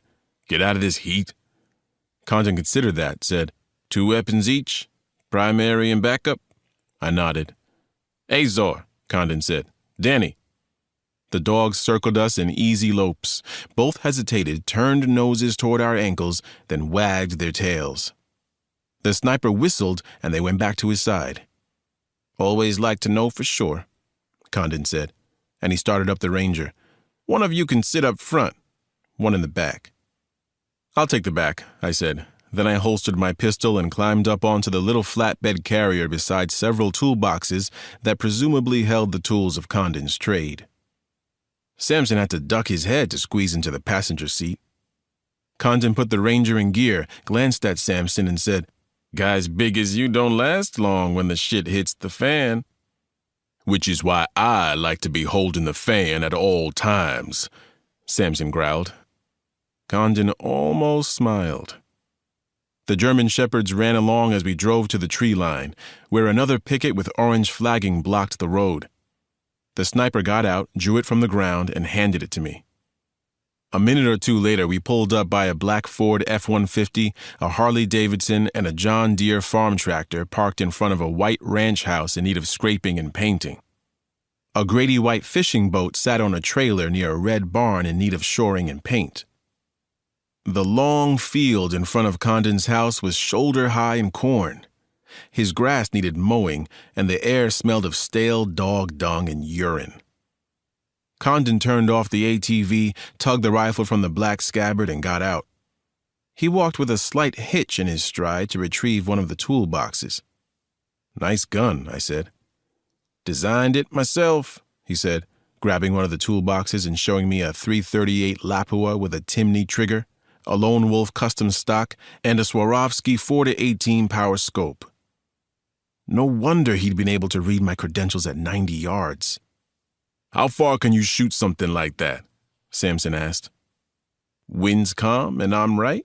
A mile," Condon said, and he went with a slight hitch in his gait up a cracked walkway to the front porch. He came up with a heavy ring of keys and used them to open 3 deadbolts. Opening the door, he called, "Denny, Azor." The dogs streaked into the house. 2 minutes later, they returned. "Kennel up," he said. The dogs trotted over to cedar beds and lay down. Condon gestured for us to follow him inside and flipped on the light in a small living area off a kitchen. The place reeked of marijuana. Beer cans and an empty bottle of Jack Daniels crowded a coffee table between a couch with busted springs and a large TV on the wall. An image from Game of Thrones was frozen on the flat screen. The drapes were drawn. Condon crossed to an air conditioning unit mounted on the wall and turned it on. "Beer?" he asked. "We're on duty," Sampson said. "Suit yourself," Condon said, and he went into the kitchen. I looked around, saw Sampson had gone to a small table in the corner and was looking at several framed photographs, all of the same beautiful young woman in a variety of rugged outdoor settings. In the largest picture, an 8x10, she was in Condon's arms and he glowed like he owned the world. "That what you hear about?" Condon asked. "Paula and all?" Even with the limp, he'd come up behind us so quietly, we both startled. When I turned, the sniper popped his bud can, looked at us coldly. "We'd heard about her. I'm sorry for your loss." Condon softened slightly, said, "Thank you." "What's it been? 4 years?" 4 years, 6 months, 3 days, 9 hours, 3 minutes. Was this what you came all the way from D.C. to talk about? In the car, Sampson and I had hashed out how best to approach him. Trying to bull or bluff a guy like Condon wasn't going to work, so I opted to come in at him from the side. "We need your help," I said. "Do you keep up with the news?" "I try not to," Condon said. "There was a mass murder in a methamphetamine factory in Washington, D.C., I said. 22 people died.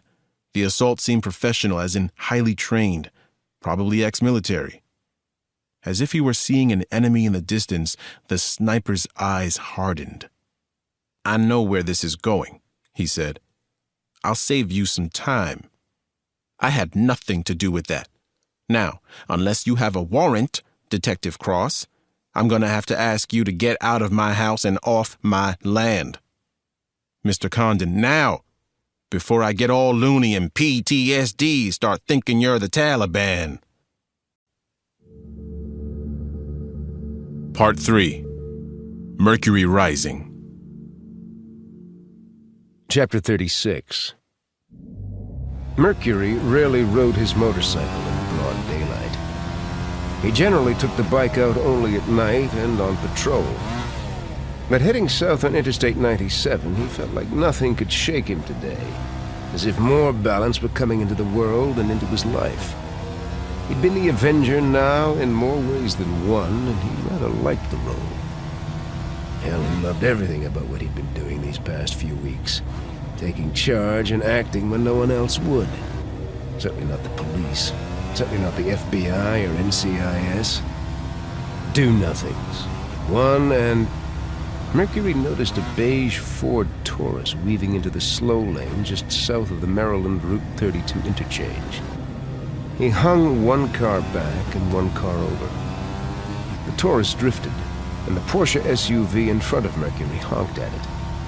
The Taurus wandered back into its lane. The Porsche accelerated. Mercury sped up as if to pass the Taurus too, and got just far enough to see what was really going on. "Stupid bitch," he muttered, anger beginning to build, boiling away all that good feeling. "Don't you read? Don't you listen?" He backed off, telling himself this wasn't the time or the place. But as he entered a long, slow, easterly curve in the 4-lane highway, Mercury realized that, except for the Taurus, the southbound lanes were clear in front and behind him. He made a split-second decision and zipped open his jacket. With his right hand, he twisted the throttle, and with his left, he drew the pistol. The motorcycle sped up until it was right beside the Taurus. The stupid bitch driving didn't look at him, and she wasn't looking at the road ahead. She was texting on an iPhone while driving 62 miles an hour. Years of practice had made Mercury an ambidextrous shot. He was about to pull the trigger when Ms. Textaholic actually took her eyes off the goddamn screen. She looked over. She saw the gun. She dropped the iPhone and twisted as he shot.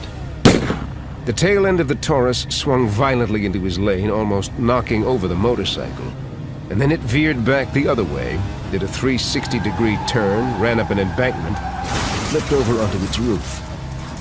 He put away the pistol and drove on at a steady 63, 2 miles below the speed limit. No need to draw any attention now that traffic laws were being obeyed and a sense of balance, a sense of order, had been restored. Chapter 37. That afternoon, after we talked to Condon, we went to Bree's office and gave her our report. "So Condon threatened 2 law enforcement officers?" she asked, looking as stressed and tired as I've ever seen her. "Oh, yeah," Sampson said. "In a manner of speaking, anyway," I said. "He's highly intelligent. Knew what we were up to the second we mentioned the massacre." "You ask him where he was on the night in question?" "He wouldn't answer," Sampson said. "Said he learned the hard way never to talk with an investigator of any kind without an attorney present." "But you put him on notice that he's a suspect," Bree said. "That can be a good thing." "It can," I said, but we can't exactly put him under surveillance from here, and we don't have evidence to support a search warrant. Find me one thing that links Condon to that factory, and I'll call in some favors with the state police in Maryland, have them put him under surveillance. I find one thing that links Condon to that factory, and I think Mahoney will take over and call in the FBI cavalry, and it will be out of our hands. Sampson said, I'm going to check if Condon has a Tannerite waiver. If not, he's stockpiling explosives, and we can walk in his front door with an army behind us. Good, Bree said. We started to leave, but Bree called after me. Alex, can we talk? Fine, Sampson said. I know when I'm not wanted. He closed the door as he left. Bree sagged back in her chair. You okay? I said. Not today, she said. This morning, the mayor and the chief took turns using me as their verbal punching bag over the massacre. And a few days ago, you helped them get the pressure off their backs by naming Terry Howard as Tom's killer. You can't go up and down emotionally along with their roller coaster whims. Accept the fact that getting pressure from above is part of the job, but doesn't define it. Focus on doing the best you can, nothing else. 3 months from now, you'll have a whole different outlook on things. Bree sighed. Think so? I know so, I said, coming around to massage her shoulders and neck.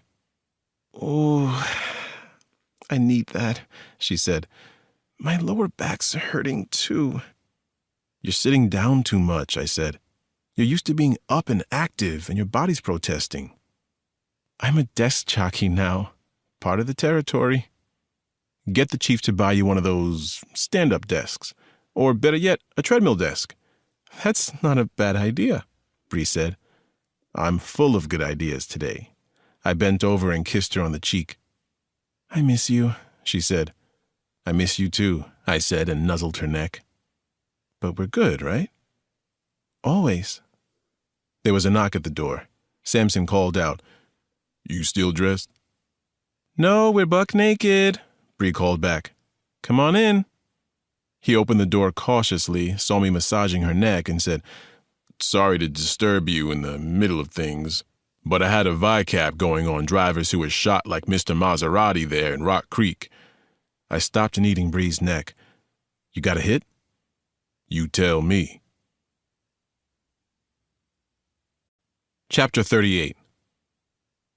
A few weeks before Aaron Peters was shot to death by a motorcyclist on the Rock Creek Parkway, 39-year-old Liza Crawford, a successful real estate agent in Gettysburg, Pennsylvania, was found dead in her brand-new Corvette on a winding rural road lined in places with stacked stone walls. The investigator said Crawford was traveling at a high rate of speed when she hit a stone wall. The Corvette flipped over and landed on its roof, crushing her. The extensive damage to Crawford's head had initially hidden the .45 caliber bullet entry and exit wounds, but they were discovered during the autopsy. She'd been dead before the crash. The slug was retrieved from the passenger side door, and it was now being processed at Pennsylvania's State Crime Lab. Samuel Tate, 23, died 2 months before Peters and Crawford. An auto mechanic, Tate was found dead inside his souped-up Ford Mustang, the front end of which was wrapped around an oak tree on a rural road west of Fredericksburg, Virginia. Tate was known to be an excellent driver who never drank or got high. There were no skid marks on the road, and yet he'd been going well over 100 miles an hour when he lost control. A medical examiner found a hole made by a .45 caliber bullet in the left side of his head. The bullet had already been processed. Look at that, Sampson said now, tapping on his computer screen, which displayed the report on Tate's bullet and the report on the bullets taken from the Rock Creek victim. They're a dead-on match. Crawford's will be too, I said, studying a map. She died about the same distance from Washington as Tate did, but she was to the north of it and he was to the south. So a 90 to 95-minute radius. Which means what? We've got a serial killer, a hunter on a motorcycle. Draw a 90-minute circle around us. That's his hunting ground. What's he hunting? Maseratis, Corvettes, Mustangs. High-performance cars, Sampson said. Well, the people who drive high-performance cars. And drive them very fast. Tapping my lip with one finger, I thought about that. What's the point? Sampson asked. Is it a game? Could be, I said. That video from Peters's car shows they were playing cat and mouse, and the motorcyclist was better at being the cat. Sampson shook his head. The media's gonna have a field day with this one too. Remember the Beltway sniper attacks? How could I forget?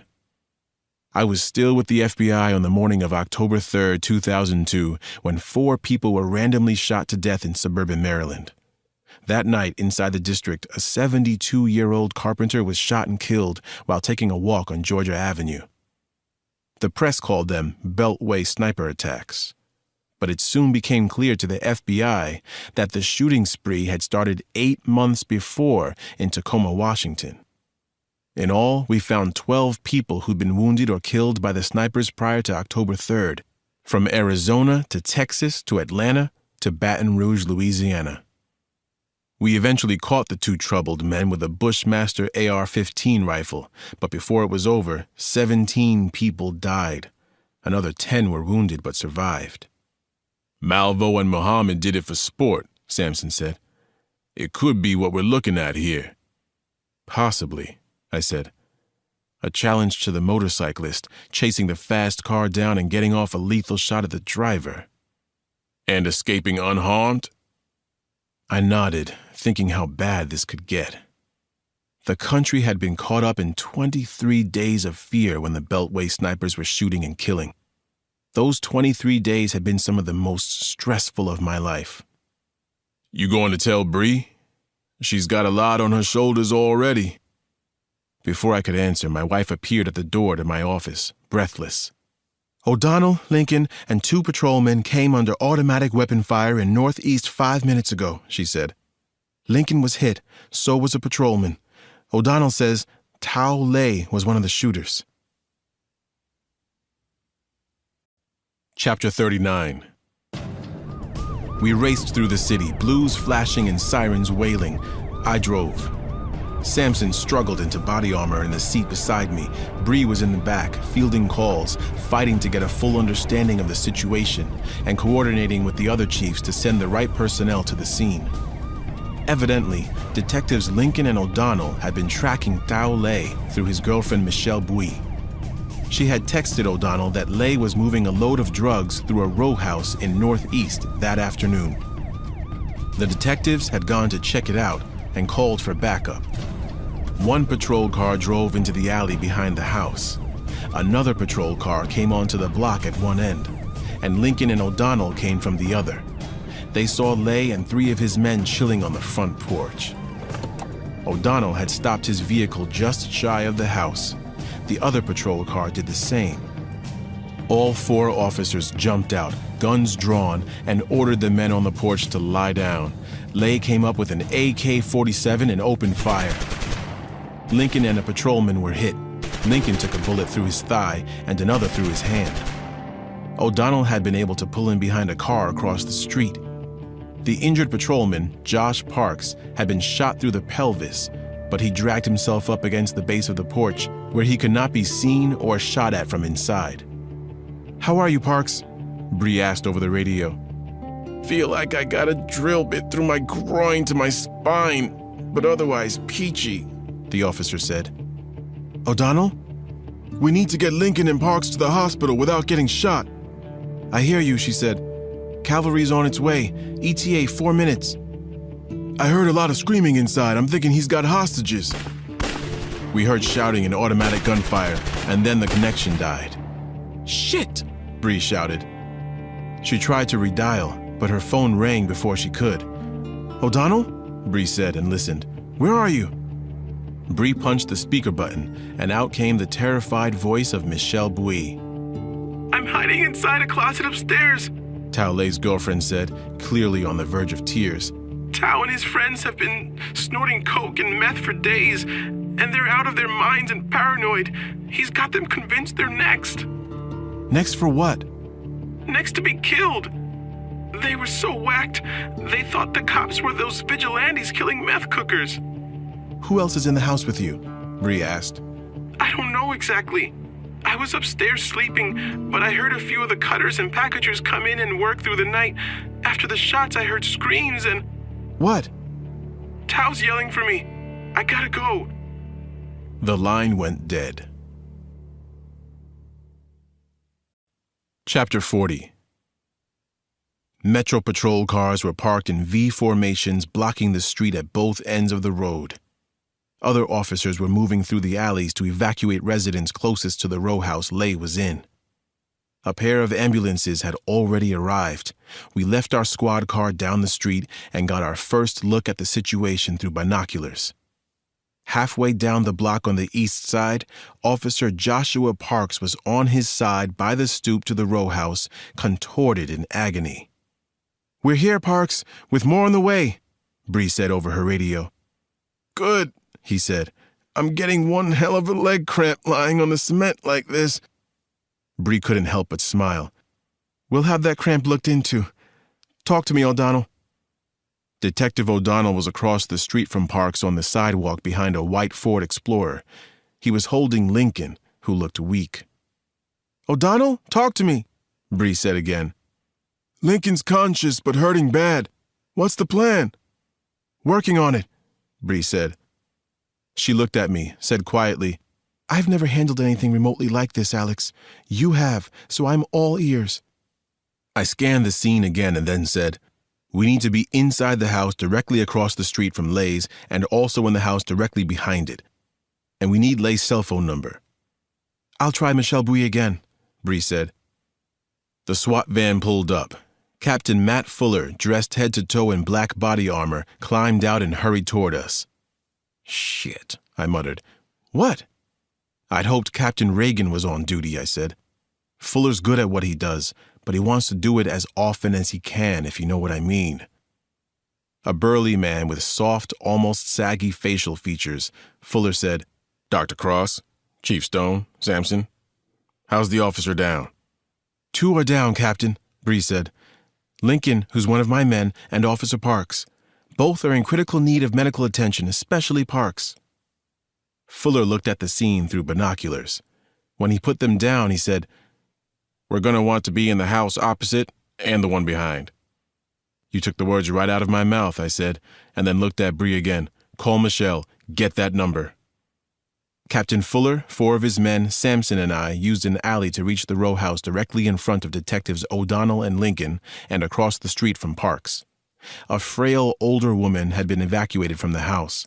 She'd given her key to one of the patrolmen who'd helped her, and we used it to go through the back door into her kitchen. We passed a steep staircase on our way into the living area, barely taking in the dated furniture, the photos of a lifetime, and a baby grand piano. "Maxwell and Keith, you're upstairs," Captain Fuller said behind me. "Stay back from the windows. Keep it dark." While the 2 SWAT officers climbed the stairs, Bree pushed aside the window curtains just enough for us to see O'Donnell and Lincoln right there on the sidewalk, backs to the Explorer, no more than 50 feet away. O'Donnell had his belt around Lincoln's thigh, but Lincoln looked wan, like he'd lost a lot of blood. "Lincoln needs medical help now," Bree said. "Both of them do," I said, watching Parks go through some kind of pain spasm that made him arch in agony. The SWAT commander was quiet for several moments and then said, "We're going to handle this one at a time. Easiest first, which means Lincoln." Fuller looked at his 2 other men. "How fast can you get out the door, go down the steps, grab Lincoln, and get your asses back inside?" 20 seconds, Sergeant Daniel Canary said. Maybe less, Officer Brent Remmer said, unless we come under fire. "O'Donnell, how long since the last shots?"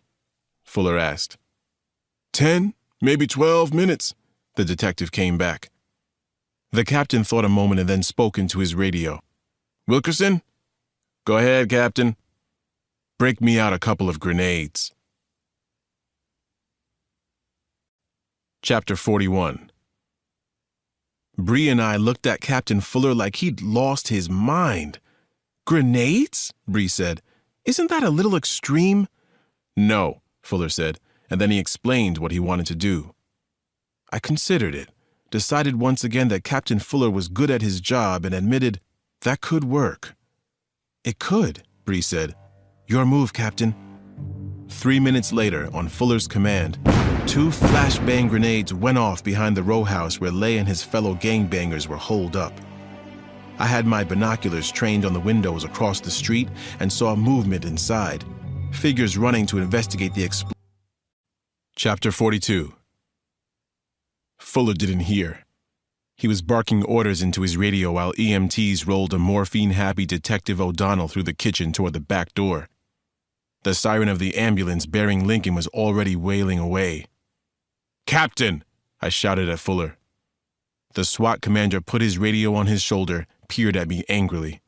"Detective Cross, stand down." "I won't stand down, Captain," I said.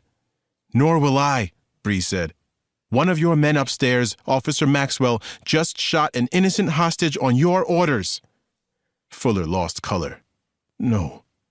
"Lay's girlfriend, who was in there, says yes." The captain pulled himself together and clicked his radio. "Maxwell?" "Right here, Cap." "How did you identify the shooter?" "White t-shirt and weapon." "No head?" "Negative." "How long did you have the shooter in your scope?" "From right before he started shooting at O'Donnell," Maxwell replied. "When he stopped, he ducked out of sight for maybe 3 seconds and then returned, like he'd reloaded."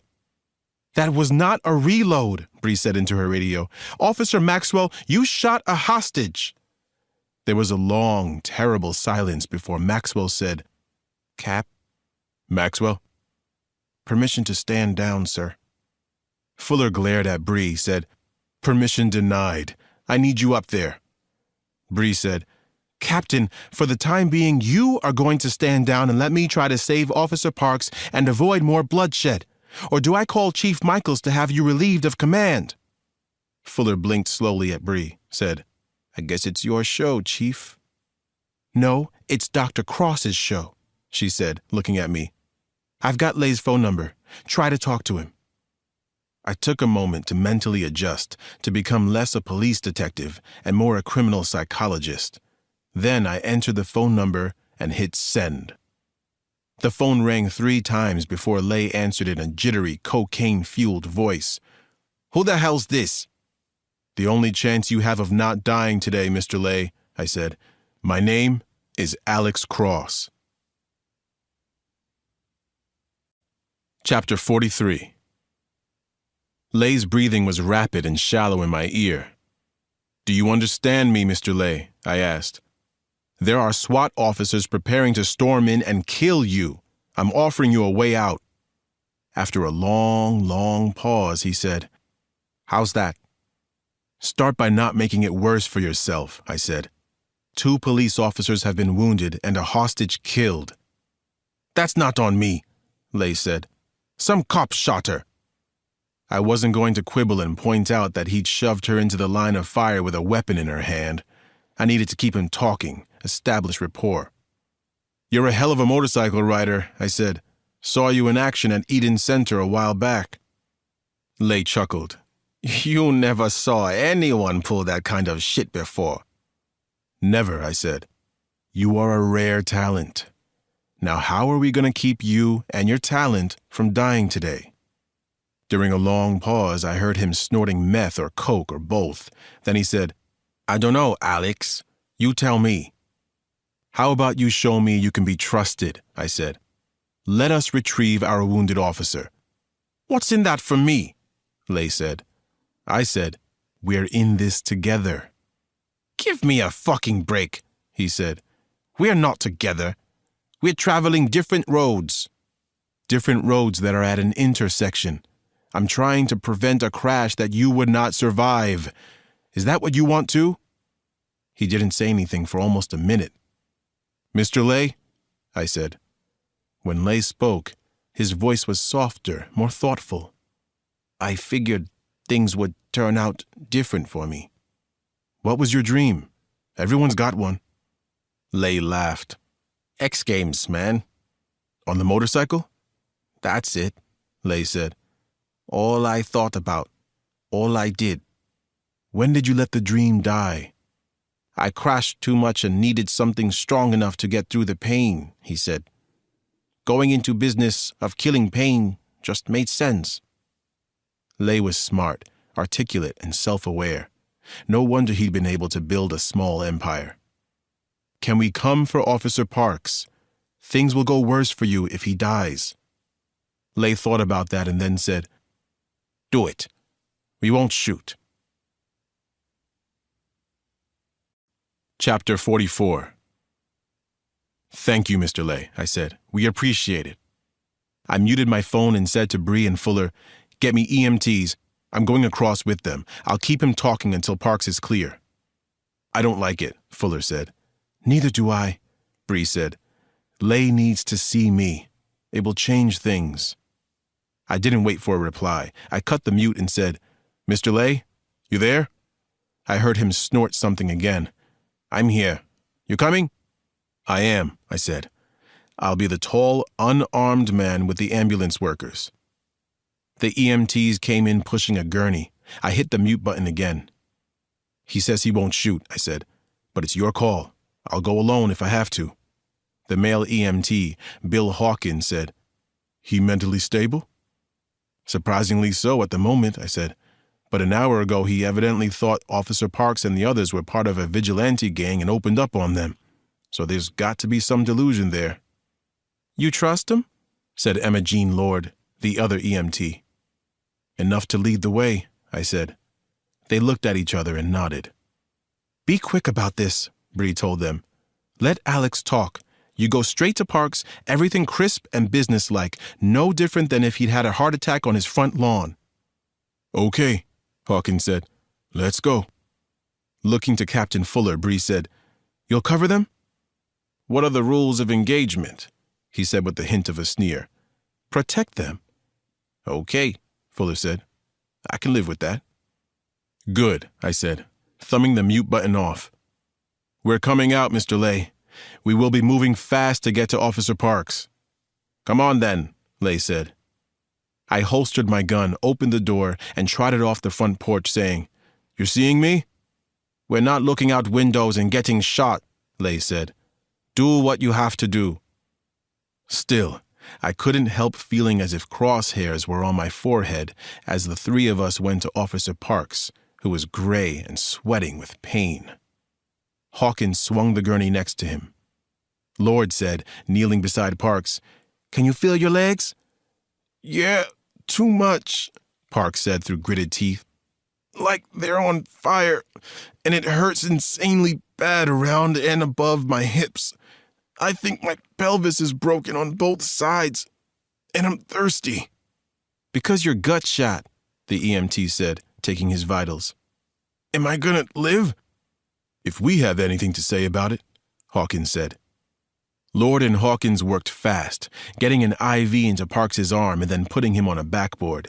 They lifted him onto the gurney, strapped him down, and headed for the street. I waited until they were out of range before saying, You did a good thing, Mr. Lay. Officer Parks will live. Why don't you do another good thing and come out onto the porch to talk to me face to face? There was a moment of silence before Lay said, You must think I'm an idiot. I take one step out that door and I go boom, boom away. Not if I have anything to do with it, I said. At least let some of the hostages go. No. No, you won't come out and talk, or no, you won't let the hostages go. The hostages stay, Lay said, and I heard him set his cell down.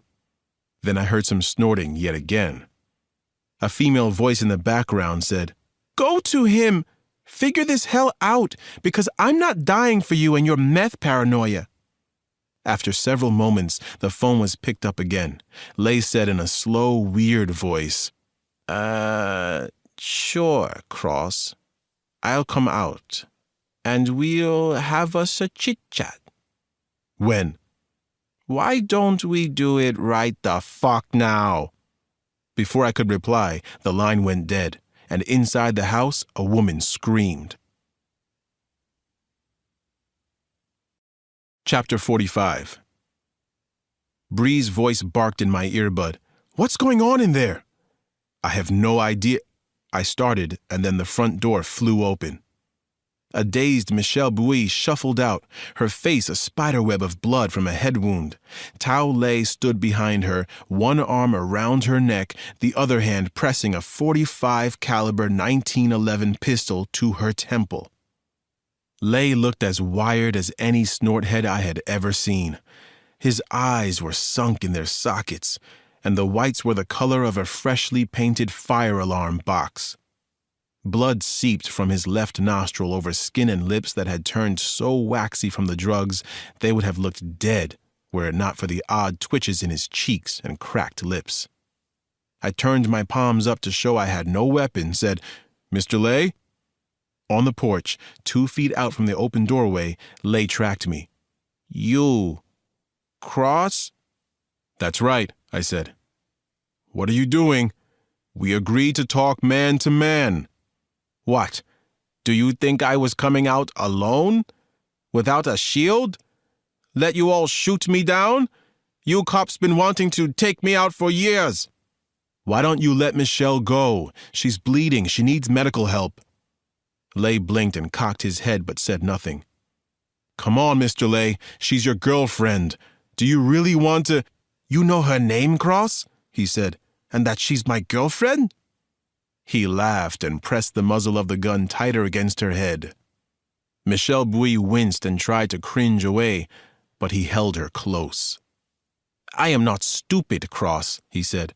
"You know her name means you talk to her, and she's been talking to you. And my girlfriend? Hell no.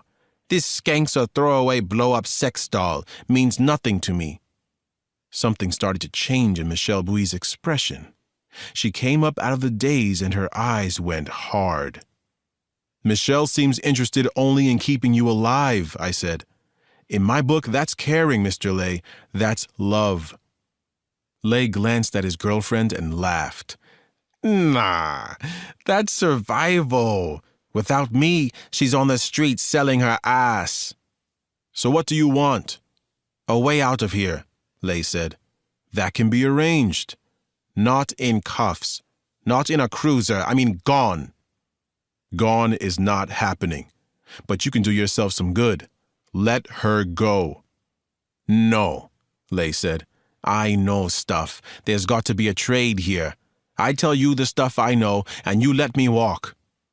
"You'd have to know something of great value for that to happen," I said. "Like what?" "Like who are the vigilantes? Are they mercenaries hired by rival drug gangs?" "Hey, I don't know, man," Lei said. "Seriously, I know a lot, but not that." I thought a moment. "Did you kill Tom McGrath?" "No way," Lei said. "I wanted to, but that ain't on me, and I can prove it. Can't I, Michelle?" Bouis looked at me and nodded. "We were in bed when that happened." "See?" Lei said, relaxing his hold around her neck. "Sex dolls are important in other ways. What else do you want to know?" I was just doing my best to keep him talking when something popped into my head. "Did you frame Terry Howard?" I asked. "Did you plant the cocaine and the money? He's dead, you know. It would help clear things up." "Nah," Lei said with a smirk. "I never did nothing like—" Michelle Bouis opened her mouth and chomped down on Lei's forearm. Lei howled in pain and yanked his arm free. A ragged chunk of his flesh tore away and his arm poured blood. In his drug-agitated state, Lei looked at the wound in disbelief and trembled from adrenaline. Bouis smiled, spit, and said, "A throwaway sex doll that bites."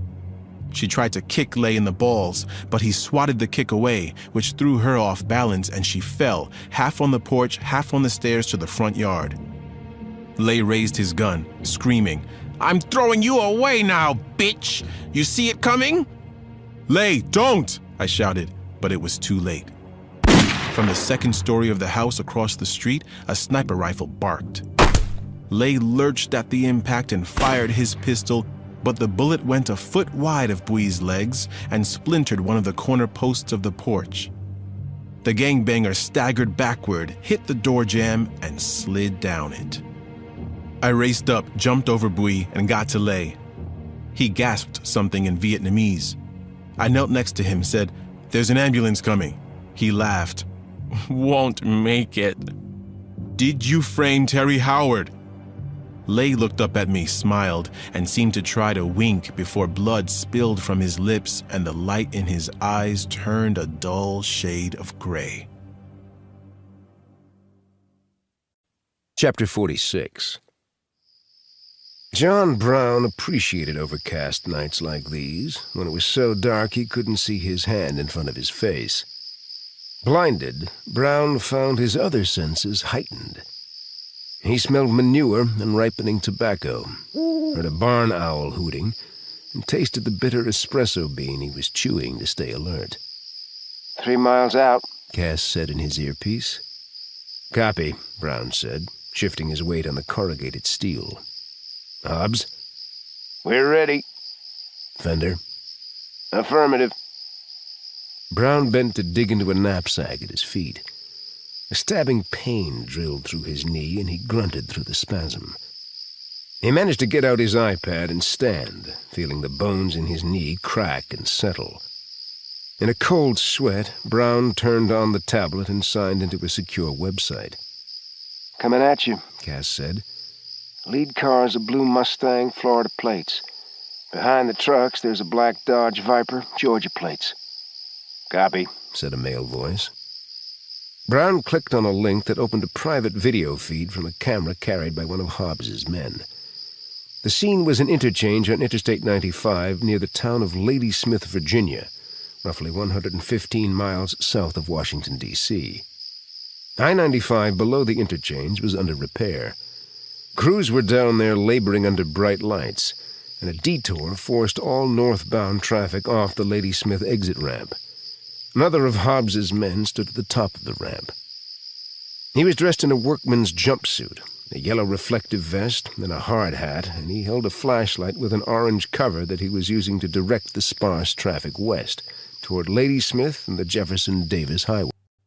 Chapter 47. Mid-morning, an FBI helicopter picked up Sampson and me on the roof of D.C. Metro headquarters. Special Agent Ned Mahoney, grim and quiet, sat up front. 90 minutes earlier, a Caroline County Sheriff's deputy had been driving by a tobacco drying facility northeast of Ladysmith, Virginia. A heavy chain usually blocked the entrance, but he noticed that today the chain lay in the mud next to the tracks of many large vehicles. The deputy thought it odd because the harvest was still weeks off, and he drove in. He saw enough to call the state police and the FBI. "Who's been through the scene other than the deputy?" I asked. "No one," Mahoney said. "As soon as I heard, I was on the horn to Virginia State Police to seal off the area. We should be looking at it fairly clean." 45 minutes later, we were dropping altitude over mixed farmland and woods, rolling terrain mostly, with some creek beds and rivers. After the chopper soared over a last stand of towering oaks, the forest opened up and we flew in an oval pattern around the scene. The grill of a blue Mustang was nosed up against an earthen barrier, the vehicle's doors open. 2 bodies, both male, were sprawled nearby in the grass. Between the long drying sheds, 3 gray, refrigerated semi-trailers were lined nose to tail like elephants on parade. The truck windows and windshields were shot through and spiderwebbed. Behind the last semi was a black Dodge Viper with 2 dead men in the front seat. The pilot landed out by the highway, where a perimeter had been established. After checking in with the Virginia State Police lieutenant and the county sheriff, we went to the crime scene on foot. It was hot. Insects buzzed and drummed in the forest around the tobacco facility. Truck engines idling swallowed the sound of blowflies gathering around the Viper. "They've swept their way out again," Mahoney said, when we were 10 yards from the Dodge. I looked at the glistening dirt road between the Viper and us. I saw faint grooves in the moist dirt and said, "or raked." The door to the muscle car was ajar, the window was down, The driver had taken a slug through the back of the skull, left occipital. Blood splattered the windshield and almost covered 2 bullet holes, one exiting and one entering. The passenger in the Viper had been rocked back, his left eye a bloody socket and a spray of carnage behind him. 2 shots, 2 kills, Sampson said. Driver was shot from behind. And at a slight angle, I said. The passenger was shot from one of those roofs, probably the left one. We walked on, seeing the trucks parked grill to bumper and the signs that said they belonged to the Littlefield Produce Company of Freehold Township, New Jersey. 2 dead men in every cab, each of them shot once. They were suckered in here and then executed from above, I said, wondering if Nicholas Condon and his buddies could have dreamed up this ambush. Yes, I decided, probably relatively easily. Shot from one shed roof or another, Mahoney agreed. The roofs are slanted toward us, and yet we haven't seen a single spent casing on the ground. If each sniper shoots once, there's no reloading, so no brass, I said. We walked past the forward semi and looked to the Mustang and the 2 dead men lying in the field with tape around them and a crew of FBI criminalists documenting the scene. Figuring we'd better not disturb them, we walked back to the rear semi, the only one without a truck grill up against its rear bumper. Deputy Max Wolford, who discovered the massacre, was waiting with the bolt cutters. Sampson said, How much do you want to bet we don't find radishes and baby greens in here? I vote for drugs and money, Mahoney said, and he nodded to Wolford, who centered the lock shackle between the cutter's blades and snipped it off. Sampson worked the lever and threw up the door. A cloud of cold, humid air billowed from the refrigerated unit, and sunlight poured inside. It wasn't what we'd expected. Not at all. Jesus Christ, Sampson said. I didn't see that coming. I swallowed my reaction, drew my gun, held up my badge, and climbed in. Chapter 48. 4 blue corpses in underwear were laid out on tarps on top of stacks of wooden produce crates marked cucumbers, tomatoes, and lettuce. 3 of the dead were young women, late teens and early 20s. The 4th was a young boy, maybe a year older than Ali, no more. Beyond the bodies in the crates, far back in the container, I could see the shoulders, heads, and fearful eyes of at least 30 people of various races and colors, mostly young women and a few young boys dressed in ragged winter clothes, all pressed tight together, teeth chattering, trying not to freeze to death. Move the truck so we can get the other containers open, I told Mahoney. We've got to get emergency medical crews in here. And a lot more support, Mahoney said, pulling out his cell phone. I pulled off one of the tarps, gave it to Sampson, said, Cover the Viper. They don't need to see that. He took it, and I started clearing a path through the produce boxes. I'm with the police, I said. We're getting you all help. They stared at me either shyly or blankly. Any of you speak English? I asked. A few of them shifted their eyes, but no one replied. When I reached them, some were crying, and some shrank from me, would not look at me, as if they were both afraid and ashamed somehow. I tried to smile reassuringly and gestured toward Sampson. At first, no one moved. Then a pretty woman with black hair wearing a gray snorkel parka broke from the group and hurried past me. A stream of them followed. Only a few glanced at the corpses on the way out. Sampson helped them off the truck, and they lay down in the grass in the baking sun beyond the shrouded Viper, weeping, hugging, and consoling one another in at least 5 languages. State troopers brought jugs of waters and boxes of power bars, which they tore into ravenously. After the cabs of the other trucks had been photographed, we had the miserable task of removing the dead and placing them on the plank floors of the drying sheds. In the other 2 containers, we found a total of 5 corpses and 67 survivors. We have no idea how long they've been in there, Sampson said. frustrated as the scope of the situation sank in. "We have no idea where they came from or who all these dead guys are. There's not a stitch of identification on any of them." We were standing to the side, watching as EMTs and disaster relief workers began to arrive. I noticed the girl who'd left the container car first, the one with the dark hair who'd scurried past us in the gray snorkel parka. She'd stripped off her heavy coat and pants, revealing shorts and a long-sleeved pink t-shirt with silver sequins spelling out "Goddess." She was within earshot, and as we spoke, she kept glancing our way. I smiled and crooked a finger at her. Goddess acted like she didn't understand. I went over and crouched next to her. "You can stop pretending that you don't know any English," I said. She looked at her lap. "We're here to help," I said, "but we need your help in return." There was no change in her affect, just a casual glance up, as if she were looking through me towards something far away. "Suit yourself," I said, "but U.S. immigration will be getting involved soon enough. If you want a chance at staying in this country, you need to start talking." Her pupils dilated and her breath quickened. I saw both tells, shrugged at her as if I were done, stood up, and took a few steps towards Samson. She called after me in a thick accent, "You get me a pack of Marlboros and I try to help you." Chapter 49. "You believe her?" Bree asked when I finally got home around 11 that night after one of the more upsetting days of my life. "I've got no reason not to believe her," I said, eating leftover lamb kebabs with a sweet, fiery peanut sauce Nana Mama had come up with. Several of the other young ladies who spoke English told a similar story. The young boys, too. "It's inhuman," she said.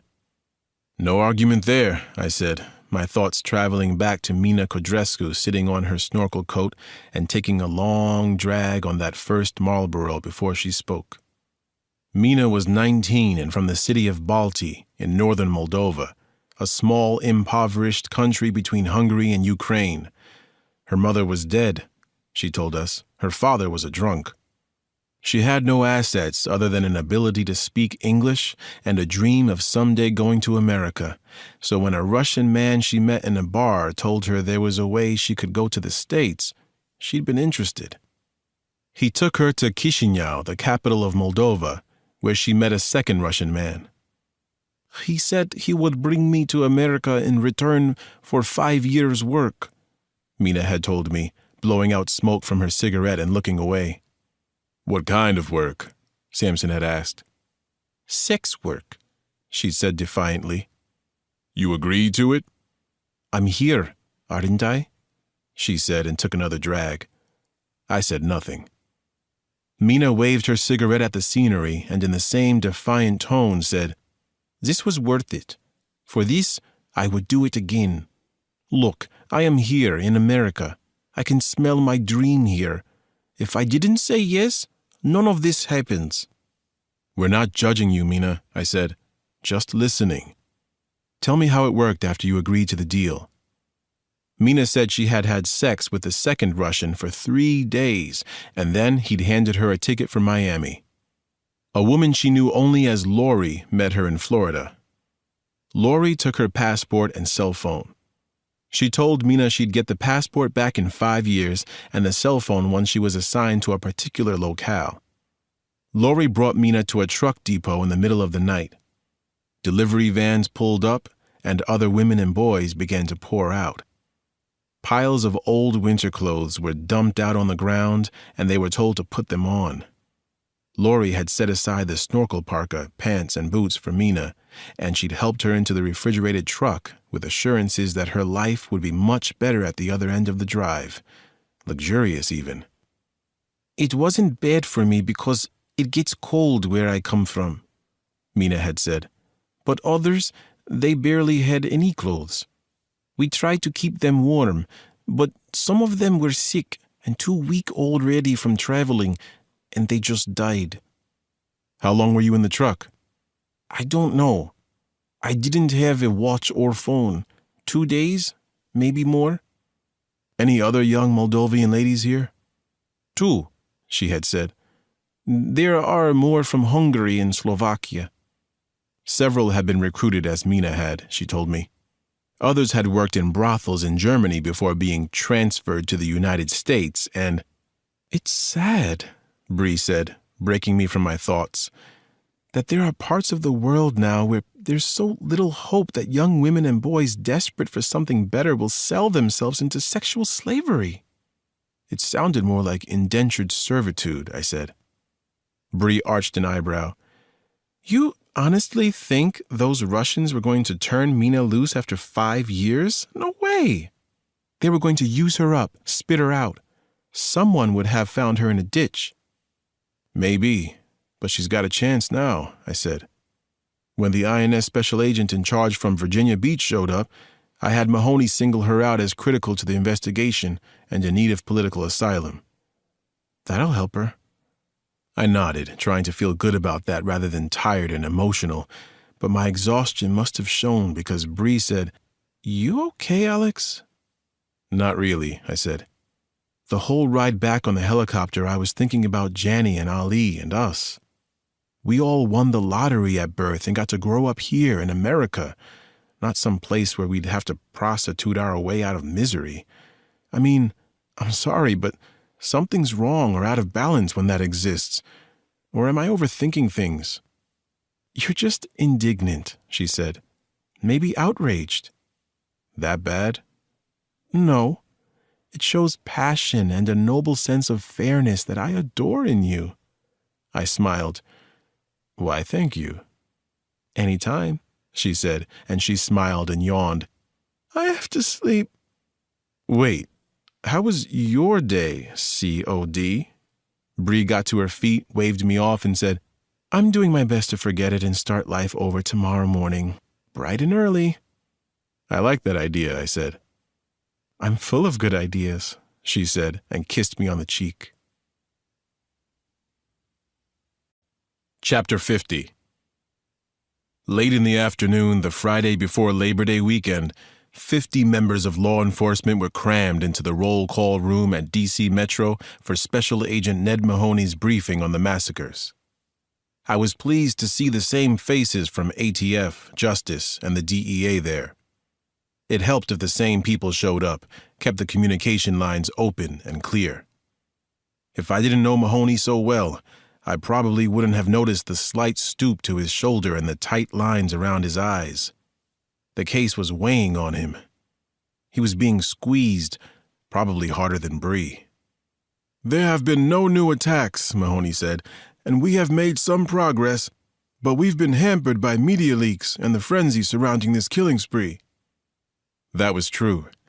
The media coverage had turned red-hot and constant for the 4th massacre. Stories had been published or broadcast stating that unnamed sources close to the investigation said that the FBI believed ex-military, likely mercenaries, were executing the attacks and were either working on behalf of a cartel or acting as vigilantes. Also leaked was the fact that in addition to the human cargo, the trucks had contained $1 million in cash and 90 kilos of cocaine, all hidden in the produce crates. D.C. Metro and the FBI had been hoping to keep all that inside this room.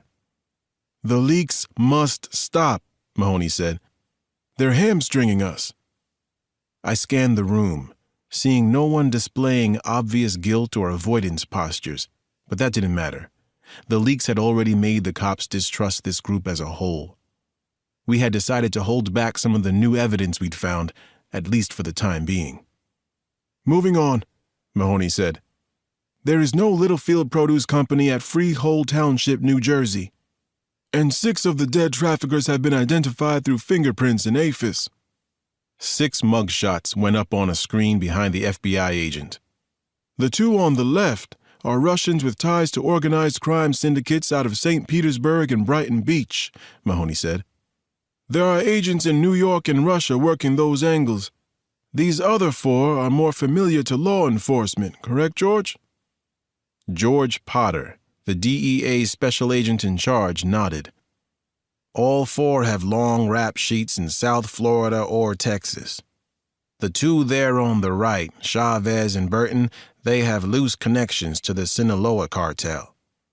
Do any of them have a history of involvement in human trafficking? Bree asked.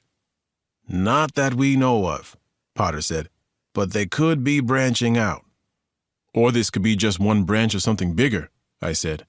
These connections to both Russian mobsters and Mexican drug cartels suggests a possible alliance that is frightening when you think about it.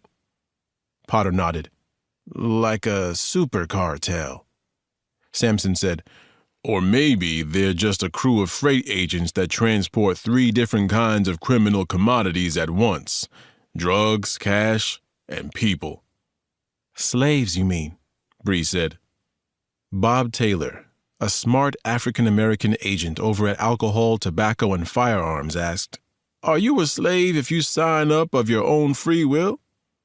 They were bought and paid for, Bree said. Even if the sellers were the girls themselves. Let's call this what it is, sexual slavery. Taylor threw up his hands in surrender, said, Just trying to clarify, Chief. You ask me, whoever these shooters are, they're doing the world a favor getting defects out of the gene pool. There were a number of nods and murmurs of agreement in the room. I couldn't argue with the sentiment in one sense. I'd had the chance to go over the dead men's rap sheets, and there was viciousness, cruelty, and depravity laced through their lives. I don't care if you believe in Jesus, God, Allah, karma, the spirit of the universe, or a higher power. The crew of thugs who died in Ladysmith, Virginia, had been begging for a violent death like that. Shot down, no mercy. I believed that was true, even if I also believed that whoever killed those thugs deserved trial and punishment.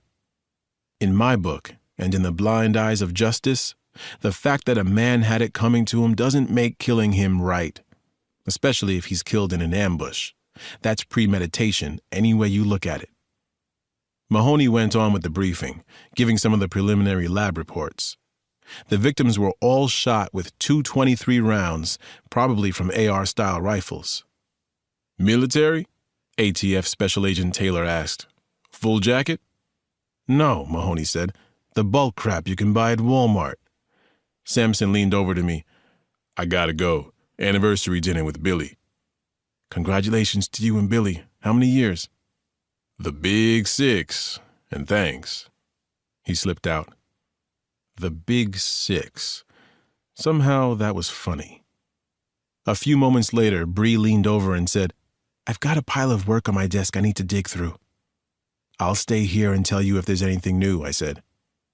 There wasn't anything new, at least not from my perspective. Mahoney wrapped up the rest of the briefing in 20 minutes and the place emptied out. You look like you could use a 3-day weekend, I told Ned. Wouldn't that be something? Mahoney said.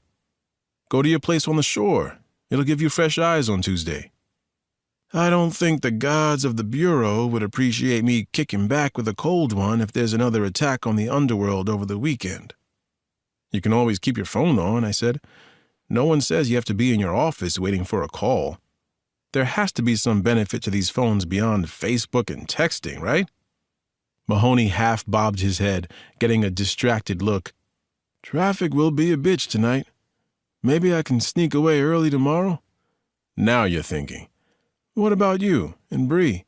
Why don't you and the kids come? Supposed to be a beautiful weekend. Nothing would make me happier, but Janny's got an invitational thing over at Johns Hopkins, and we were going to see Damon, too. There are 3 days to the holiday. You could always come on Sunday morning or even on Saturday night. Tempting. Let me run that by the new chief of detectives. Chapter 51. Ordinarily, the track season ends in mid-August, but the USA Track and Field Organization had launched a program to nurture young talent, inviting high school athletes from across the country to meet on the Johns Hopkins campus in an effort to help coaches identify those with potential. The fact that Janny had been invited at the age of 15 years and 8 months was a shock to us. Initially, she hadn't been among the athletes offered spots at the meet. But Ted McDonald, a well-regarded track coach who works with my daughter, showed videos of her to the right people, and she got in on discretion. We were on the shady side of the stands an hour before she was set to run. Down on the field, the kids were warming up, except not many of them looked like kids. "What are they feeding them?" Bree asked. "Human growth hormone cereal with steroid milk," Nana Mama said, and she cackled. "I hope not, for their sake," Bree said. "Jenny said everyone had to submit urine and blood samples." "Those could be doctored," Nana Mama said. We knew that all too well. Earlier in the summer, a vindictive and jealous girl in North Carolina had tried to frame Janny for drug use. Since then, we'd always demanded samples from any drug test she had to take. A group of athletes glided by at an easy 10 miles an hour. I watched them, trying to keep memories of the prior evening at bay. This was a holiday, and I'd read that it was important to take them and enjoy them, or you risked burnout. "Can I have a Coke?" Ali asked, pulling off his headphones, which were attached to the iPad we'd bought used on eBay. "Water would be better," Nana Mama said. "I thought this was a holiday," Ali grumbled. "Holidays are supposed to be fun. You've heard about fun, right?" My grandmother twisted on the bleacher and fixed him with her evil eye stare. "Are you sassing your great-grandmother?" "No, Nana Mama," Ali said. "I won't take sass," she said. "You've heard about that, right?" "Yes, ma'am." Bree and I watched in amusement at the mastery with which Nana Mama handled Ali. "What are you listening to?" Nana Mama asked, her voice softening. Ali brightened. "A podcast about dolphins and how they have echolocation just like bats, only in the water." "What's the single most surprising thing you've heard so far?" Without hesitation, he said, "Dolphins have the best hearing in the world." "Is that true?" Bree asked. "Humans can hear up to like 20 kilohertzes, dogs to like 45 kilohertzes." "Hertz," Nana Mama said. 45 kilohertz. "Hertz," Ali said. "Big cats, like lions, hear up to 65, I think, but a dolphin can hear sounds up to 120 kilohertz. And they have like an electric field around them. They say you can feel it if you swim with them. I want to do that, Dad, swim with dolphins." "I thought you had a few questions for Neil deGrasse Tyson." "That too," Ali said. "Can I have a Coke, Dad?" "Yes," I said. "What?" Nana Mama said. I smiled. The holiday argument gets me every time. Someone tapped me on the shoulder. I turned around and found Damon. "Hey!" I cried, and I stood to hug him. "Look who snuck up." "Hi, Dad," he said, grinning from ear to ear and hugging me back. There was a round of hugs and kisses. We heard about orientation, and Ali got a Coke and a bag of salt and vinegar chips, and life was good and grounded and solid. The pressure of Bree's new job drained away, too. I could see that in the way she laughed at one of Damon's tales. She felt at ease. I did, too. A rare thing in those days. "Hey, Dad!" Chapter 52. Janny was calling to me from the fence, so I got up and started down toward her. "Janny, you got this," Damon said, following me. "My friends on my hall are coming to see you smoke them all." Janny laughed and punched the air before hugging Damon. She has never had stage fright, at least not when it comes to running. In the past year, she'd faced women running for NCAA Division I schools, and she'd run well enough to be here. "You good?" I asked. "Always," she said, relaxed. "Coach McDonald's got good meet and race strategies worked out." "What's the difference?" "You'll see.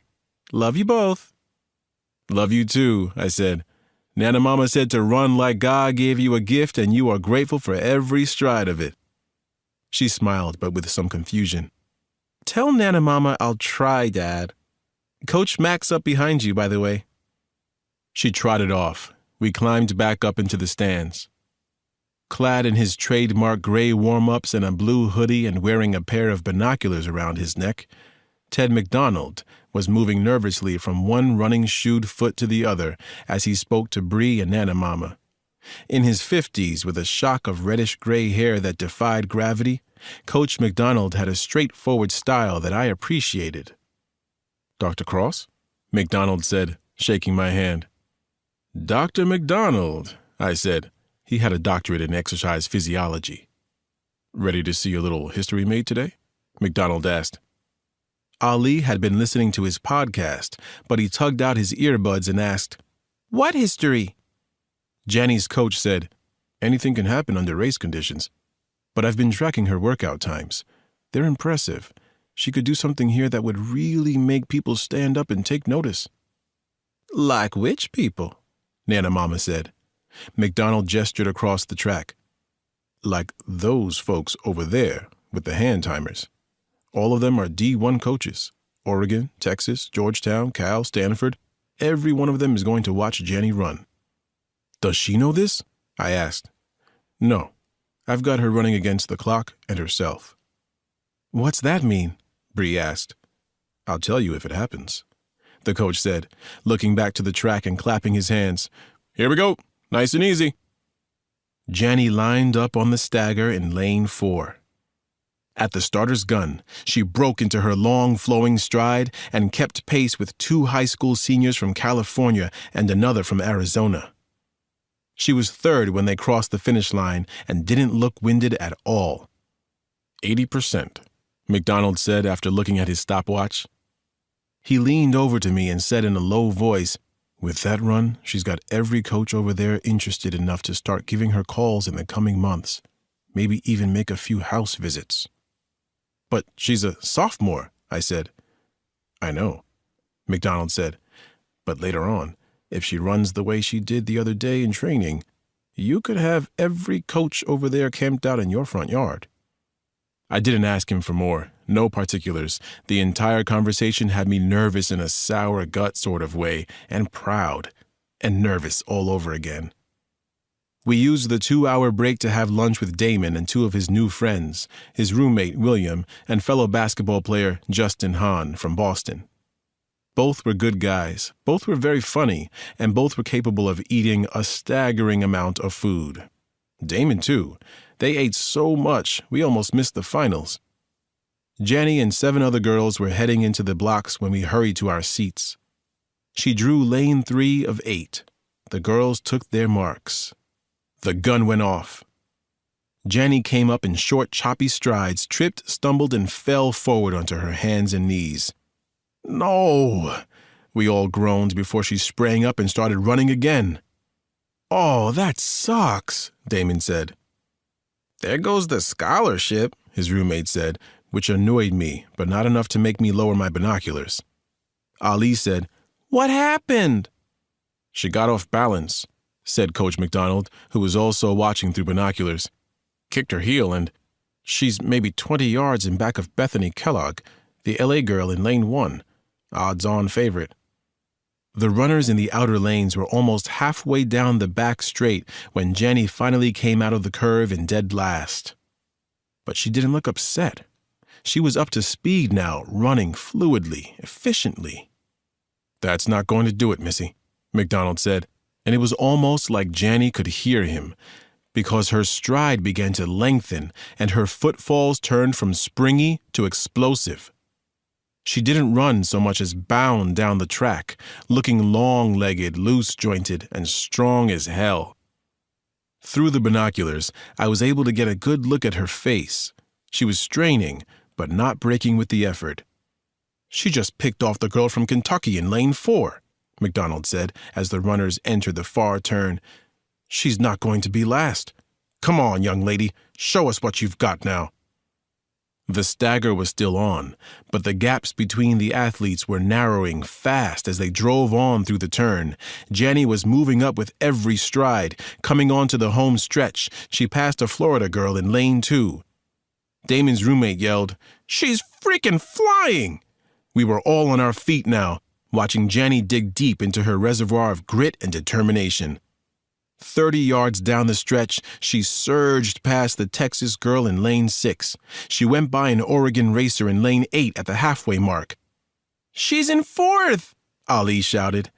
The top 3 girls were neck and neck, with Bethany Kellogg barely leading and 10 feet between Janny and the girl from Alabama in 3rd. With 30 yards to go, she closed that to 6 feet. With 15 yards left, she'd pinched it to 3. 8 inches separated the 2 girls when they crossed the finish line. Coach McDonald lowered his binoculars, shaking his head in wonder.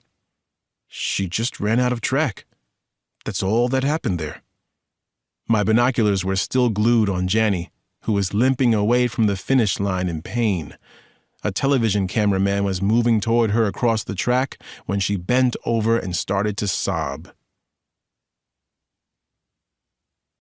Chapter 53. 4 hours later, we had the surreal experience of seeing Janny's race on ESPN. We watched the clip on a flat screen at Ned Mahoney's beach house on the Delaware shore. The edited video showed the start of the race, Janny's fall, and Janny coming into the back stretch in dead last, then the tape jump cut to the far turn and her go-for-broke sprint down the stretch.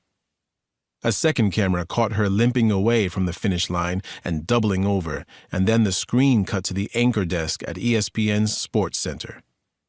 Carter Hayes, the Saturday co-anchor, looked at his partner, Sheila Martell, and said, "That girl ran so hard after the fall, she broke her foot crossing the finish line." Martell stabbed her finger at her co-anchor and said, "That girl ran so hard after the fall, she missed 3rd by 8/100ths of a second and 1st by 4/10ths of a second." Hayes jabbed his own finger Martell's way and said, "That girl ran so hard that if you subtract the conservative 2 seconds she lost in the fall, she would have won by 1.6 seconds, and she would have been in the record books with the 7th fastest time for the 400 among high school women. An amazing performance. Highlight of the day, no question." Sheila Martell pointed at the camera and said, "Heal up, young Janny Cross. We have a feeling we'll be hearing from you again." The screen cut away to the next story. We all cheered and clapped. "Seeing her run in person, I swear my heart almost stopped," Nana Mama said.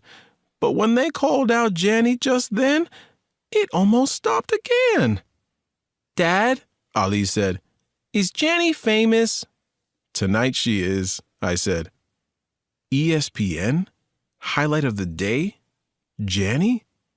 How the hell did ESPN know about the race? Mahoney asked. Bree said, "Some freelance cameramen who sell to ESPN were there.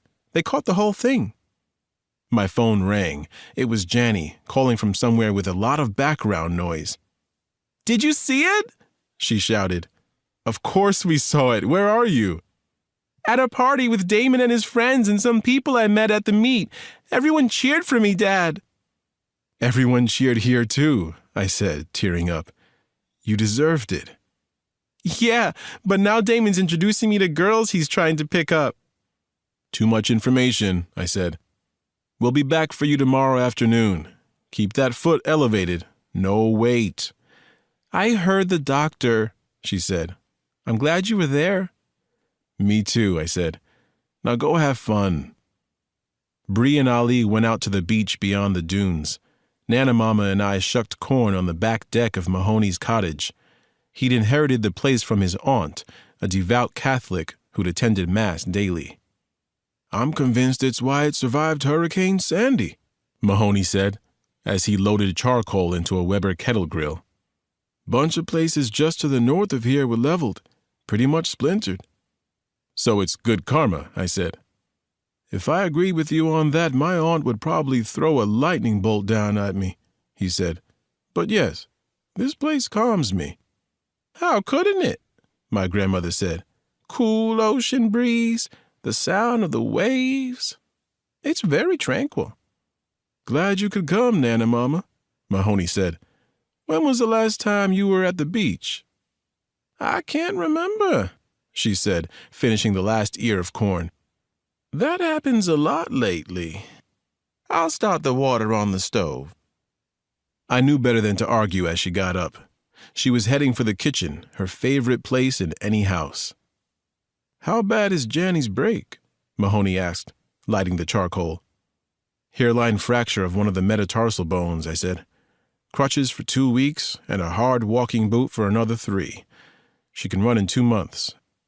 Too bad she couldn't come out. Go to the beach with her stepmom, dad, great-grandmother, and little brother, or hang out with her new friends in the track world and her big brother at college for a night. Enough said." We saw Bree and Ali walking back along the path from the dunes. He had a towel around his shoulders and a grin that made me glad to be alive. "He's like a dolphin himself," Bree said, coming up onto the deck. "You should have seen him in the waves out there." "Tomorrow," I said. "First thing." Ali started toward the sliding doors, but Mahoney caught him. "Around the corner, there's an outdoor shower. Get the sand off and dry off before you go in, or my lady friend will not be happy." "I've never been in an outdoor shower," Ali said. "It's life-changing," Mahoney said, and he returned to his grill. "I'm next," Bree called to Ali as he rounded the corner. I went to the cooler and fished us out bottles of cold Old Dominion beer, a Delaware favorite, and opened them. "I needed this," Bree said, taking her beer. "A break from everything." "I think we all needed this," Mahoney said. "We going to meet this mysterious lady friend?" Bree asked. "Right here," said a pretty brunette in white pedal pushers, sandals, and gauzy blue top as she came around the corner with a plate of fresh-baked cookies. She set down the plate, beamed at us, and said, "I'm Camille." "Not lady friend Camille," I said. Camille laughed. "Indeed, lady friend Camille." "You're spicing up the party," Mahoney said. "I try," she said, and she shook our hands. "Ned's told me so much about you both. I feel like I already know you." Camille was a real estate agent in the area, a widow, and as bubbly as they come. She and Ned had met at a local seafood restaurant after they'd both noticed each other eating alone on 2 consecutive Saturday nights. On the 3rd Saturday, Mahoney went over and showed her his badge. "He said he was conducting an FBI investigation and needed to ask me a few questions," Camille said. "First question after my name was why I always eat alone. It was my question for him, too." They were good together, and we laughed and ate and probably drank a little too much. The moon rose. Nana Mama turned in. Ali fell asleep on the couch. Mahoney and Camille took a walk north on the beach, and Bree and I walked south and admired the moon tracking on the ocean and the waves. "It's good to be with you," I said, wrapping a blanket around both of us. "Hard to imagine the job right now," Bree said. "Means you're tuning out, giving your brain a needed rest." "Parks came through surgery fine," she said. "Lincoln, too." "Good," I said, and I whispered a suggestion. "What?" She laughed softly. "Here?" "Back in the dunes somewhere. We've got a blanket. Be ashamed to waste the opportunity." She kissed me and said, "Sounds like the perfect end to a perfect day." Chapter 54. 5 days later, on the Thursday after Labor Day, Samson and I climbed out of an unmarked car in the parking lot of Bay Health Kent General Hospital in Dover, Delaware. "Let's hope she's alert enough to help," I said. "We knew we were taking a chance," Samson said. "If she's not, we'll just come back." The day before, we'd received 2 reports that had brought us to the Bay Health Hospital. The first report, filed the week before by a Maryland state trooper, described a Ford Taurus found flipped in Maryland, just south of Millersville. The driver, a 29-year-old waitress, was later found to have died of a .45 caliber gunshot wound to the head. The shooting had to have occurred in broad daylight, yet no witnesses had come forward. The second report, from the Sheriff's Department in Kent County, Delaware, concerned a white Mustang convertible that crashed into a tree along Route 10 between Willow Grove and Woodside East. The driver, 24-year-old Kerry Rutledge, a clothes buyer for Nordstrom's, was found unconscious but alive around 2 a.m. on Labor Day. Rutledge had broken ribs, facial injuries, a concussion, and a 4-inch-long wound across the back of her head. Ms. Rutledge regained consciousness after a few hours, but she was confused and unable to remember anything about the crash. A sheriff's detective interviewed her the following day. She told the detective she thought she'd been shot, but couldn't remember how it happened or why. The wound to the back of the head was consistent with a bullet grazing the skin, so we thought it worth the drive to try to talk to her ourselves.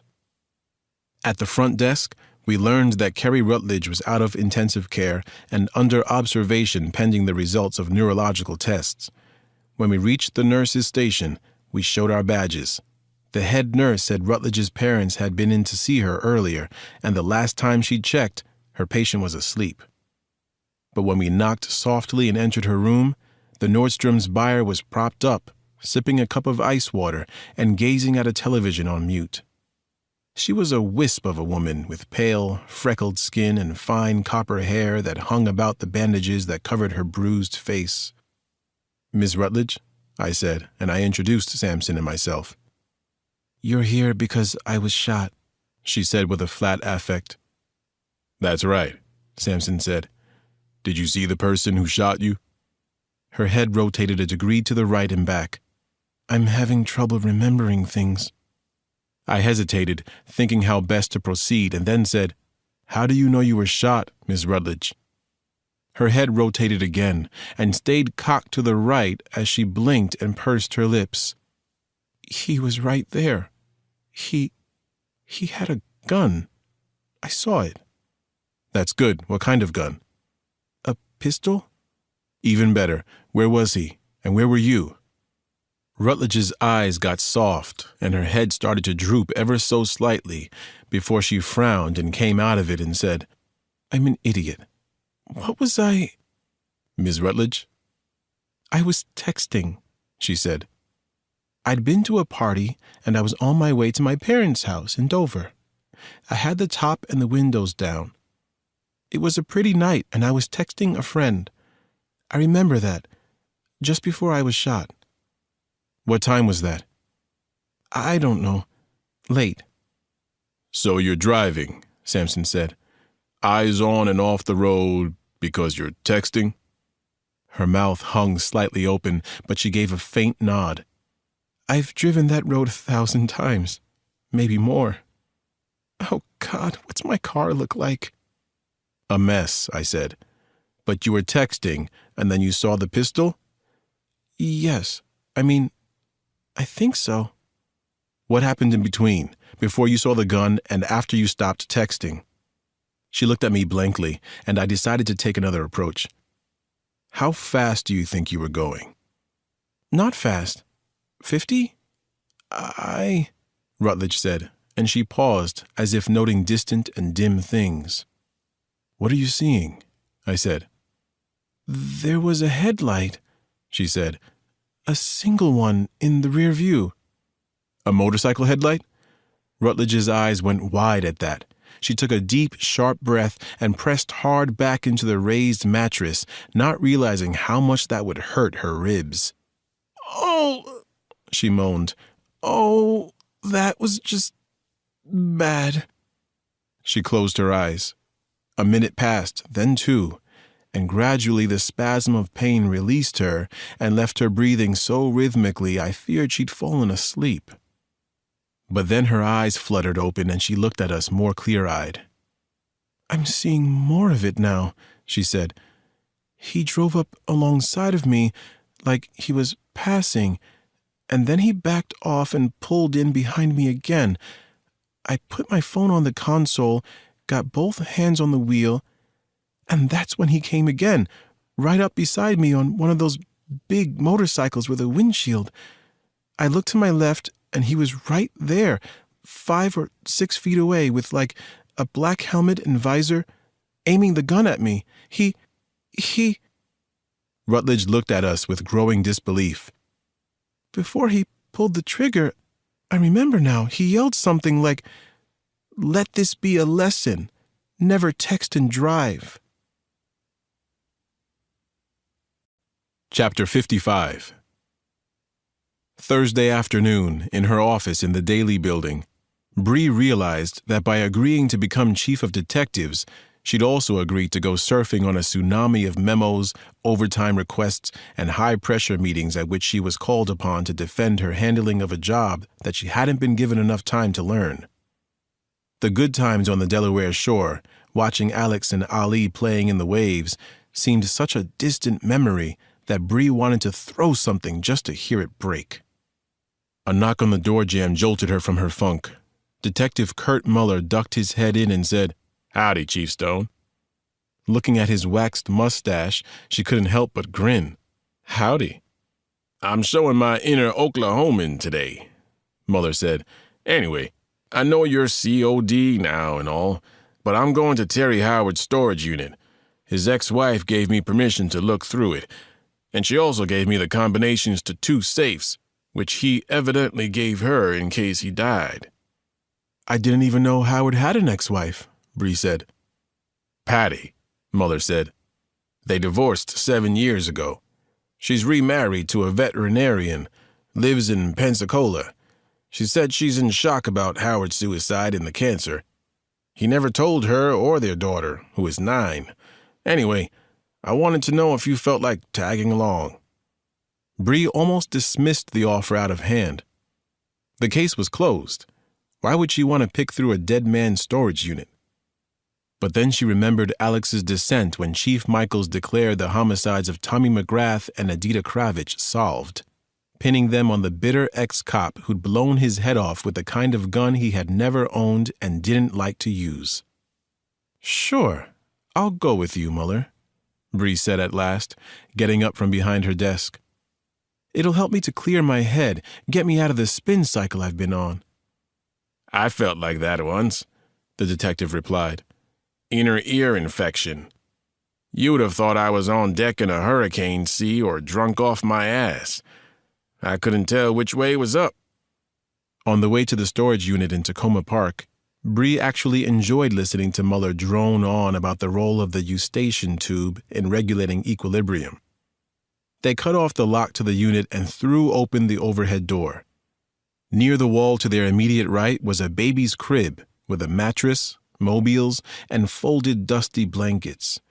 Behind that were stacks of boxes, an old bicycle, a rolled-up volleyball net, and 2 large Canon 54 safes. "You have the combinations?" Bree asked. "They're on here somewhere," Muller said, pulling out his phone. Bree went to the safes, noting 4 green Army surplus ammunition boxes on top of one. "You still think Howard shot himself?" Bree asked, taking one box down. Muller shrugged, still scrolling on his phone. "Seems a little convenient in retrospect. McGrath and Howard have a bad beef. Howard kills McGrath and shoots himself because he has cancer and because he's had his revenge." "It wraps up in a nice package, doesn't it?" Bree said.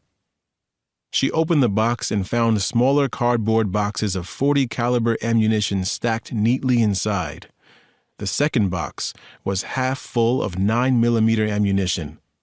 The third box carried 30.06 rounds and a single cardboard container of Federal .45 caliber pistol ammunition.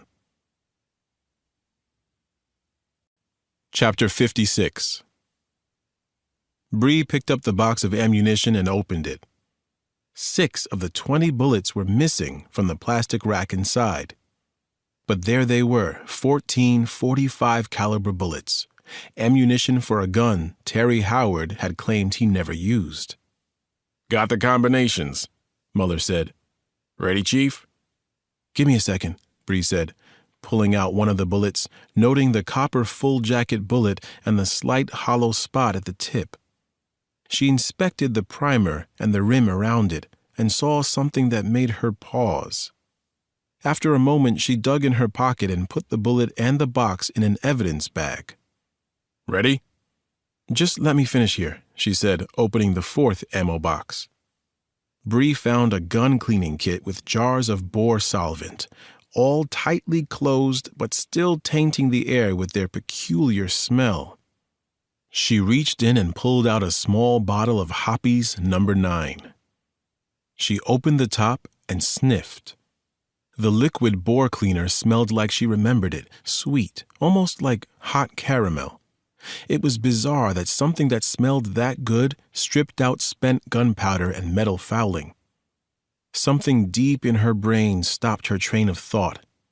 She stared at the bottle of Hoppy's No. 9 and sniffed it again, grasping for a memory and not knowing exactly why. "You're ready now, or do you want some glue to sniff?" "Funny," she said. She put the gun cleaning kit away and stood in front of the safe's electronic keypad. "Tell me." Muller called out a series of numbers that she entered, and soon there was a chunking noise as the locks released. Bree opened the safe and shone her flashlight inside. Muller whistled. "He's got an arsenal in there." They would later count 63 guns in the two safes. There were Smith & Wesson pistols in .40, .357 Magnum, and .44 Magnum calibers on one shelf in the first safe. There was a 1962 Winchester Model 70 bolt-action hunting rifle in .30-06 caliber on another shelf. The other 55 weapons in the safes were gleaming side-by-side double-barreled shotguns. Bree ignored them and started to pull open the stacked drawers below the pistol shelf. Muller, however, got out his own flashlight and shone it on one of the shotguns. Then he pulled out a pair of reading glasses, got down on his knees, and looked closer at the barrel. "Mother of God," Muller said, fishing in his pocket for latex gloves. "What's the matter?" "Let me make sure," he said, and he removed the gun as if it were fine crystal. He peered at the writing on the barrel and shook his head in wonder. "This was made by Purdy & Sons." "Never heard of them," Bree said. "They're the best," Muller said. "I had an oil-rich uncle back in Oklahoma who had one. I'll bet this one gun is worth somewhere between $25,000 and $50,000. Bree stopped pulling out drawers. "Is that right?" "Purdy's are handmade in London," Muller said. "They never lose value.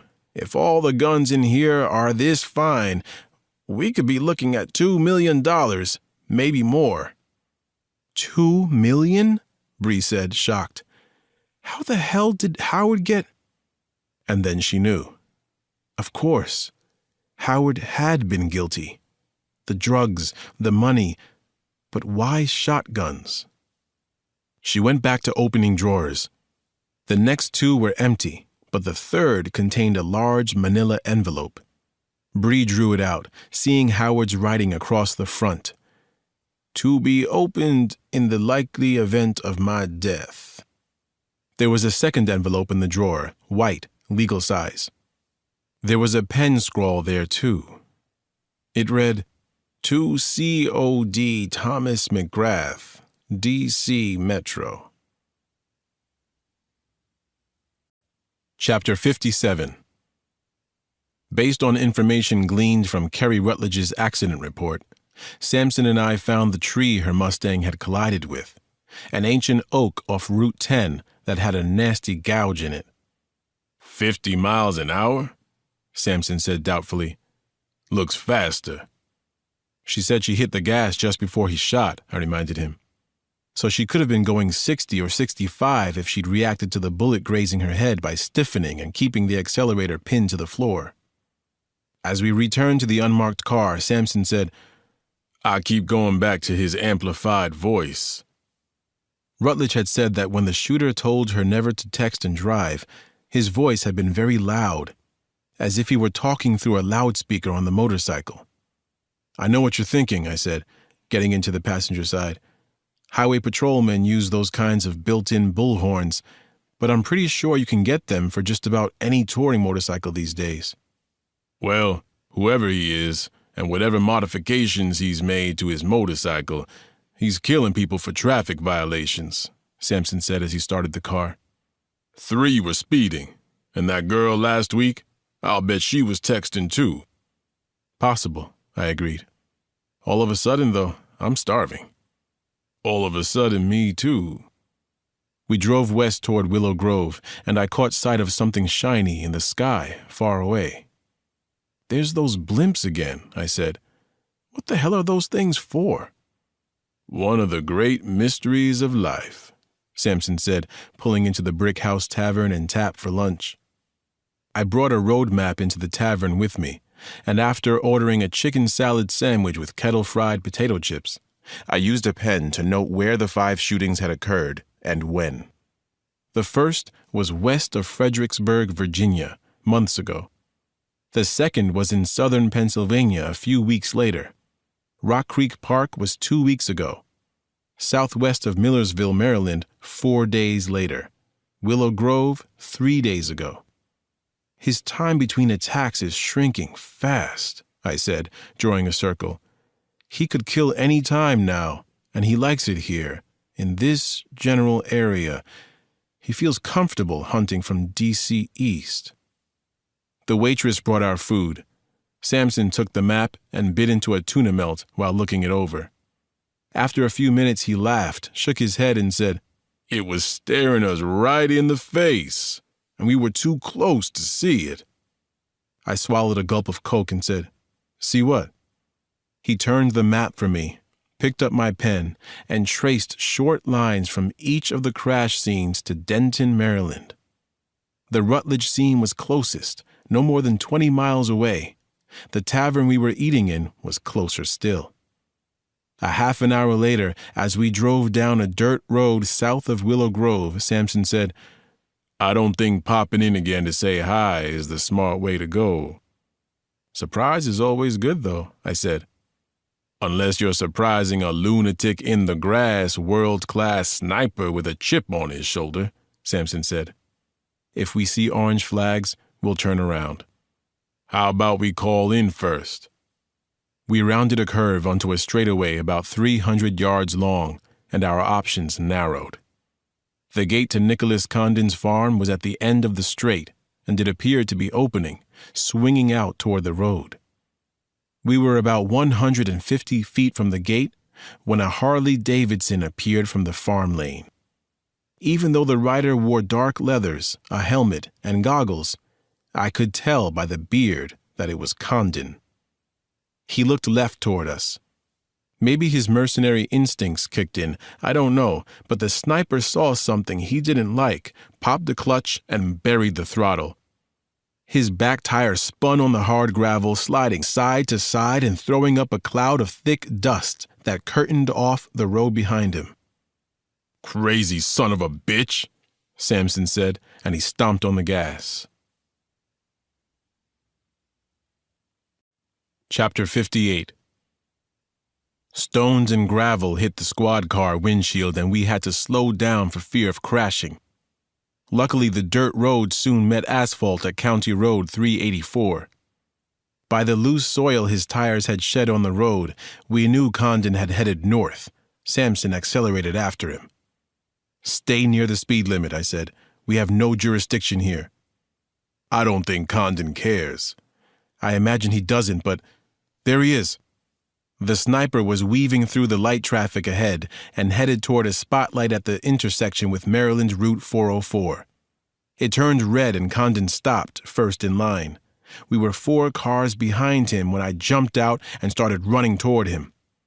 Condon looked over his shoulder, saw me coming 2 cars back, waved, and then goosed the accelerator on the Harley a split second before the light turned green again. He squealed out onto 404 heading west. Sampson slowed as he came past, and I jumped in. "I've got to run more," I said, gasping as the squad car swung after Condon. "We all do," Sampson said. "Desk jockeys can't move." Traffic heading east was heavier, but Condon was driving the Harley like a professional, roaring out and passing cars whenever he got the chance as we tried to follow him through Hillsborough and Queen Anne. He was 10 cars ahead of us when he took the ramp onto US 50, a 4-lane. He seemed fully aware of us, and every time we'd close the gap, he'd make some crazy-ass move and put more space between us. Condon got off at the 301, heading west again across the Bay Bridge. We lost him for a minute, but then spotted him getting off the exit to 450 south toward the Severn River. Ahead of us, entering Annapolis, he cruised down the middle of the street while we sat stalled in traffic. But by opening the door and standing up on the car frame, I was able to see him take a left on Decatur Avenue. 3 minutes passed until we could do the same. "He's heading toward the Naval Academy," Sampson said. "It's straight ahead there." "Academy alumnus," I said. "He's going home." "Yeah, but where exactly?" I scanned the street, looking for Condon or his Harley. I wasn't spotting. "Got him," Sampson said, pointing into a triangular parking lot at the corner of Decatur and McNair, right next to College Creek. "That's his ride, sitting there with the other motorcycles." We pulled into the lot. A Marine Corps officer was just getting onto his bike, a midnight blue Honda Blackbird with a partial windshield. We stopped beside him. I got out. "Excuse me?" I said. The officer turned, helmet in hand. He appeared to be in his late 40s with the rugged build of a lifelong member of the Corps. I glanced at the nameplate. Colonel Jeb Whitaker. "Colonel Whitaker? I'm Detective Alex Cross with D.C. Metro." "Yes?" he said, frowning and looking at my identification and badge. "How can I help?" "Did you see the man on that Harley-Davidson come in?" Colonel Whitaker blinked and then nodded in exasperation. "Nick Condon. What's he done now beyond parking where he's not supposed to again?" "Nothing that we're aware of," Sampson said, "but he's been avoiding having a conversation with us." "Regarding?" "An investigation that we are not at liberty to talk about, sir," I said. The colonel thought about that. "This isn't going to reflect badly on the Naval Academy, is it?" "I have no idea," I said. "What's Condon to the academy these days?"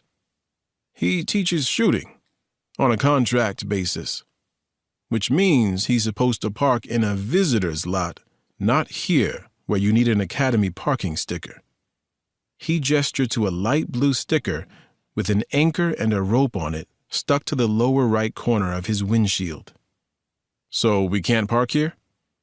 Whitaker said, "I suppose if you put something on the dash that said police, you could get around it." I glanced at Sampson, who shrugged and pulled into a space. "Where would we go to find Mr. Condon?" I asked. "The indoor range," Whitaker said, and he told me how to get there. "Thank you, Colonel," I said, shaking his hand. "Any time, Detective Cross," Whitaker said. "You know, now that I think about it, I've seen you on the nightly news with those shootings of the drug dealers. Is this about that?" I smiled. "Again, Colonel, I'm not at liberty to say." "Oh, right, of course," Whitaker said. "Well, have a nice day, detectives." The colonel put his helmet on and started to get on his bike, but then he stopped, patting at his pockets. "Forgot my keys again," he said, hurrying by us. "You'd think someone who teaches military strategy could at least remember his keys." "Age happens to the best of us," I said.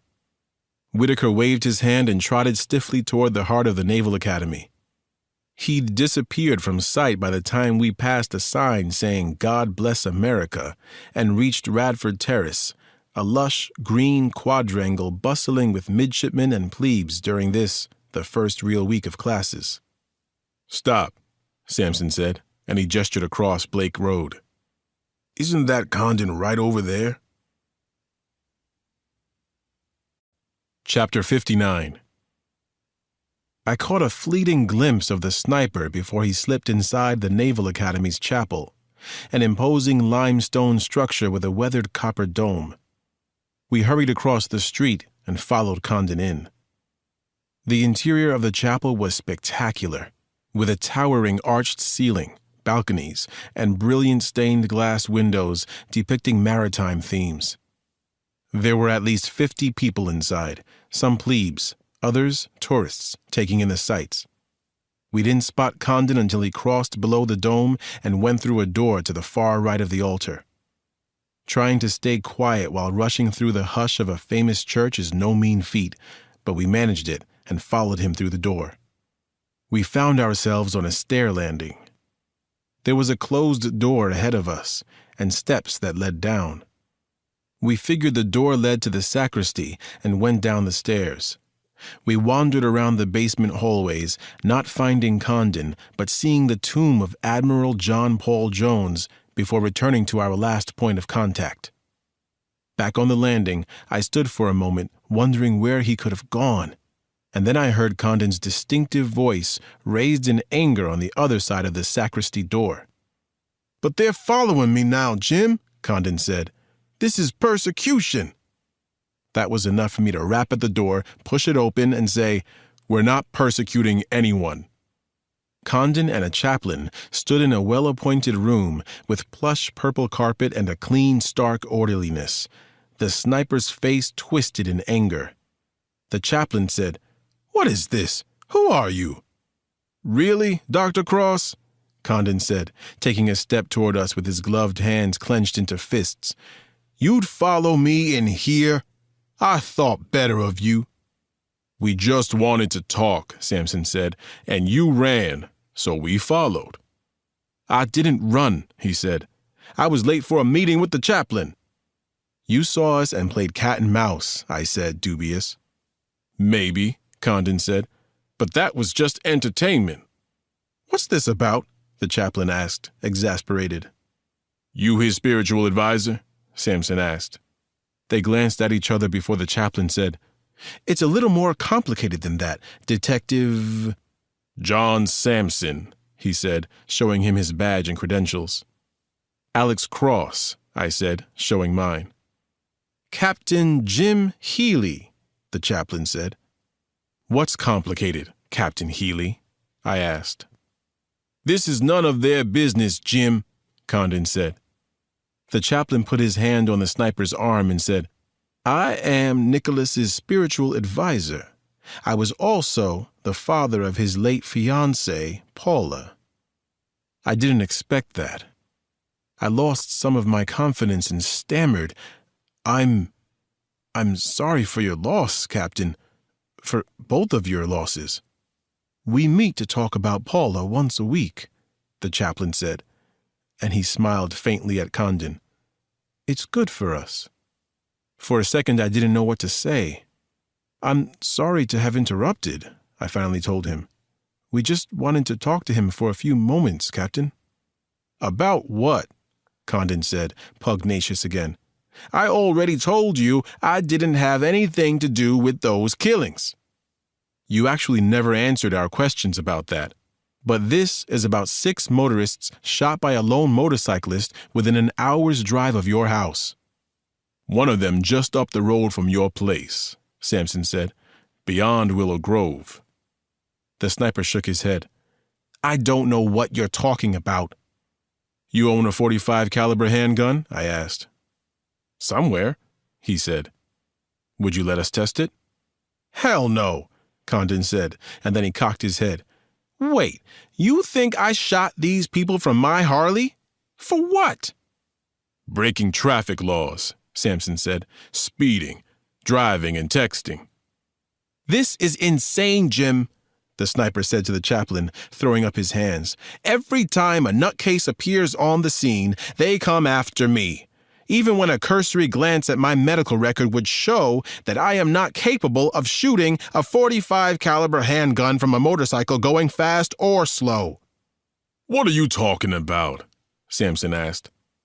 Condon looked over at the chaplain and then pulled off his gloves, revealing that he wore wrist braces.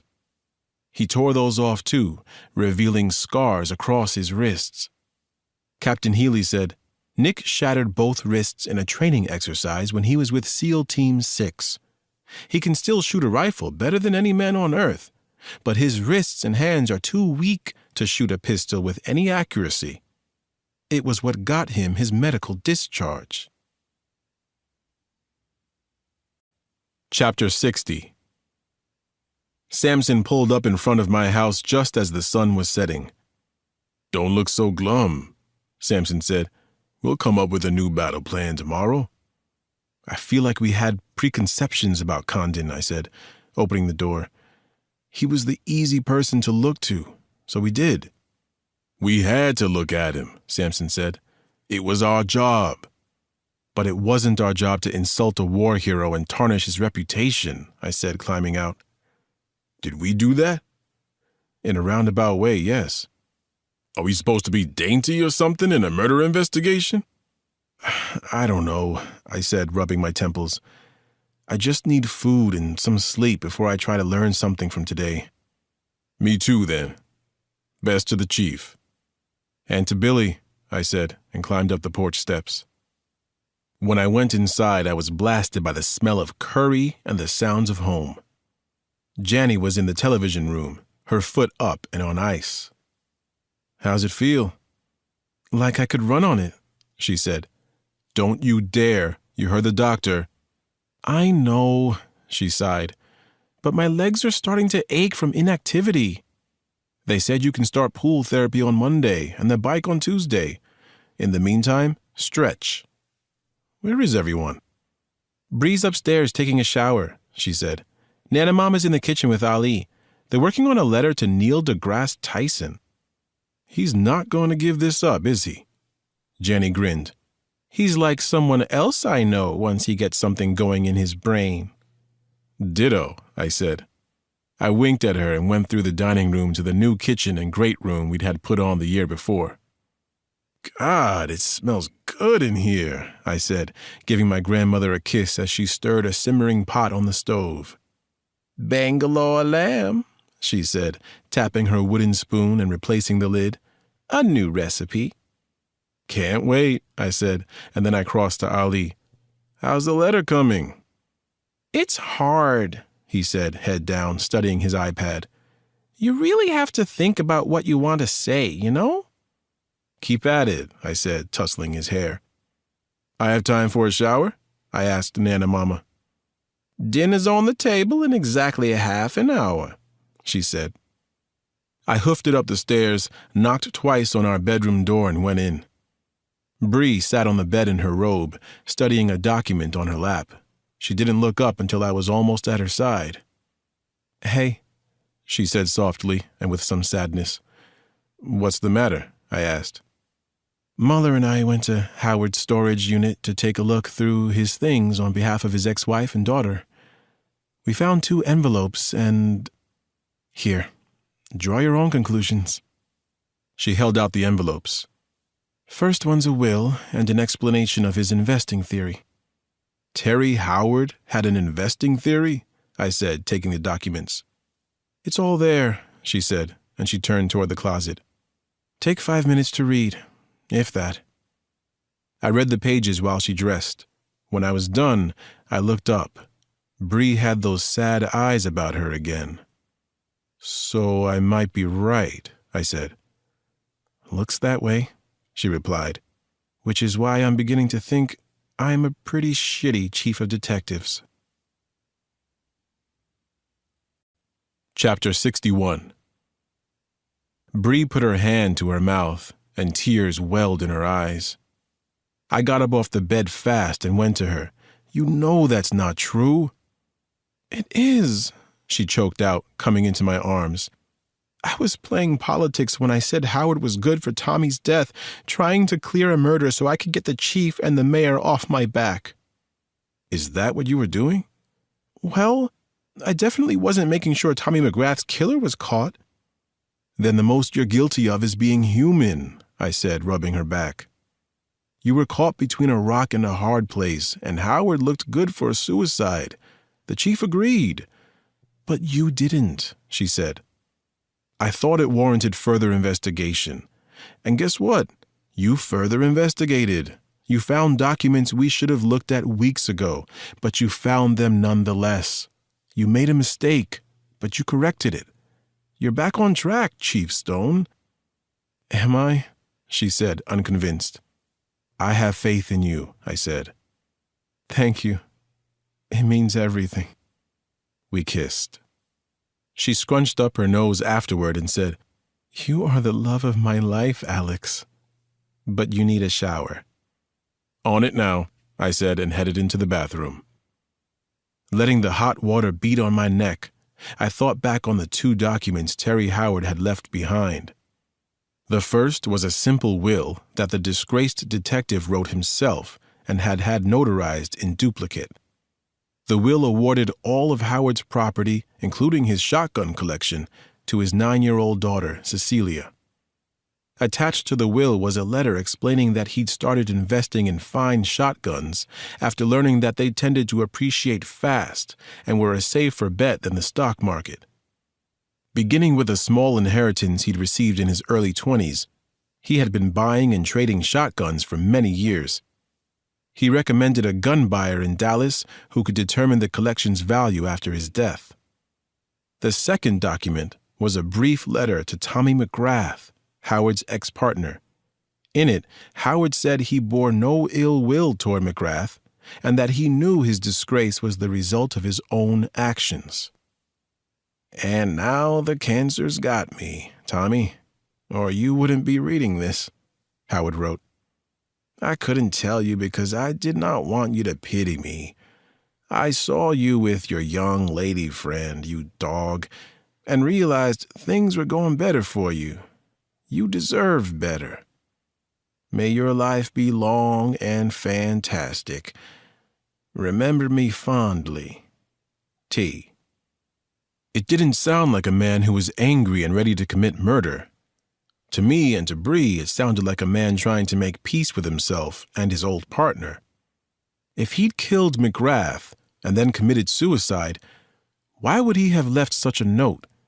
He'd obviously written it before McGrath's death, so wouldn't he have retrieved it and destroyed it before he killed himself? Or had he just forgotten it? The most cynical slice of me played with the idea that Howard had put the letter there as a way to throw us off the scent. But that didn't make sense in light of the suicide. Wouldn't he have left some kind of diatribe condemning McGrath? So maybe Howard didn't commit suicide. In that scenario, whoever killed McGrath had also killed Howard and then framed the disgraced detective for McGrath's murder. It wasn't the perfect crime, but it was close. That is, if we could prove it. I got out of the shower and dried off. Bree came into the bathroom. "Chief Michaels is going to need harder evidence than that letter to officially reopen the case," I said.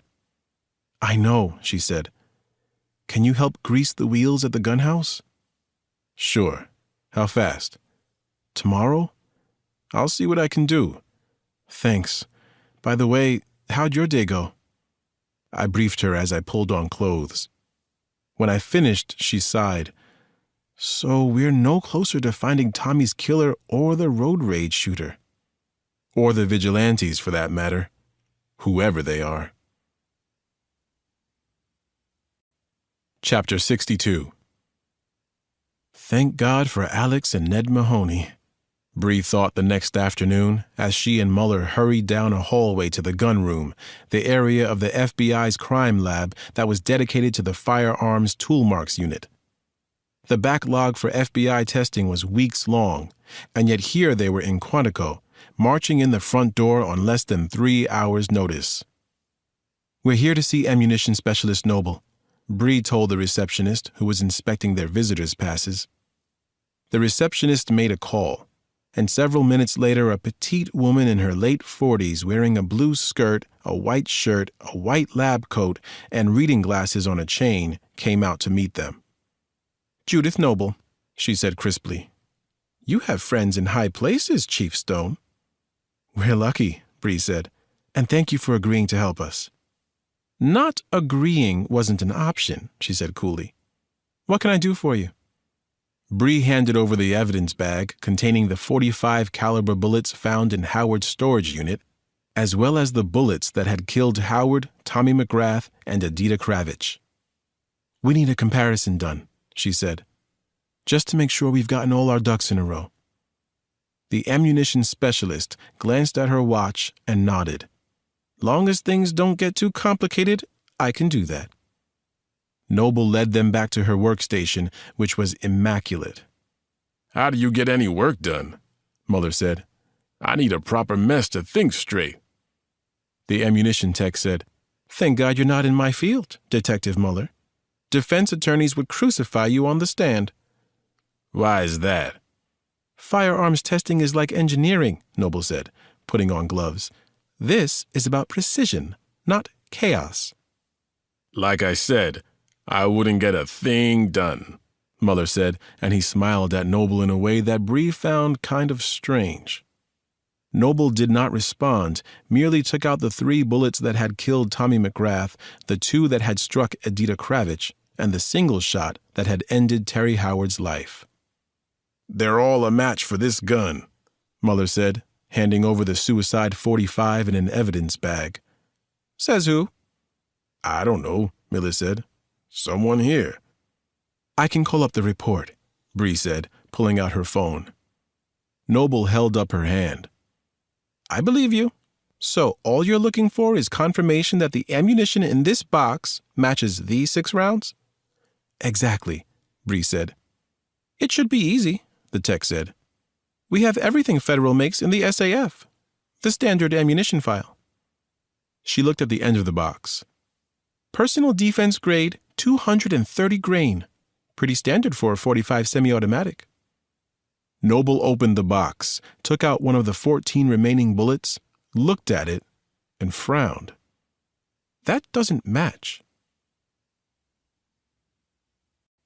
Chapter 63.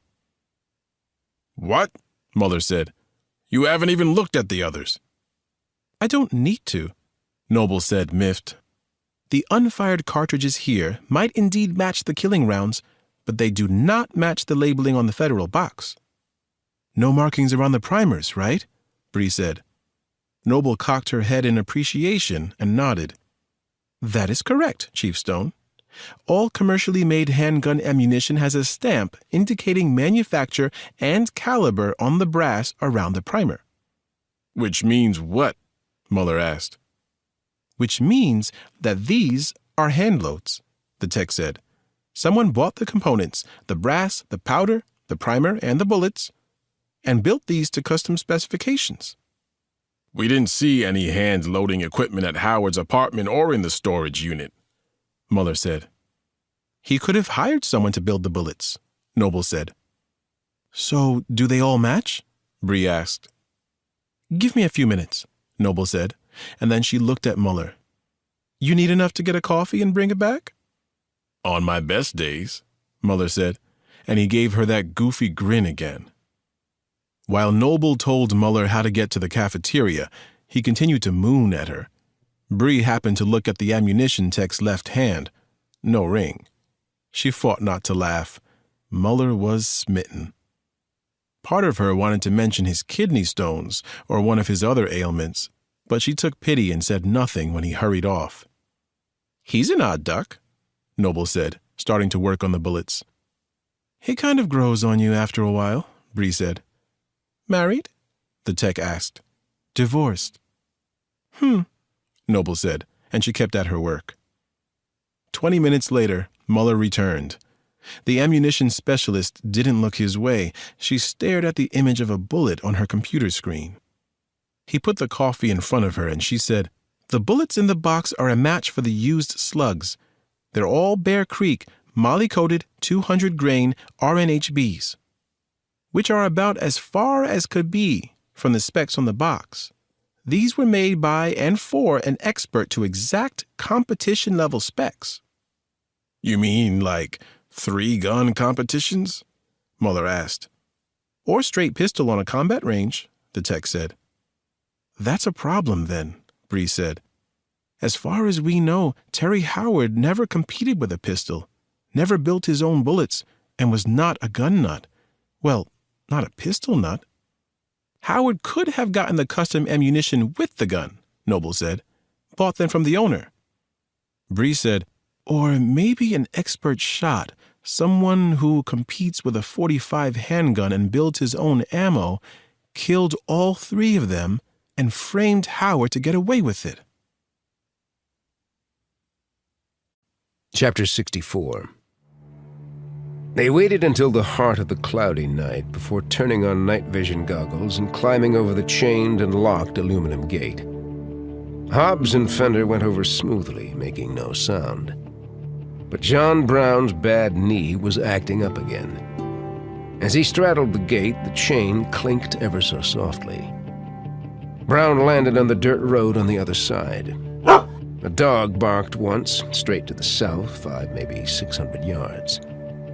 Brown saw in his night vision goggles that Hobbs was holding up his hand for him not to move. Another bark, and then nothing for 5 long minutes. "Like a cat now," Fender whispered through a jawbone microphone, and he began to pad down the dirt driveway. Fender wore fleece-bottomed booties over his sneakers. They all wore them and barely made a sound, moving deeper and deeper into the property. The dog stayed quiet. That wouldn't last long with a trained canine listening and scent checking the wind. For the moment, however, they had it made from a scent perspective. A sturdy breeze blew right in their faces. The dog's superior nose was disabled. But sooner or later, one of the German shepherds would hear something, or perhaps see them moving into position. If the noise was blatant, or the dog got a solid look at them, it would certainly bark and sound an alarm. Things would get difficult then, but not untenable. If the movements and noises they made were soft and irregular, however, the dogs would be uncertain and would come to investigate. And that would make things easier all around. They crossed a clearing without alerting the dogs and crept closer. Slats of light from the house were visible through the trees when Hobbs towed a rock. It rolled and tumbled into the ditch. The dog barked once. Brown and his men froze, listening, and heard a low growl and then a heavy dog's nails clicking and scraping on the porch floorboards. They'd anticipated something like this scenario and stayed with their plan. Hobbs stepped off the right side of the driveway into the ditch. He leaned against the bank there, both hands gripping a pistol with tritium night sights. Brown and Fender did the same on the left side of the drive, back to back, with Brown facing the house with his pistol, Fender covering their trail with an ultralight suppressed backpacking rifle.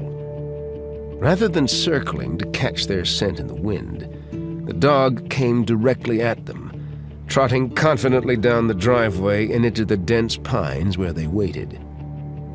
When the dog was 15 yards away, Hobbs pulled the trigger, causing a burst of pressurized air to drive a tranquilizer dart into the animal's shoulder.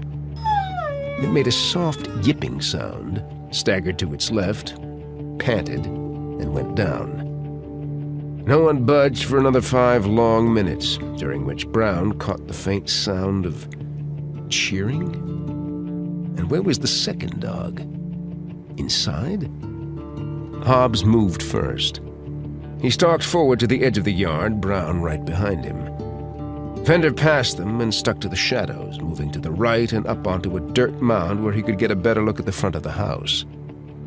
Brown paused next to Hobbs, hearing the voices of announcers and seeing the flicker of a television through the partially open blinds of the room to the right of the front door. "See anything in there?" he murmured. Chapter 65. A few moments later, Fender said, "College football highlights playing on a big screen, but I'm not seeing anyone in there watching. Dark, though. A lot of shadows. Hard to tell."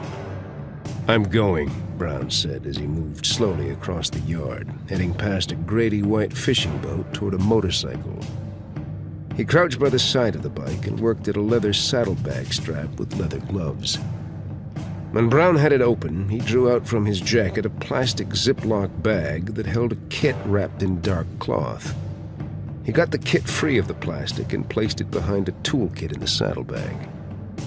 Then he reached into a top pocket and fished out a film canister.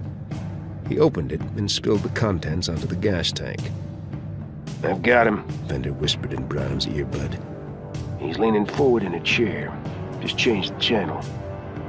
"Kill him if you can," Brown said, buckling the saddlebag. Fender's ultralight rifle produced a sound similar to the air pistols. The bullet made a small tinkling noise as it passed through the screen, the blinds, and the window, and then there was the sound of lead hitting flesh and bone. "Done," Fender said. "Done," Brown said as he spun away from the Harley and took off in a low crouch across the yard. Inside the house, a woman began to scream. "Shit," Hobbs said. "He wasn't alone." "Too late," Brown said. "Get to the car." They sprinted into the pines, through them, and across the clearing. When they entered the woodlot close to the road, Brown thought they were going to get away clean. The woman had stopped screaming. She was probably calling 911, but they were less than 100 yards from the car. Nothing could... A form hurtled out of the woods to Brown's right and sprang at him with a guttural snarl. The second dog got hold of his upper right arm and bit down viciously. "Ah!" Brown cried out, feeling his flesh rip as the dog shook its head and dragged him down. Brown sprawled on his side, but he still had his pistol in his right hand. The dog released its hold and bit again, harder this time. Before Hobbs or Fender could do a thing to help him, Brown let go of the pistol, grabbed it with his left hand, and at point-blank range fired a tranquilizer dart into the attacked dog's stomach. It yelped and scratched the back of Brown's head, getting off him. It didn't make it 6 more feet before flopping over and panting.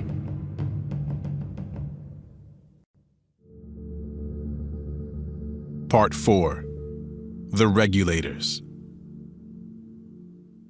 Chapter 66. An hour after sunrise, Ned Mahoney, John Sampson, and I were looking into an open saddlebag attached to Nicholas Condon's Harley-Davidson. There was a rectangular package inside, wrapped in dark cloth. "What's in it?" Mahoney asked. "Haven't looked," Condon said. "Soon as I saw it, I called Dr. Cross." "Before or after someone shot at you?" Mahoney said.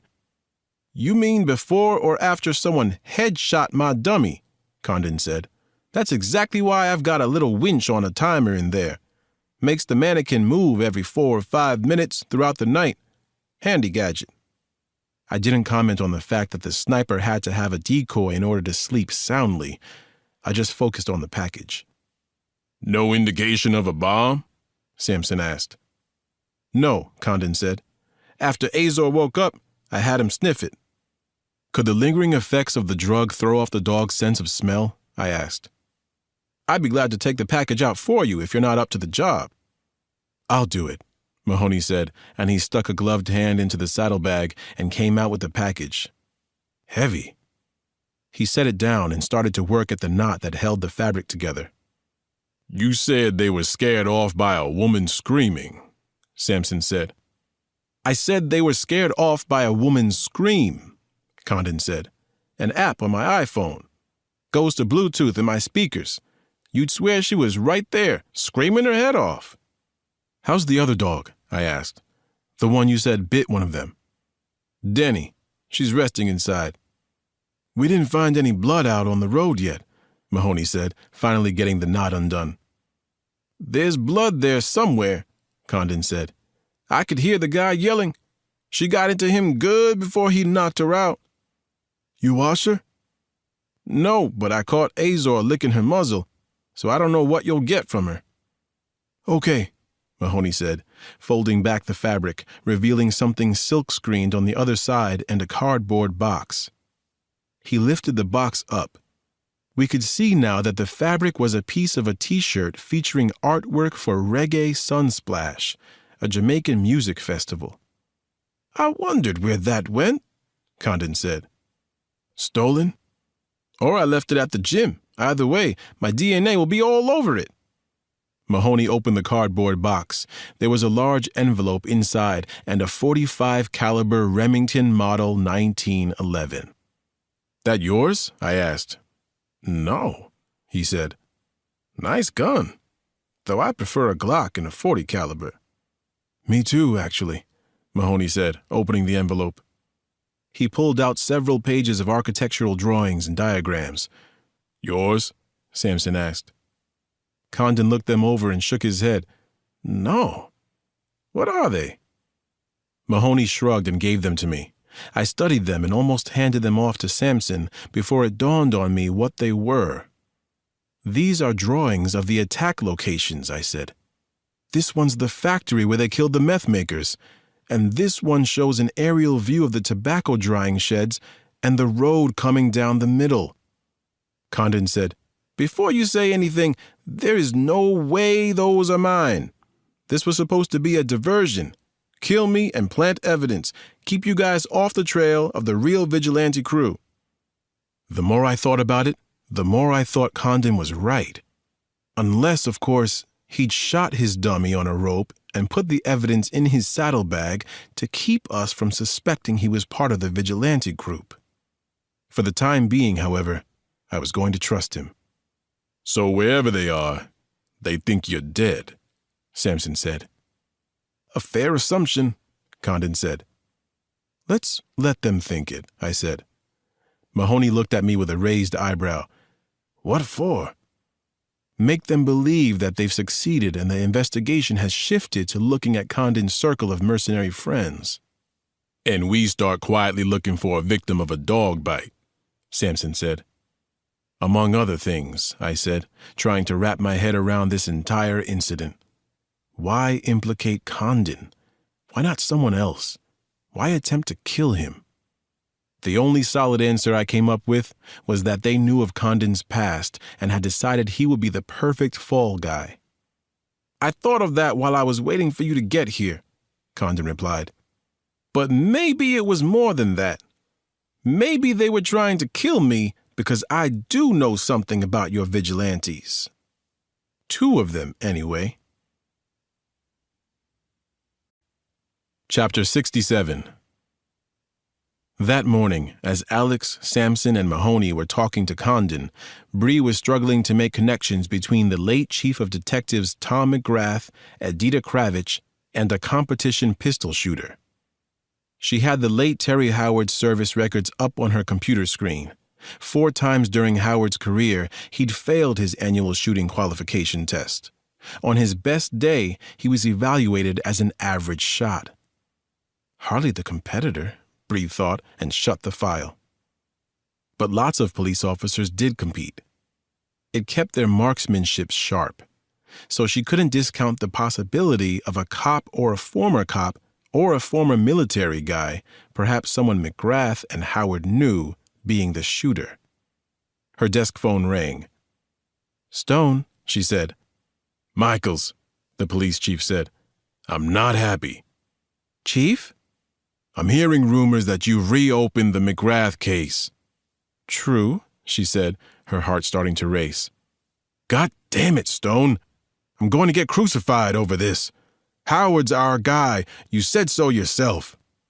"I believed it then, Chief," she said, "but not now." She recounted her visit to the FBI lab and finished by saying, "So I think the way we look at this is, we take some lumps for jumping to the wrong conclusion, but we'll get applauded when it comes out we were dogged enough to recognize our mistake and find the real killer." Chief Michaels sighed, said, "I can live with that. Any suspects?" "Not yet." "We're at square one on a dead cop?" "Definitely not," she said. "We've got new leads we're actively working." "Keep me posted, will you please?" "You'll be the first to know everything, Chief," she said, and he hung up. Bree set her phone down, thinking that had gone smoother than she'd expected. Maybe she was getting better at the job, not as rattled by every crisis. After Sampson and I got back from talking to Condon, I stuck my head into Bree's office. "We've had a couple of breaks you need to know about." Bree smiled. "I could use some good news." "Oh, we've got lots of news," Sampson said, coming in behind me. "Can't figure out if it's good or bad." As we told her about our trip to Nicholas Condon's place, the planted evidence and the possibility that the sniper knew 2 of the vigilantes, I sent 2 pictures to a screen on Bree's wall. One photograph showed a wiry man in a nice suit with a face that was a fusion of Asia and Africa. He had a 1/4 inch of beard and was leaning against a car, smoking a cigarette. He looked like the kind of guy who would fit in anywhere. The other picture showed a U.S. Army Green Beret officer with pale skin and a battle-gaunt face. "The suit is Lester Hobbs, ex-CIA," Sampson said. "The soldier-turned-mercenary is Charles Fender." Both men had contracted with international security firms operating in Afghanistan early on in Condon's time there. They hadn't worked directly with the sniper, but they all knew one another well enough to have a drink or two occasionally. Both Fender and Hobbs were hardliners who thought the U.S. was bungling foreign policy in the Middle East and going to hell in a handbasket back home. "Condon says he didn't see Hobbs or Fender for years," I said. Then, after the death of his fiancée, the investigation in Afghanistan, and his exile on the Eastern Shore, Condon gets a call one day from Lester Hobbs. Hobbs told Condon he thought he'd gotten a raw deal and offered his condolences. He asked the sniper if he'd be interested in having lunch sometime. Condon agreed. They met one day at a restaurant in Annapolis. Charles Fender was there too. They all had a few too many beers as they recalled old times, and the talk turned to what was wrong with the USA. Hobbs and Fender had said that people's lack of conviction and action had allowed new forms of slavery to take hold in the country. "Slavery?" Bree said. "People harnessed by other people in a criminal manner," was how they put it, evidently, Sampson said. "As in a drug user is enslaved by the drug cartels, or a prostitute enslaved by her handlers, or ordinary U.S. citizens enslaved by corrupt politicians." I said, Hobbs and Fender told Condon they were part of a growing group of people who thought this way. They compared themselves to John Brown and the men he led in an armed uprising against slavery. "Violent abolitionists," Sampson said, "willing to kill and die to free others." "Jesus," Bree said. "Right," I said. "They're calling themselves the Regulators," and they asked Condon to join them. Condon declined, said he was looking to lead a quieter life, and they left it at that. "Why didn't he tell you this the first time you talked to him?" Bree asked. "He claims he didn't put it together until after the second attack. Even then, he couldn't see the harm in having fewer drug cartels and human traffickers in the world." "Until Fender and Hobbs decided to frame and kill him," Bree said. "Correct," Sampson said. Bree sat there a few moments, absorbing it, before she leaned forward and said, "They've killed drug dealers and human traffickers, but no corrupt politicians." "Exactly," I said, "which is why we need to find Lester Hobbs and Charles Fender sooner rather than later." Chapter 68. John Brown sat with several others at his home, his arm throbbing from the dog bite. He tried to ignore the pain as he watched the footage on the local evening news of the medical examiner's wagon rolling through the gate of Nicholas Condon's place in Denton. A young female reporter came on in stand-up and gushed, "WBAL-TV Channel 11 brings you this exclusive report. FBI and local law enforcement officials are telling us that evidence gathered at the scene of the gangland-style murder indicates a connection between the victim, former SEAL Team 6 sniper Nicholas Condon, and the massacres of drug dealers and human traffickers in the past month. The FBI also says the evidence has pushed the multi-state investigation in a new direction, and all of Condon's known and former associates will be coming under increased scrutiny in the days ahead," the reporter said. "It worked," Cass said, shutting off the TV with a remote. "I have to admit I had my doubts." "Not me," Hobbs said. "Well played." Fender and the rest of the 11 people gathered in Brown's living room applauded. "We do have some breathing room now," Brown said, "which will help us with our next target." The group focused on Brown as he laid it all out. One by one, their faces turned somber and then skeptical. "I don't know," Fender said when Brown finished. "Looks like a fortress." Hobbs said, "There won't be small-timers guarding the place. We'll be facing pros with talent." "Likely," Brown said. "But if you want to chop off a snake's head, you have to get close to the fangs." Fender said, How is our friend so sure this is the Snake's Head? He says it's the Snake's Head for the East Coast, anyway. We chop it off, we leave their organization in total destruction. We chop it off, we'll be clear to move to the next phase of the cleanup. We're getting ahead of ourselves, Cass said. Our friend's intel on the compound is solid? World class, Brown replied.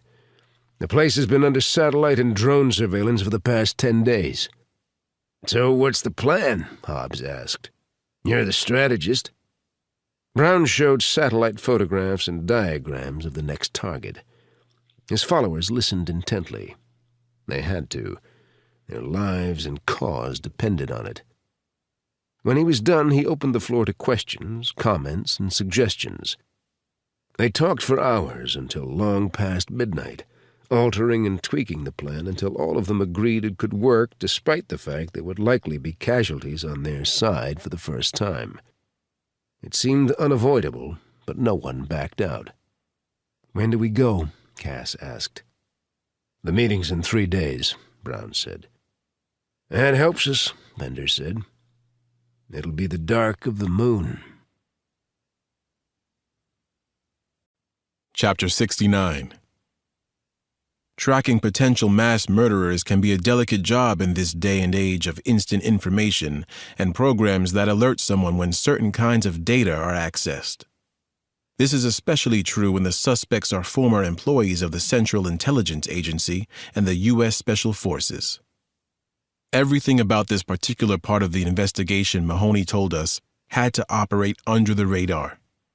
The rest of that day and on into the next, Sampson and I focused on public records. Hobbs and Fender both had Virginia driver's licenses with addresses that turned out to be mail drop boxes in Fairfax County. Both paid income taxes from those addresses, and each listed his job as security consultant. Beyond that, they didn't exist. "These guys are pros," Sampson said. "They leave no trace. They're probably using documented aliases and leading secret lives. Paranoid way to live. Unless you have someone hunting you. Point taken. But I'm feeling like we're dead in the water until Mahoney comes up with something." My cell phone rang, a number I didn't recognize. "Alex Cross," I said. On the other end of the line, a woman blubbered. "Who killed Nick? Were you there?" For a moment I was confused, and then I remembered, Dolores? She stopped crying and sniffed. "I loved him. I can't believe he's gone. Were you there, Dr. Cross? Did he suffer? What do you think happened? Was he really part of this vigilante group?" I was feeling pinched and unsure how to respond, but then I said, "What's your security clearance, Dolores?" There was a strong tremor in her voice as she said, "I helped you, Dr. Cross. Now you help me. That's how it works in this town. I need to know." I thought about Mahoney's investigative strategy and the need to limit the number of people who knew the truth and weighed that against the obvious grief and pain Dolores was suffering. "He's not dead." There was a long moment before she said in a whisper, "What?" "You heard me. Take heart. Wait it out. There are reasons for this." Dolores choked and then laughed, sniffed, and laughed again, and I imagined her wiping her tears away with her sleeve. "I'm sure," she said. "Oh, God, you don't know how. I was up all night after I heard. I have never felt such regret, Dr. Cross, for what could have been." "I think you'll get the chance to tell him that yourself before long," I said. "Thank you," she said, sounding stuffy but ecstatic. "From the bottom of my heart, thank you. And if there's anything else I can do for you, just ask." "There is, actually. Tell me what you know about Lester Hobbs and Charles Fender." Chapter 70. The line was quiet for several moments before Dolores said, "Interesting pair. Can I ask where this is going?" "Not today," I said. "And please don't start poking around in any files with security clearances attached to those two. Just give me what you know." Fair enough, Dolores said. I'll give you only what's in my files. You've got files on Hobbs and Fender? I've got files on almost everyone in this business. Can I ask how? Only if you wish to pay me for my services. I smiled. So what, you're like an agent for mercenaries? A broker is closer to it, Dolores said, all business now. I'm the person you go to when you want to recruit a talented warrior like Fender or an assassin like Hobbs. That's what Hobbs does? Quite well. Very clean operator. Only takes out targets who deserve it. I wondered at Dolores' sense of morality and justice for a moment, but then pushed those concerns aside. Can you tell me where to find Hobbs and Fender? She laughed. You want to talk to them? Interrogate them is more like it. She laughed again. Good luck with that. You won't help me find them? I don't know how to find them. The only time we communicate is when I have an offer for their services, and that's done by secure email. Honestly, we've never even met in person. I thought about that. Could you make them an offer on our behalf? Oh, I don't know, she said. There are certain ethical standards in my line of work. Your work, representing mercenaries. That's right. Next thing you'll tell me is there's an association of mercenary agents here in town. There's talk. Remember how this conversation began? I said. After a pause, Dolores said, I do. And I'm grateful for the peace of mind. And I imagine you want to prevent further bloodshed? That too. Then you'll help us find Hobbs and Fender? A longer silence followed before she said, I'll draft a proposal for you and see if they bite. Make it a very lucrative offer, I said. Then they'll definitely bite. Chapter 71. Out in the mouth of Mobjack Bay, close to where it meets the greater Chesapeake, John Brown's fishing boat bobbed at anchor a mile north of a 50-acre gated and guarded compound on a point. Cass was aboard. So were Hobbs and Fender, who were holding fishing poles, jigging for bottom fish, and studying the compound. If we do it right, this will be a total surprise, Brown said, handing binoculars to Fender. We'll be in and out in 20 minutes tops. That's the plan, anyway, Hobbs said, raising and lowering his rod. That annoyed Brown. What does that mean? It means shit happens, Hobbs said. And sometimes you have to ad-lib. I mean, who knows? A big goddamn storm comes in and we're blowing off whitecaps on our way in. We might want to ad-lib and take a different approach. That's all I'm saying. Brown felt on edge, and he didn't know why. His arm throbbed less, but it was waking him up at night. And of course there had to be contingencies in place. But with a situation like this, he wanted specific actions to move like clockwork. The team going in and out like phantoms. Those are huge cigarette boats, Cass said, glued to her binoculars. Brown shielded his eyes to look toward the big lifts that held the 3 boats above the water. It's a perfect location to take advantage of the eastern shipping lanes, less than 8 miles from the Atlantic. Boats that fast can get 20 miles out in minutes, offload cargo in the middle of the night, and be back quick. There's another guard, said Fender, who was also glued to the binoculars. 3 so far. Looks like they're on constant patrol. And they'll beef up security for the meeting, Brown said. But we are a superior fighting force. Damn straight on that, Fender said. If this goes down as planned, they'll never know what hit 'em. Fender had no sooner said that than his cell phone pinged. Hobbs's phone buzzed a moment later. Fender set his binoculars down to check his phone. Hobbs held his fishing pole one-handed to look at his message. Brown picked up Fender's binoculars and peered through them at the compound. He'd studied the aerial view of it in the drone footage, but getting eyeballs on the target still had benefits, especially in an amphibious attack. He lowered the glasses, saw Fender and Hobbs still at their phones. Heads up, Brown said.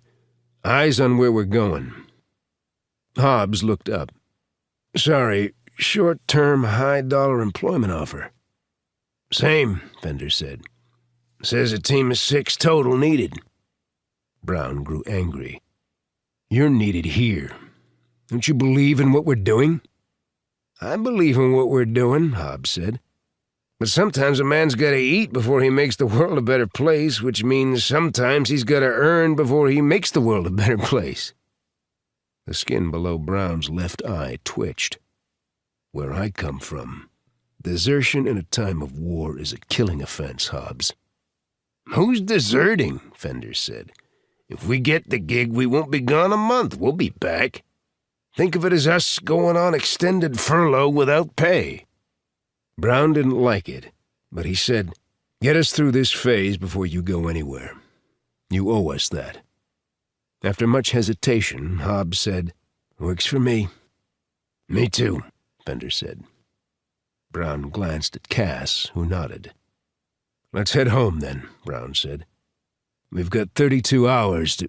Holy shit, Hobbs cried, struggling against his bowed fishing pole. I got a big one hooked! A monster! Chapter 72. After 2 grinding and unsuccessful days trying to track Lester Hobbs and Charles Fender, I trudged down 5th Street, wanting home and family and a break from the pressure that had been building relentlessly. If Condon was right, politicians were the next targets. Corrupt politicians, but politicians nonetheless, which meant we were trying to stop an assassination. But the assassination of whom and how many? At what level? Federal? Mahoney had alerted U.S. Capitol Hill police to the increased threat, but without specifics, they couldn't do much. State? Municipal? The truth was, we could have been looking at any poll within 150 miles of the nation's capital.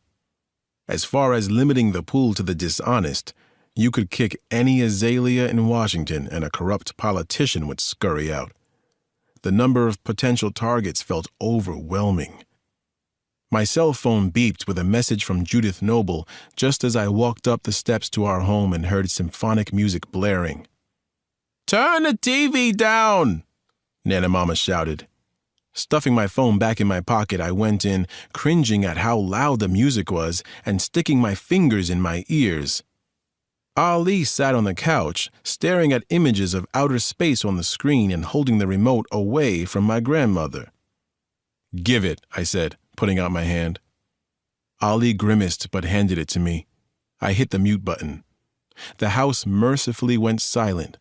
Nana Mama was trembling. She was so angry. "He would not listen to me. He flat out defied me. I didn't want to listen to Jenny crying anymore," Ali said. "Is that so hard to understand?" "Jenny's crying?" I said. "You better go up and talk to her," my grandmother said. "She thinks the world's come to an end." I pointed my finger at Ali, said, "You and I are going to have a talk later about respecting your elders. In the meantime, get in the kitchen and do whatever Nana Mama tells you to do. And do it with your lips buttoned tight and your head on straight. Understand, young man?" Ali's lower lip began to tremble, but he nodded and got up. "Sorry, Nana Mama," he mumbled as he walked past her. "I just don't like hearing her cry." "Doesn't give you the right to be sassing me," Nana Mama said. I went upstairs and knocked at Jenny's door. "Go away," Jenny said. "It's Dad." A few moments later, the door opened. Jenny hobbled backward on her crutches, sat down hard on her bed, and burst into tears. Hey, what's the matter?" I said, going in and putting my arm around her. "Look at my foot," she said, sobbing. "Look at how swollen it got just from like a half an hour on a stationary bike with practically no pressure." I leaned down and saw the swelling across her midfoot. "That's not good," I said. "What am I going to do?" Jenny said. "My physical therapist thinks there's something else wrong in there. She said that what we did should not have caused this kind of reaction." "Okay." I said after several moments of thought. I understand you're upset. I would be too if I were you. Dad, what if it's real bad? She said, starting to cry again. What if there's something so bad I can never run again? Whoa, I said. We are not thinking that way at all, ever. We'll just take it step by step. Does your PT have a number and a name? She nodded and snuggled into my chest. I have it. I rubbed her shoulder and said, Don't work yourself up into a state by imagining the worst, okay? We'll go see the best foot doctor in the country. I'm sure your coaches know who that is, and we'll have that doctor take a look and tell us what to do, okay? Jenny nodded and sniffled. I just don't want my dream to be over before it's even started. I don't either, I said, and I hugged her tight. Chapter 73. Nana Mama was watching Ali sweep the kitchen floor when I walked in. He looked at me with watery eyes. Is it true Jenny will never run again? What? No.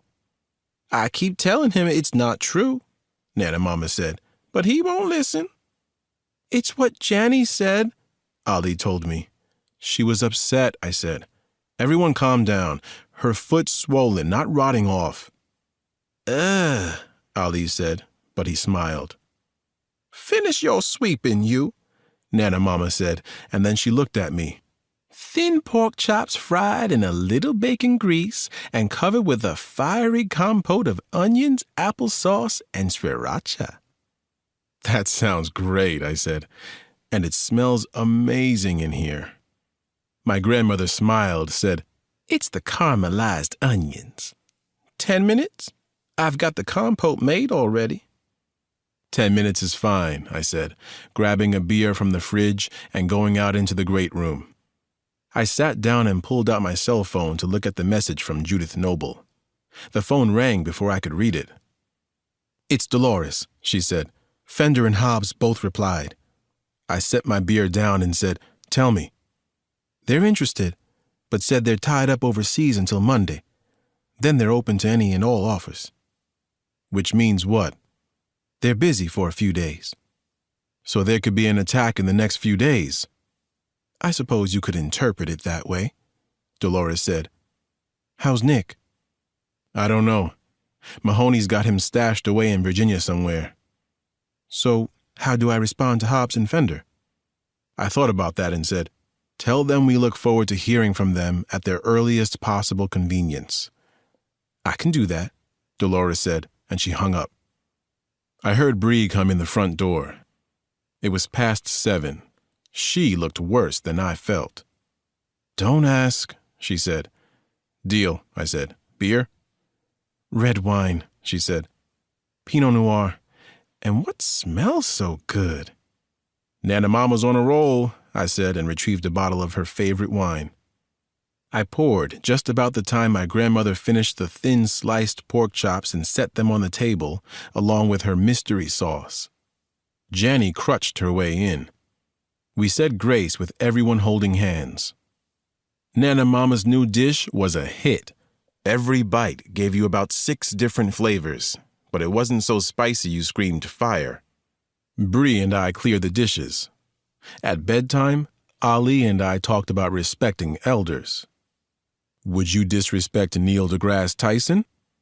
No, he said. But Nana Mama's not. Don't go there, I said, wagging a finger. That argument won't work. In this house, in this universe, Nana Mama is Neil deGrasse Tyson and more. He struggled with that, but then nodded. Okay, I'm sorry. Apology accepted, I said, leaning over and kissing his head. I went into our bedroom and found Bree already under the covers, knees up and reading her new book. I crawled into bed minutes later, and my world seemed a whole lot better than it had when I got home. I felt good and drowsy enough for sleep. Chapter 74. Dressed in black from his Wolverine boots to his leather jacket and bell helmet, John Brown accelerated his motorcycle down a moonless rural road. Cass rode behind him. "I still say we could have used a car," she grumbled through a tiny earbud Brown wore. "There's no car on earth that can stay with this bike," Brown said. "We may need that speed to get out of here alive." The headlight beam caught parked cars ahead by the side of the road and then the lights of the high-walled compound. "Hobbs," Brown said. "Here," Hobbs replied. "Roll into 500 meters. Fender, too." "Roger that." "Coming to it now," Brown said, and he downshifted and slowed as he passed the two guards flanking the open gate. The motorcycle rumbled when Brown pulled a U-turn and then backed into a spot between a Mercedes-Benz and a Cadillac Escalade, the bike's front tire facing the compound. "Confidence now," he said, shutting off the motorcycle. "All the confidence in the world, darling," Cass said, getting down. Brown dismounted and drew off his helmet slowly, all too aware of the guards, but careful not to tug too hard on the fake beard glued to his skin. He hung the helmet on the throttle and glanced at Cass. She wore a fringed red leather jacket, a platinum blonde wig, and an Atlanta Braves cap. She held a black leather briefcase. It was handcuffed to her wrist. 300 meters, Brown murmured into the sensitive jawbone microphone affixed to the skin beneath his beard. 300, Fender said. Brown put his head up as if he owned the goddamn world and walked across the road toward the gate and the guards, Cass trailing just behind his left shoulder. "Nice bike," the guard on the left said in Russian. "The best," Brown replied in Russian with a perfect St. Petersburg accent. "How fast?" the guard on the right asked. 305 kilometers an hour, Brown replied, smiling and looking each man in the eye. "The acceleration is breathtaking. Am I late?" "We are close to shutting access off, but no," the guard on the left said. "Invitation, please." Brown smiled, cocked his head, and said in English with a thick accent, "Where is the invitation, Leanne?" "I put it in here for safekeeping, sugar," Cass said in a deep southern twang. She came around in front of Brown, her back to the guards, and held out the briefcase. "You'll have to unlock me, boss." Feigning exasperation, Brown dug in his pocket, came up with the key, looked at the guards, and said in Russian, "She is not a rocket scientist, this one. But in bed, my God, boys, she's a racehorse." The guards cracked up. Cass looked at him as if she had no idea what he just said. Brown unlocked the handcuff and set the combination locks on the hasps.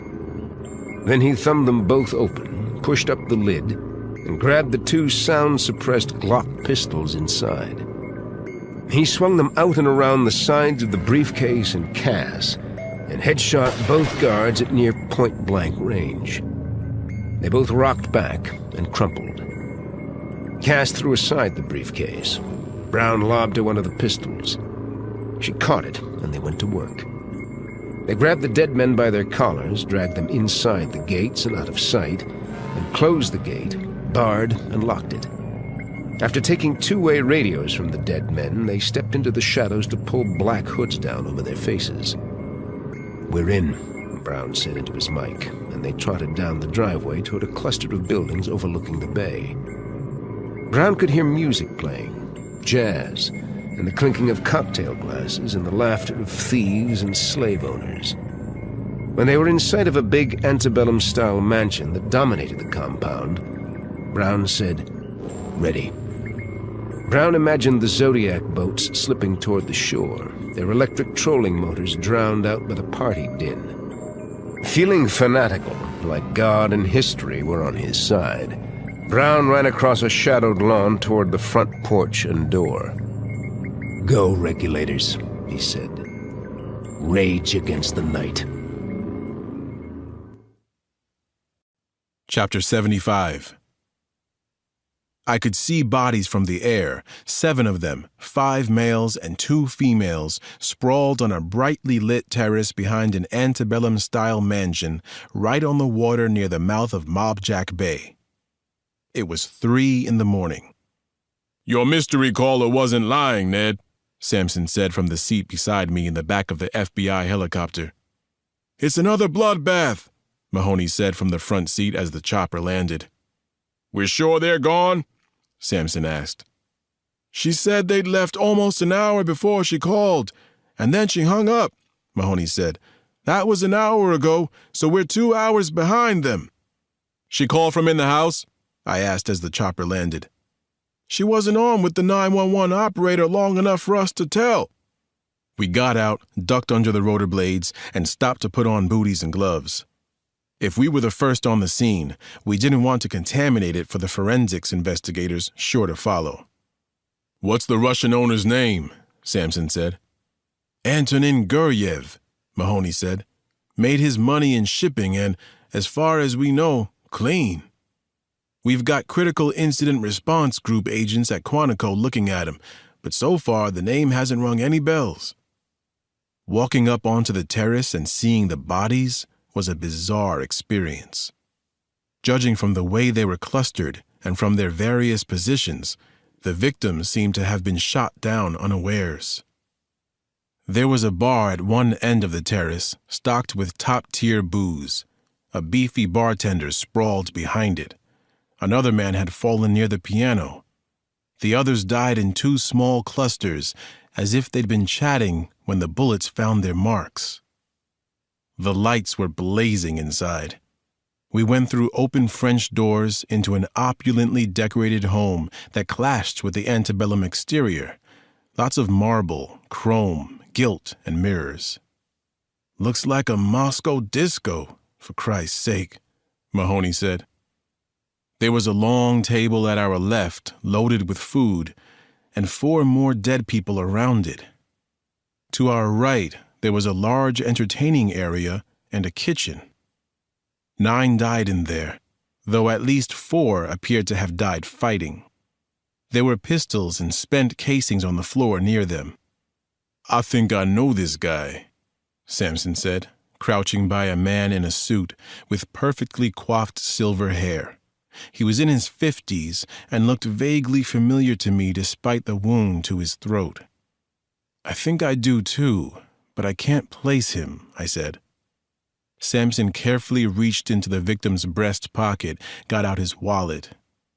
He opened it and whistled. Here's your first corrupt politician. That's Congressman Rory McMahon. Shit, Mahoney said.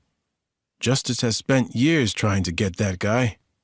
Representative McMahon of Virginia Beach, Virginia, had been investigated several times, but no prosecutor had ever made charges stick. He was a good old boy who chased skirts and liked to drink. Those vices had almost gotten him censored by the House of Representatives, but he'd managed to wriggle free of that as well. Now here he was, the victim of vigilantes. It's going to take us days to process this place and identify everyone, I said, bewildered by the carnage. I can tell you who they are, a woman said loudly in a thick Russian accent. We started and looked around. But there was no one alive in the room but us. Chapter 76. I will tell you everything, but I want witness protection, she said, and we realized she was talking to us through Bluetooth speakers mounted high in the corners of the room. Who are you? Mahoney asked. Where are you? My name is Elena Guryev, she said. I am in the panic room. How do we find you? Sampson asked. I tell you when I have witness protection. I looked at Mahoney and said, with this many victims, I can't see that being a hard sell. I can't give you the papers at the moment, Miss Guryev, Mahoney said, but I give you my word. Several seconds of silence followed.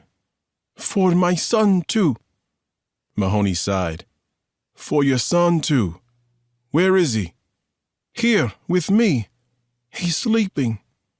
Your husband? The silence was longer this time. Dead.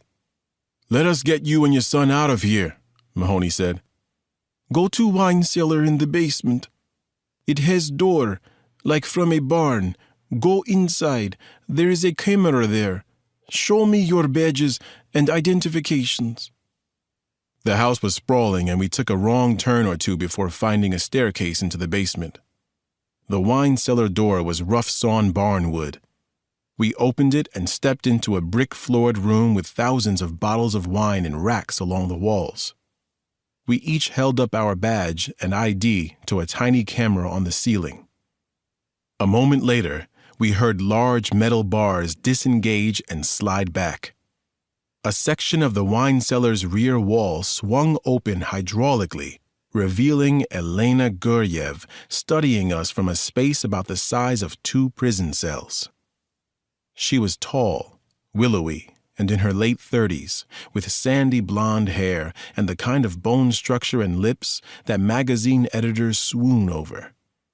Black cocktail dress, black hose and heels, hefty diamonds at her ears, wrists, and throat. Her hazel eyes were puffy and bloodshot, but she acted in no way distraught. Indeed, she seemed to exude a steely will as she stood with her arms crossed in front of a bunk bed. On the lower bunk, a boy of about 10 slept, curled up under a blanket, his head wrapped in gauze bandages. Across from the bed, 6 small screens showed 6 different views of the house and grounds. Mrs. Guryev, Mahoney began softly.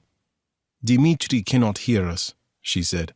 He is stone deaf and on pain drugs. He had a cochlear implant operation 2 days ago at Johns Hopkins. I said, "Do you want a doctor to see him?" I am physician, she said. He's fine and better sleeping. Are you okay? I asked. No, she said, her fingers traveling to her lips, her eyes gazing at the floor as if contemplating horror. I don't know what I'll tell him about his father. A moment later, she raised her head, and that toughness was back. What do you want to know? Samson gestured at the screens. You saw what happened? Some of it, she said. Is the feed recorded? Mahoney asked. It is, she said. But they knew where the big hard drive was stored and took it with them. Got away clean again, Samson grumbled. They only think they got away clean, Mrs. Guryev said, reaching down to the bed. But I make sure they will pay. She held an iPhone in her hand like a pistol. I videoed them. 2 without their hoods. Chapter 77. On a screen in Bree's office a few hours later, we watched a precision military force massacre the victims we'd found in the house, including Antonin Guryev, who begged for his life and offered the killers millions before he was shot to death in his bedroom. The iPhone camera went haywire at that point, and you heard Elena Guryev gasp and then cry out in Russian. The camera showed her shoes as she wept for several minutes and then returned to the feed from her bedroom. Here it comes, I said. The gunman who killed Guryev had gotten down on his knees by the bed. He reached under it and yanked out the hard drive that recorded all security feeds on the grounds. He tucked it under one arm, tore off his hood, and wiped at his sweaty brow before he walked out of sight. I backed the recording up and froze it at the moment the hood was off, showing a face I'd seen before, the one that was a fusion of Asia and Africa. Say hello to Lester Hobbs, Samson said. Bree sat forward, said, No kidding. Wait, I said. The second one's coming up. The iPhone camera swung shakily to another feed in the panic room, and then it focused, showing the 6 hooded gunmen cleaning their way out of the entertainment area of the house, picking up their brass and even vacuuming around the bodies. When they reached the French doors that opened onto the terrace, one of them unzipped the back of the vacuum, removed the dust bag, and turned to leave while tugging off the hood. You caught a flash of her, a woman with blonde hair. It took a few tries at the computer to freeze her with her face in near profile. Who is she? Bree asked. No idea yet, Sampson said. Who were the victims besides the congressman? Bree asked. Russian mobsters, representatives from the Sinaloa drug cartel, 2 bangers from New York and their wives, and someone we didn't expect. Who? We'll get to him in a second, I said. We explained that, according to Elena Guryev, the party had actually been a kind of emergency board meeting of a loose alliance of criminals who trafficked in everything from narcotics to humans. What was the meeting about? Bree asked. Ironically enough, the vigilantes, Sampson said. Every target they hit, the meth factories and the convoy, were part of the alliance's business. And then the vigilantes came in and wiped the leaders out, Bree said. Like cutting off all the Hydra's heads at one time, I said. How did Guryev get involved? We told her what Elena Guryev had told us. Several years ago, her husband had overextended himself financially and gotten in huge money trouble. Members of the alliance offered him a way out of his predicament, smuggling, and his global shipping business had exploded with unseen profits. Elena Guryev claimed she didn't know what her husband had gotten involved in until it was too late. When she discovered the depth of his criminality, she told him she wanted a divorce. She says he threatened to kill her and their son if she tried to leave or tell the police, I said. That was 3 months ago. Bree thought about that. Why was she in the panic room? Her son, Dmitri, had had an operation 2 days before and needed to sleep somewhere he wouldn't be disturbed, I said. She put in an appearance at the beginning of the party and then went down to be with her son. She was there when the attack began. Did she recognize Hobbs or the woman? Said she'd never seen either of them before. Where are Elena and the son now? I shrugged. Mahoney's got them stashed in a safe house. I suspect he'll be questioning her for days, if not weeks, before she goes into witness protection. Which brings us back to this guy.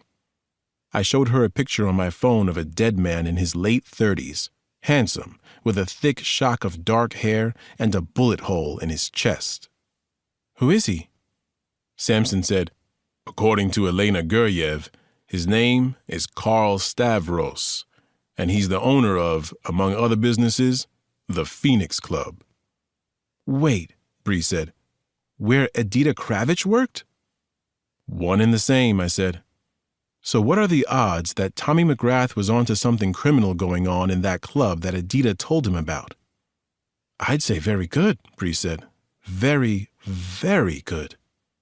I think the answer to who killed Tommy is in that club, Sampson said. We'll need warrants, she said. The feds are filing, I said. Ned promised we'll be part of any search, but it's not going to be today. I yawned. So did Sampson. You two look like hell, Bree said. Go home, get some sleep. Sampson got up and left without any argument. I held up my hands. No, I'm good. Nothing a cup of coffee won't fix. That's a direct order, Detective Cross. Home, nap, and then I'd bet Nana Mama would appreciate you going to Ali's interview for the Washington Latin Charter School this afternoon. Is that today? It is, 5 o'clock. Then heading home as ordered, Chief Stone. See you at dinner? If I'm lucky, she said. Love you. Love you too, I said, and I went out her door fantasizing about my bed and a 2-hour coma. Chapter 78. Bree watched Alex leave, feeling a little cheated not to be an active part of Tommy McGrath's murder investigation, or not really anyway. If Alex and Sampson were right about the Phoenix Club, the case was essentially in the FBI's hands now. Even though Mahoney had promised that D.C. Metro would be part of any search, the FBI would be calling the shots. Bree tried to put it out of her mind and deal with the barrage of paper that now dominated her working life. But after 10 minutes of scanning a series of administrative memos, she couldn't take it anymore. She had to do something that engaged her mind, that wasn't mundane, that would do some good. Wasn't that what being a cop was? Doing some good? Bree pushed the paper pile aside and found copies of the murder books for Tommy McGrath, Edita Kravitch, and Terry Howard. She started back through them, trying to suppress any preconceived ideas she had about the case, trying to see it all anew, with a beginner's mind. As she reviewed the investigative notes and forensics reports, she realized that they'd all been looking at the case as a revenge killing of some kind, done by Howard or someone else who had a beef with McGrath, and maybe with Edita Kravitch, too. Bree consciously tried to erase that filter from her mind and played with possible other motives. Bree started by asking herself who would benefit from Tommy McGrath dying, or from Edita Kravitch dying, for that matter. Someone inside the Phoenix Club, she supposed. Carl Stavros? He was the owner. If Stavros thought Tommy was onto him, maybe he'd had Tommy and Edita killed to protect himself and the Alliance. She started down through a list of the evidence gathered at their apartments and, after the encryption codes were broken, from their computer hard drives. For almost an hour and a half, she studied each item in turn and tried to see it as a benefit or a loss to a killer. She ran a search for the Phoenix Club on McGrath's hard drive and got nothing. She ran a search on Edita Kravitch and got the same. Then she started through McGrath's financial affairs. The late COD had $325,000 in his retirement account, $12,000 in his checking account, and zero debt. McGrath didn't own a home, had paid cash for his car, and paid off his credit cards every month. His will was brief, drafted 4 years before. To Bree's surprise, it named Terry Howard as his sole heir. If Howard was not alive at the time of McGrath's death, the modest estate was to go to McGrath's wife, Vivian. Bree thought about that. Tommy McGrath still cared about his old partner enough to leave him his money. Could Howard have known and killed him to collect? Or could Vivian have? She dismissed that out of hand. McGrath's estranged wife was loaded, worth multi-millions. Why would she kill Tommy for a measly $300,000 and change? She turned to the last page of the will and saw a reference to a document in the appendix that caused her to pause. Bree dug deeper into the financial files and found the document she was looking for. She flipped through it and then stopped at one item, thinking, now that might be something worth killing or dying for. Bree took the document out and went down the hall to Muller's cubicle.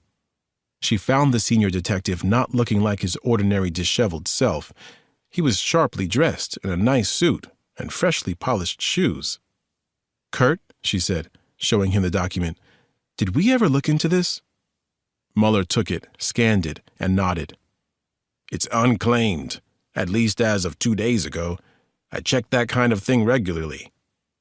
Some of the wind went out of Bree's sails.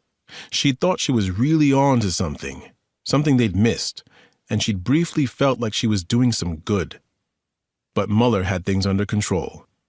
Some of her disappointment must have shown because he said, "We'll figure it out, Chief. We always do. But for now, I have to skip out. Got a date." Bree smiled. "You haven't had a date in years." "Don't I know it?" Muller said, adjusting his tie. "Who's the lucky lady?" "The divine Ms. Noble," Muller said, and he winked. Bree laughed and clapped her hands, feeling better than she had all day. "I thought there was a spark between you two there in the FBI lab." "A crackling spark," Muller said, walking past her with a grin smeared across his face. "Just cracklin'. Chapter 79. Nana Mama beamed at Ali. "You want your dessert before dinner?" my grandmother asked him. "Blueberry pie and ice cream?" Unnerved by this break in the routine, Ali glanced at me. I smiled and held up my hands. "You heard her." "Yes, please, Nana," Ali said. And less Brussels sprouts at dinner? Don't push your luck, my grandmother said, fetching the pie from beneath a fine mesh cage. Brussels sprouts are a superfood. Kind of bitter, Ali said. Nana Mama squinted hard at him. Just saying, Ali said. My grandmother sighed, cut a thick slice of blueberry pie, plopped a scoop of French vanilla ice cream beside it, then set the plate in front of Ali. Any boy who can charm the pants off the admissions board of a fine school deserves this, Nana Mama said, and then she handed him a spoon. It was true. The principal and the math, science, and English teachers at Washington Latin had been waiting when we walked in. The principal introduced herself and the teachers, and then asked Ali what he had been up to outside of school on his own time. That set him off on a description of his epic quest to talk to Neil deGrasse Tyson. I could tell they were going to admit him about 2 minutes after he opened his mouth, Nana Mama said. I think they were most impressed at how many drafts of that letter he's already written. Though at some point he needs to just send it, I said. Sure, Ali said, his mouth full of blueberry pie and ice cream. You do me a favor, sugar? My grandmother said to me. Take a 20 from my purse and go on down to Chung's and play my numbers. The next drawing's not for 2 days, I said. Those jackpots are getting big, she said. I'd rather get in on the action before the stampede. Get in on the action? I said, smiling.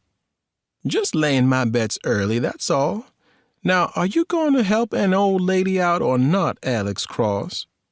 You knew the answer the second you asked, I said, and I got the money from her purse. I went outside feeling pretty good. The 2-hour nap had helped. And it was only early September, but a front had come in and cooled things off.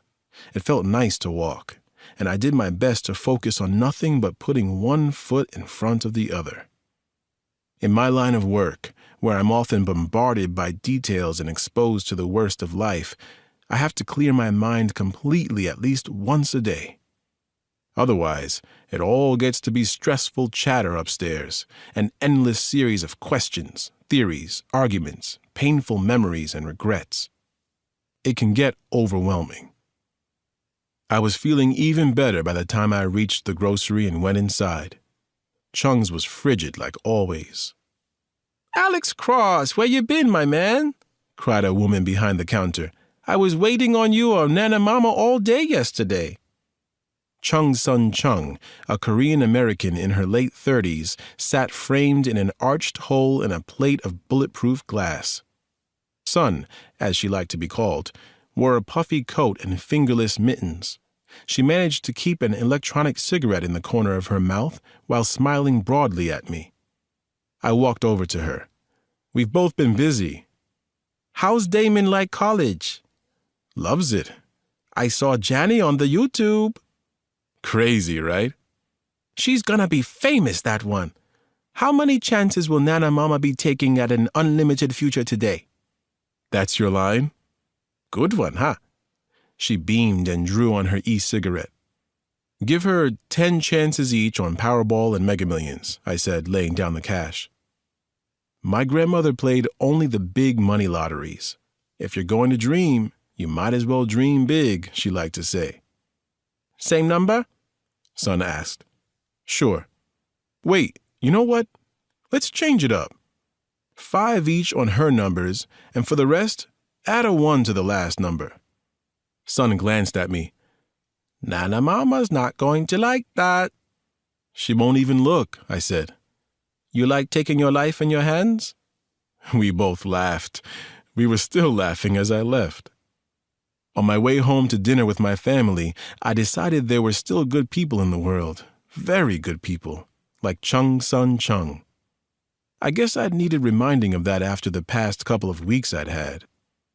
The cumulative violence and bloodshed inflicted by the vigilantes was sobering when I thought about it. Climbing the steps to my front porch and smelling a pie Nana Mama had baked, I couldn't shake the feeling that the violence wasn't over, that Hobbs and Fender and the other vigilantes were somehow just getting started. Chapter 80. John Brown sat forward in a chair, his eyes glued to the big-screen TV where an NBC News reporter was standing in front of Antonin Guriev's compound. "This is the fourth such massacre in less than a month," she was saying. "Up to now, the killers have left little evidence behind, but FBI Special Agent in Charge Ned Mahoney says that has changed. Mistakes were made." Low voices rumbled through the room behind Brown. Many of his followers were looking at one another. "Mistakes?" Hobbs said, putting down his beer. "No way." "Why don't you shut up and listen?" Cass said, pacing and watching the screen. The scene jumped to Mahoney standing before a bank of microphones. "We are confirming 17 dead," Mahoney said gravely. "We are also confirming that we have a witness, a survivor who saw many of the killings on security cameras in a secret panic room in the basement of the house. This witness got solid looks at 2 of the killers when they took off their hoods." "Secret panic room," Fender said. "And who the hell took off their hoods?" "I did," Hobbs said. "It was frickin' hot, and I had the security hard drive." "Who else broke protocol?" Brown roared. Cass, looking stricken, said, "I did. It was hot, and I thought we were good. And my hair was different, and my eyes that night." On the screen, reporters were yelling questions at Mahoney. Who was the witness? Could the witness identify the killers? "We're not identifying the witness for the time being," Mahoney said. "We believe the witness can identify the killers. We'll have more for you tomorrow." The screen cut back to the stand-up reporter, who said, "The FBI seems confident that this is the break they needed to at last bring the vigilantes to justice." Fender stared at Hobbs. Brown stared at Cass, who looked devastated. "This is bullshit," Hobbs said, grabbing the remote and punching off the TV. "What are they going to get from the witness? At best, an artist's sketch." Brown was about to explode, but then his burn phone began to buzz. He answered, said, "You saw it?" "Of course I fucking saw it," the man on the other end of the line snapped. "The witness is Guriev's wife." "That's not good," Brown said. "No, it goddamn isn't. Our ship has a hole. You need to plug it." Brown flushed with anger. "How the hell am I supposed to do that?" "I have her location and a way inside." "Attack an FBI safe house?" Brown said. "I don't know if that's such a—" "You want to take this to the next level or not?" The next level. Brown felt all doubt leave him then, and said, "You know it's the only long-term solution. If we don't, nothing we've done will really matter." "Exactly. So steel yourself and get rid of Elena Guriev." Chapter 81. At 8:30 the morning after the massacre, Ned Mahoney and I sprinted down Monroe Street in Columbia Heights.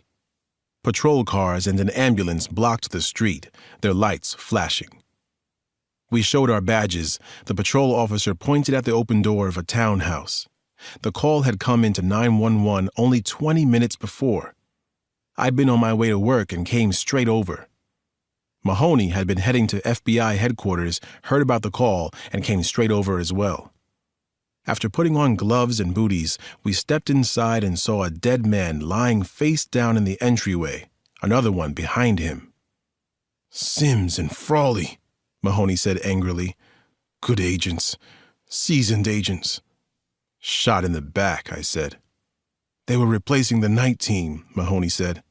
"The killers must have come in right behind them." The locations of federal safe houses are some of the most secure and heavily guarded secrets in law enforcement, so it was understood that the killers had had inside intelligence. Mahoney had a traitor in his midst, and we both knew it. We stepped over and around the dead agents, past a television room on our left where the carpet was smeared with blood, and went into the kitchen where a third FBI agent lay dead. 2 EMTs worked on a fourth man, George Potter, the DEA's acting special agent for the Washington, D.C. office. Potter's face was covered with blood from a nasty wound to his scalp. His shirt was off, and there was a clotting patch pressed into a chest wound. The medics had him hooked up to IVs and oxygen. "How is he?" Mahoney asked the EMT. Potter opened his eyes and said, gasping, "I'll live." "How is he?" Mahoney asked again. The EMT said, "Took a slug through his right lung, and he has a hell of a gash on his head, but he's lucky. He'll live." "What happened?" I asked. "We need to get him to the hospital," the medic said. "Wait, they need to know," Potter said, looking at me. "Ned asked me to come in with the replacements and start talking to Mrs. Guryev first thing." I glanced at Mahoney, who nodded. "Everything looked fine coming through the door," Potter said. "I was walking down the hall with Sims and Frawley behind me. Out of nowhere there were sound-suppressed shots, 3 of them, fast. I got hit by the 3rd shot, spun me into that TV room, went down, hit my head on the coffee table. When I came to, I called 911. What's happened? Has anyone gone upstairs to see?" "No," Mahoney said, looking grim. "We're leaving," the EMT said forcefully. "You can talk to him at GW Medical Center." "We'll be talking to you," I said. Potter gave a thumbs up and closed his eyes as they wheeled him away. I could tell from the expression on Mahoney's face that he was dreading the climb upstairs as much as I was. We found a 4th dead FBI agent on the landing, and in a bedroom, Elena Guryev in a t-shirt and panties lay sprawled on the floor, dead from a single gunshot wound to her forehead. The bathroom door was open, empty. The only other door on the 2nd floor was shut. I braced myself, turned the handle, and pushed the door open. 10-year-old Dmitry Guryev was sitting up in a twin bed, a small rose circle of dried blood showing through the gauze that wrapped his head. He had an iPad in his lap and was watching a closed-captioned Harry Potter movie. The boy must have glimpsed my shadow because he looked up, saw me, and shrank back in fear. "It's okay," I said, even though I knew he couldn't hear me. I showed him my open hands and then my badge. Seeing the badge, he said in an odd, nasal voice that was difficult to understand, "What do you want? Where's my mother? Where's my father?" My stomach sank. I turned around and saw Mahoney, who was standing in the doorway, looking stricken at the boy's loss. "Get sheets over the bodies," I said, "and close the door to his mother's bedroom. I don't want him seeing any of it." Chapter 82. A few hours later, Bree looked up from a memo she was writing. Alex trudged into her office, shut the door behind him, and sat down hard. "Sometimes I hate my job," he said. "Sometimes it's just too much." Bree rarely saw him this upset. "What happened?" she said softly. "I had to tell a 10-year-old, totally deaf boy that his mother and father had been murdered and that he was an orphan now," Alex said, his eyes watering. "I don't know if it was due to the deafness, Bree, but the grieving sounds he made were like nothing I've ever heard before, just gut-wrenching. I couldn't stop thinking about Ali as I held the poor kid." He sat forward and put his head in his hands. "Jesus, that was hard." Bree got up, came around the desk, and hugged him. "Maybe you were meant for the hard things, Alex. Maybe you were meant to help people through these terrible moments." "I couldn't help that child," Alex said. "I couldn't get through to him. After I showed him the note that said his mom and dad were dead, he wouldn't read anything I wrote. He won't read anything anyone writes. He's suffering in total silence, in total isolation." Bree hugged him tighter. "You feel too much sometimes." "Can't help it," he said. "I know," she said.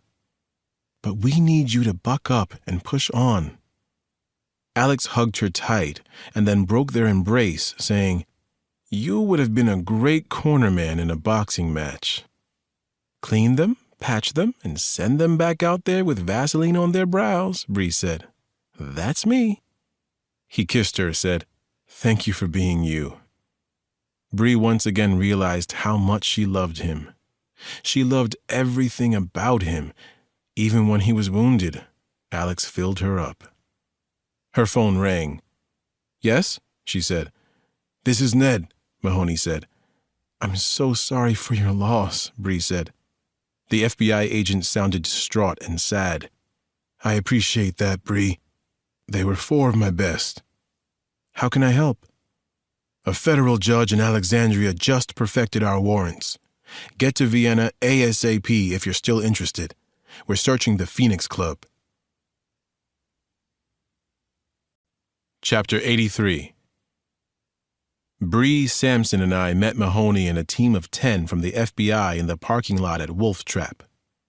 The heat had returned, and we were sweating as we armored up, got documents in order, and rolled toward the Phoenix Club.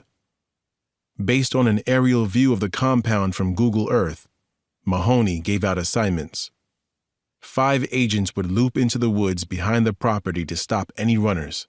The rest of us were going in the front gate. Pretty swank neighborhood, Bree said, seeing the mansions. I thought where Vivian McGrath lived was big money. She's in the Millionaires Club, Sampson said. This is strictly billionaires. Mahoney stopped a quarter of a mile from the club and watched 5 FBI agents head up the driveway of a big Tudor estate and then disappear into the woods. Here we go, Mahoney said into his radio, and he put the car back in gear. He drove us to the entrance and up the long drive.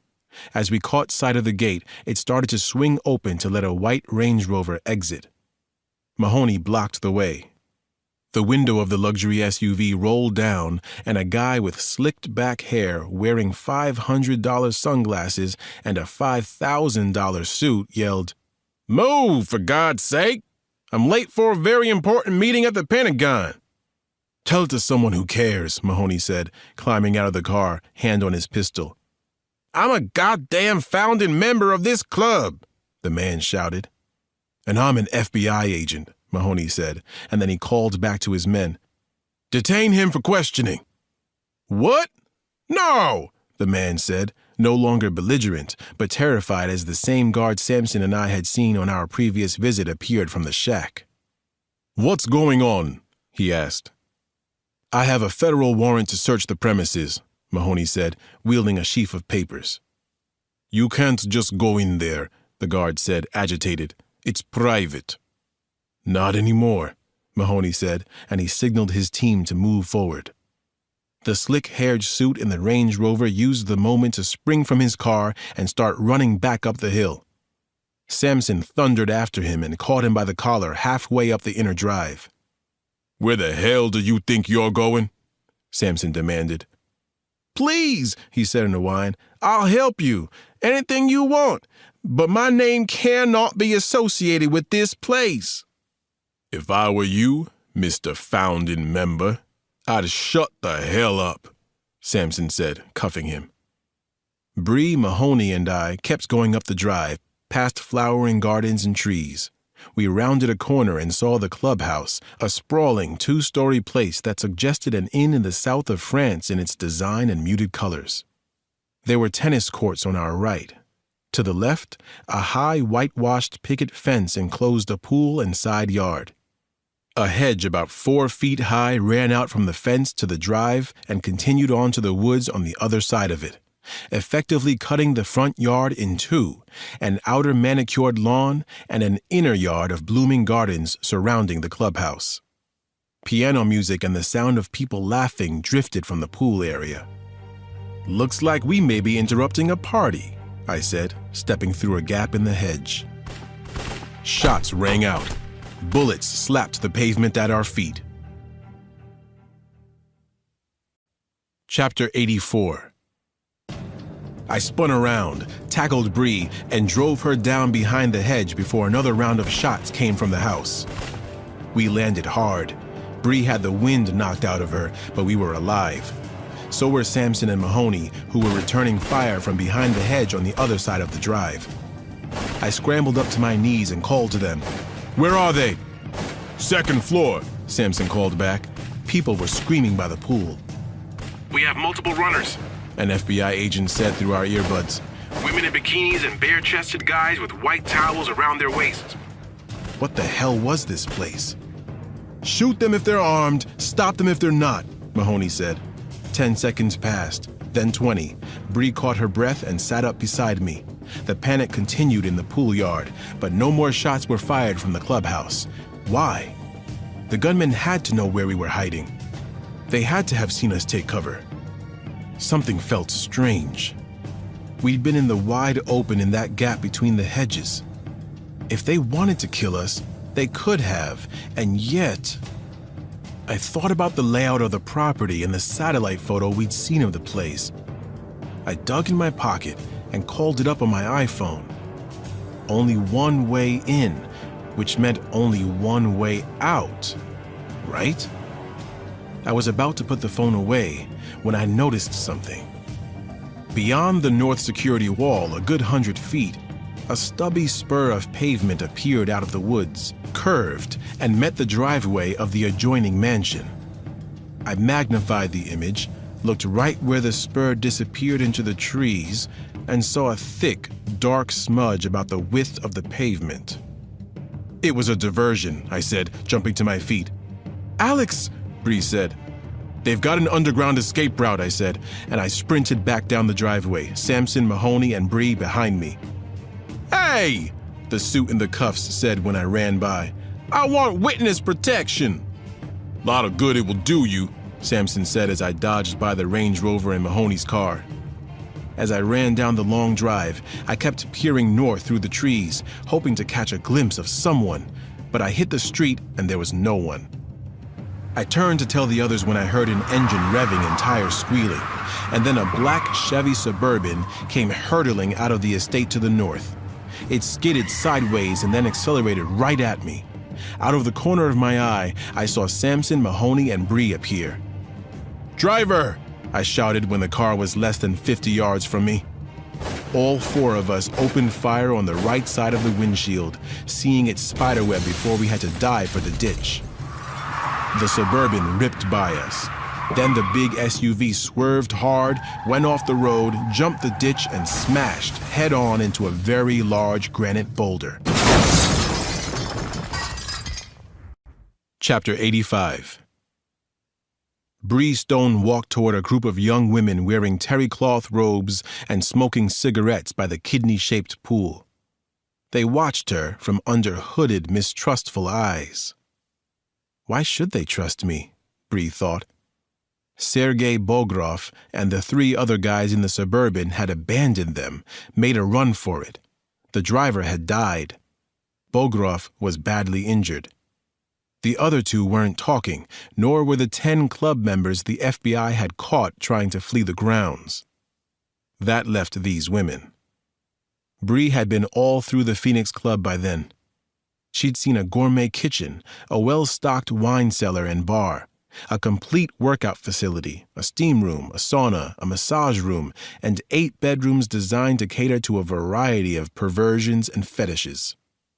There was a dungeon room, a room with mirrored walls and ceiling, a room with a bathtub you could do laps in, a room with furniture designed for gravity-defying sex positions. There was also a storage area where Mahoney's men found several kilos of cocaine and several kilos of crystal methamphetamine that looked remarkably similar to the high-grade stuff manufactured in the lab at the first massacre scene. Bree stopped in front of the women. One of them, a woman with an attractive beauty mark just to the right of her ruby lips, lit a cigarette and said something in a language that wasn't English. Several of the others chuckled bitterly. "Some of you must speak English," Bree said. "If you do, know that you are not in danger anymore." The woman with the beauty mark made a noise, said, "You know nothing." "I know Stavros is dead," Bree said. "I know Bogrov is in handcuffs." That set off a lot of chatter among the women. Bree waited for a few moments and then spoke directly to Miss Beauty Mark. "I am D.C. Metro Police Chief of Detectives Bree Stone. I'm telling you the truth. You are no longer in danger." Miss Beauty Mark's upper lip curled. "We know the better. You get some maybe, but not all. I'm telling you the truth. This is so much the bigger than you think. So smart thing for me, for us, we don't talk to no one. A lawyer comes. They always come." "I know what you've been through," Bree said. "How you were told you'd have to work for 4 or 5 years to pay off your debt for being smuggled into America. I know some of you rode in refrigerated cars and saw people freeze to death, and that you were brought here to be sex slaves. Am I right?" Many of the women would not look at her. None of them replied. Bree almost quit, but then she gestured at the mansion and said, "All this? That's the FBI's business. I'm here for other reasons, for someone who may have been a friend of yours. I'm here for Edita Kravich." That caused quite a few of them, including the woman with the beauty mark, to raise their heads. "Why for Edita?" she said. "You see her?" "I'm sorry," Bree said, seeing the yearning in her eyes and coming closer. "Edita's dead. She was murdered." The woman acted as if she'd been slapped, and then her hand flew to her mouth and she began to sob. Bree went over to her. "You knew Edita?" "I'm her sister," she said through tears. "Her baby sister, Katya." Chapter 86. Katya Kravich dissolved into misery. Bree stood back as her friends came over to console her. When Katya finally calmed down, her eyes puffy and bloodshot, she lit a cigarette, shakily. "Can you help me?" Bree asked. "Can you help me?" Katya said. "All of us?" "I'll try."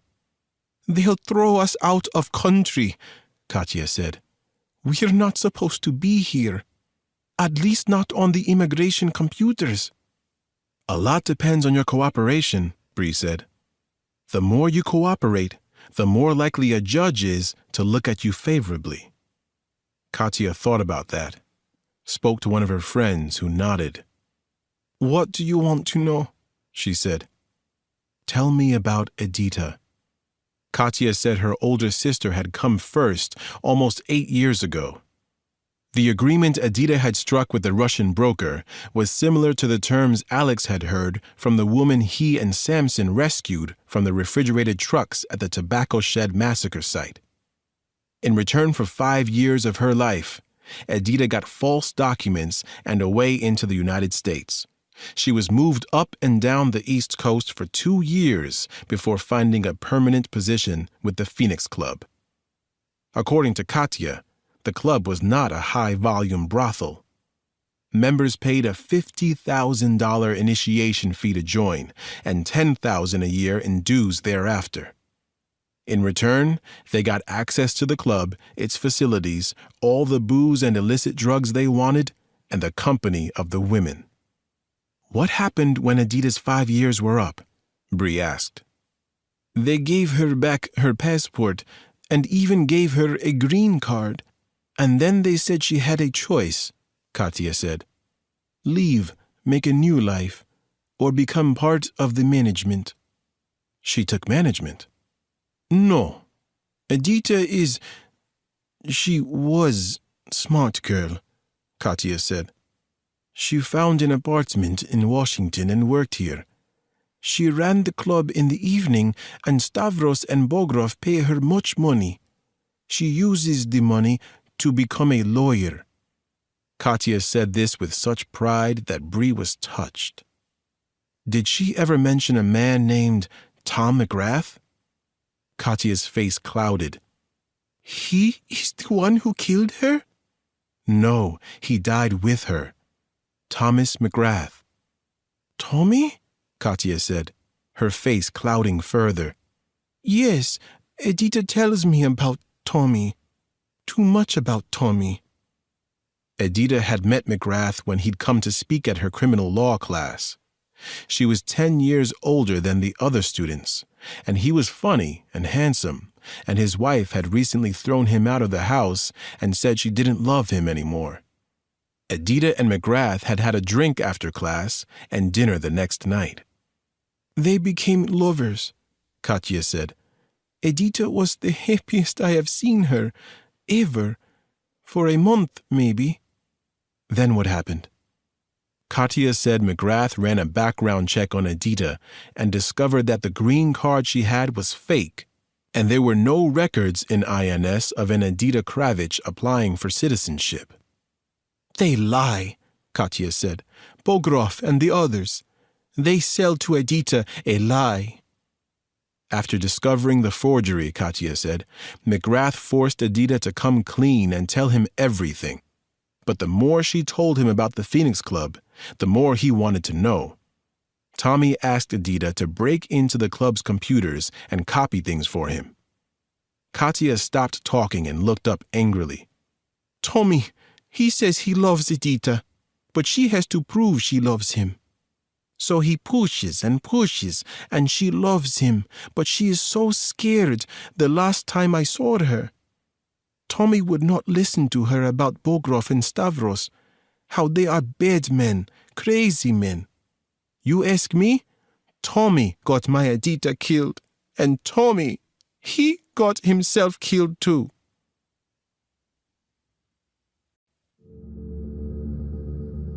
Part 5. A Blimp Runneth. Chapter 87. The sun was setting as John Brown ended his briefing with a description of that evening's goal and the plan beyond it. Brown looked around at the 15 men and women in his living room, seeing mild shock in some faces, profound concern in others. He understood. His plan was bold and audacious. So audacious that, "It's insane," Hobbs said, arms crossed. Fender said, "They'll either be shot or hanged." "You knew from the get-go what this was," Brown said coldly. "Wasn't it you, Hobbs, who said people would have to clean house to make way for the revolution in this country?" "I did, but nothing. You're in this to clean house and see the revolution sparked, or you're not in this at all. Fender, you also agreed with that strategy, or am I wrong?" Hobbs squirmed in his chair, said nothing. Fender glared at Brown. Brown was about to ask the room for a vote when Cass said, "Shit." He looked over at her, saw her staring at the muted TV tuned to CNN. Special Agent Ned Mahoney was walking toward a bank of microphones with the big FBI emblem on the wall behind them. Low on the screen, the banner read, "FBI raids sex club believed linked to vigilante killings." "Turn that up," Brown said sharply. Cass grabbed the remote and punched off the mute. They heard Mahoney say, "I'll get to the Phoenix Club in Vienna, Virginia, but first we'd like to release 2 photographs of people we believe are part of the vigilante group." The screen split in 2, and images appeared of Hobbs and Cass without their hoods inside the late Antonin Guryev's house on Mobjack Bay. "Mother of God, we're screwed," Fender said, seething. Hobbs and Cass had both gone pale and stony. The screen returned to Special Agent Mahoney, who said, "As of now, the woman's name is unknown, but the man is Lester Hobbs, a mercenary and an assassin. We are asking anyone who has any information on Hobbs or this woman to come forward and help us locate them." "How do you know Hobbs and the woman are part of the vigilantes?" a reporter shouted. Mahoney said, "Elena Guryev used her iPhone to video the feeds of several security cameras in her house during the attack." That set off a frenzy among the reporters, all of them asking where Mrs. Guryev was. The FBI agent turned stoic and reserved. "Gunmen broke into an FBI safe house this morning and killed 4 of my best men. They also severely wounded a DEA agent and shot Mrs. Guryev to death, leaving her deaf son an orphan. And yes, we believe the gunmen were associated with the vigilantes, or the regulators, as they evidently call themselves." Turning to the raid in Virginia, Fender grabbed the remote, punched mute. "Regulators?" he said, looking around the room. "How did they know that? Who used—" "Doesn't matter," Hobbs said, looking at Cass. "We're done." "The both of you did us all in," Fender said, getting to his feet and looking like he wanted to smash things. "Taking off your hoods, breaking the rules of engagement. What the hell's with that?" The room around Brown erupted with accusations and demands. Brown stood up and roared, "Enough!" The 15 regulators shut up, all of them red-faced and panting. "It's done," Brown said sharply. "They're coming after us. You knew they would eventually, so it's done. What are you going to do about it? Are you going to turn on each other? Are you going to run? Or are you going to fight back, show some spine, believe in a better tomorrow created by your sacrifices and mine?" He let that sink in for a while and then said, "Show of hands. Who's with me?" After several moments, hands began to go up. 13 of them, including Cass's. Fender remained livid, but eventually raised his hand. Finally, Hobbs did too. The television screen had switched from the FBI press conference to the weather forecast. Brown grabbed the remote, turned the sound back on, and watched the forecast. The National Weather Service was calling for gale-force winds overnight. "There, some good news for once," Brown said. "Couldn't be better. Get your gear strapped down and your head screwed on straight. We go at 2100 hours. Chapter 88. Nana Mama was cooking pancakes for Ali the next morning when I came downstairs. "Pancakes?" I said, rubbing Ali's head. "What did you do right this time?" "He put that letter to Dr. DeGrasse Tyson in an envelope," my grandmother said, gesturing at a stamped, addressed envelope on the counter. "In my book, seeing things through is cause for pancakes and real maple syrup." Ali grinned as she set a plate before him. "You think he'll answer me?" "You never know until you try," I said. "Where's Bree?" "Up and long gone," Nana Mama said. "She's got a pile of paperwork to plow through and wanted to get at it. You hungry?" "Tempting, but I think I'll skip the—" "Hey, Dad, look!" Ali cried, pointing to the little TV on the counter. I glanced over and saw the bizarre image of a bearded driver in an Amish buggy looking up at a low-flying, pale white blimp that was dragging a thick steel cable more than a mile long across fields and through trees.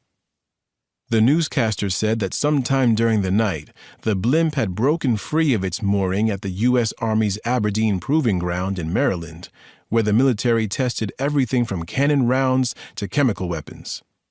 The blimp was part of a top-secret over-the-horizon surveillance system currently being evaluated. The Army believed the blimp's cable had snapped due to gale-force winds that had struck coastal Maryland overnight. "I've seen that thing," I said. "The blimp. A couple of times last week from the eastern shore." The newscaster said the heavy cable had already damaged multiple high-tension lines and several homes and buildings.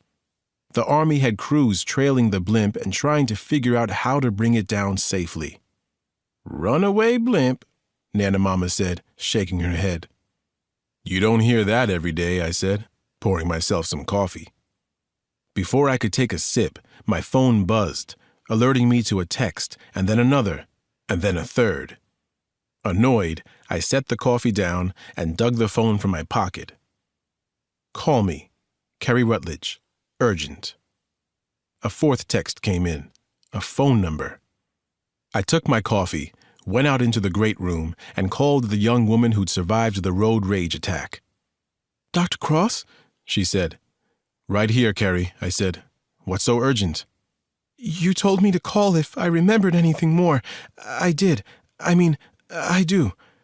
She sounded breathless, almost panicked. "Okay," I said. "Let's calm down a little, and then you'll tell me what's going on. Where are you?" "At a rehab center in... I can't remember that," Kerry said, and she took a deep breath. But I do remember now that the motorcycle was a dark Honda, big, with a windshield and, like, a lit-up dashboard, you know? How do you know it was a Honda? It was on the gas tank. I could see it in the light from the dashboard. Anything else? Yes, but it's probably nothing. Let me be the judge of that, I said. Carrie said, There was something on the windshield, a decal on the lower right-hand corner. It was square, and I keep thinking that there was an anchor and a rope on it. An anchor and a rope on a decal? I said. And then a memory was triggered, and my heart began to pound a little faster. A decal like a parking sticker? Chapter 89. Bree sat at her desk, drinking her second cup of coffee and reading over reports of complaints against one of her detectives. She tried to pay close attention to the details of the report and to the detective's response, looking for differences and similarities. She'd hated second-guessing a cop who'd been acting in the heat of the moment, but if she was going to do the job right, she had to study the situation before rendering judgment. For the most part, she stayed on task. But then her attention wandered and flickered over to what Katya Kravich had told her about Edita and McGrath. Had Tommy pushed her too far? Had Stavros or Bogrov shot them both and then, planted the gun at Terry Howard's? Made his death look like a suicide? Those unanswered questions only raised more unanswered questions, so she took a deep breath, told herself to compartmentalize, and tried to refocus on the disciplinary report. A knock came at her door jamb. She sighed and looked up. Kurt Muller was standing there with that goofy grin on his face again. "I gather the date with Ms. Noble the other night went well?" Bree asked, sitting back in her chair. "Better than well," Muller said. "I'm smitten." Bree laughed. "I could see that the moment you met her. Is she smitten?" "I get that feeling," he said, the grin growing. "Good for you. Now get back to work so I can get back to work." Muller sobered, said, "I actually wanted to tell you we may or may not have caught a break." Muller said he'd been checking on the status of Tommy McGrath's life insurance policy every few days since his death, and the beneficiary had not come forward to make a claim. When he'd called that morning, however, he found that an adjuster with the insurance company's claims department had learned of the chief of detectives' murder and tried to contact the beneficiary but had been directed to the beneficiary's attorney. "So the beneficiary did not initiate contact," Bree said, disappointed. "Life ain't neat," Muller said, flipping through a reporter's notebook. "The attorney's name is Lance Gordon, practices in McLean. The insurance adjuster said Gordon consulted with his client, who declined to make a claim at first. Then, 3 hours later, Gordon called back and filed the claim, saying his client was going to donate the money to charity." "This muddies everything, doesn't it?" Bree said, turning to her computer and doing an internet search on Lance Gordon.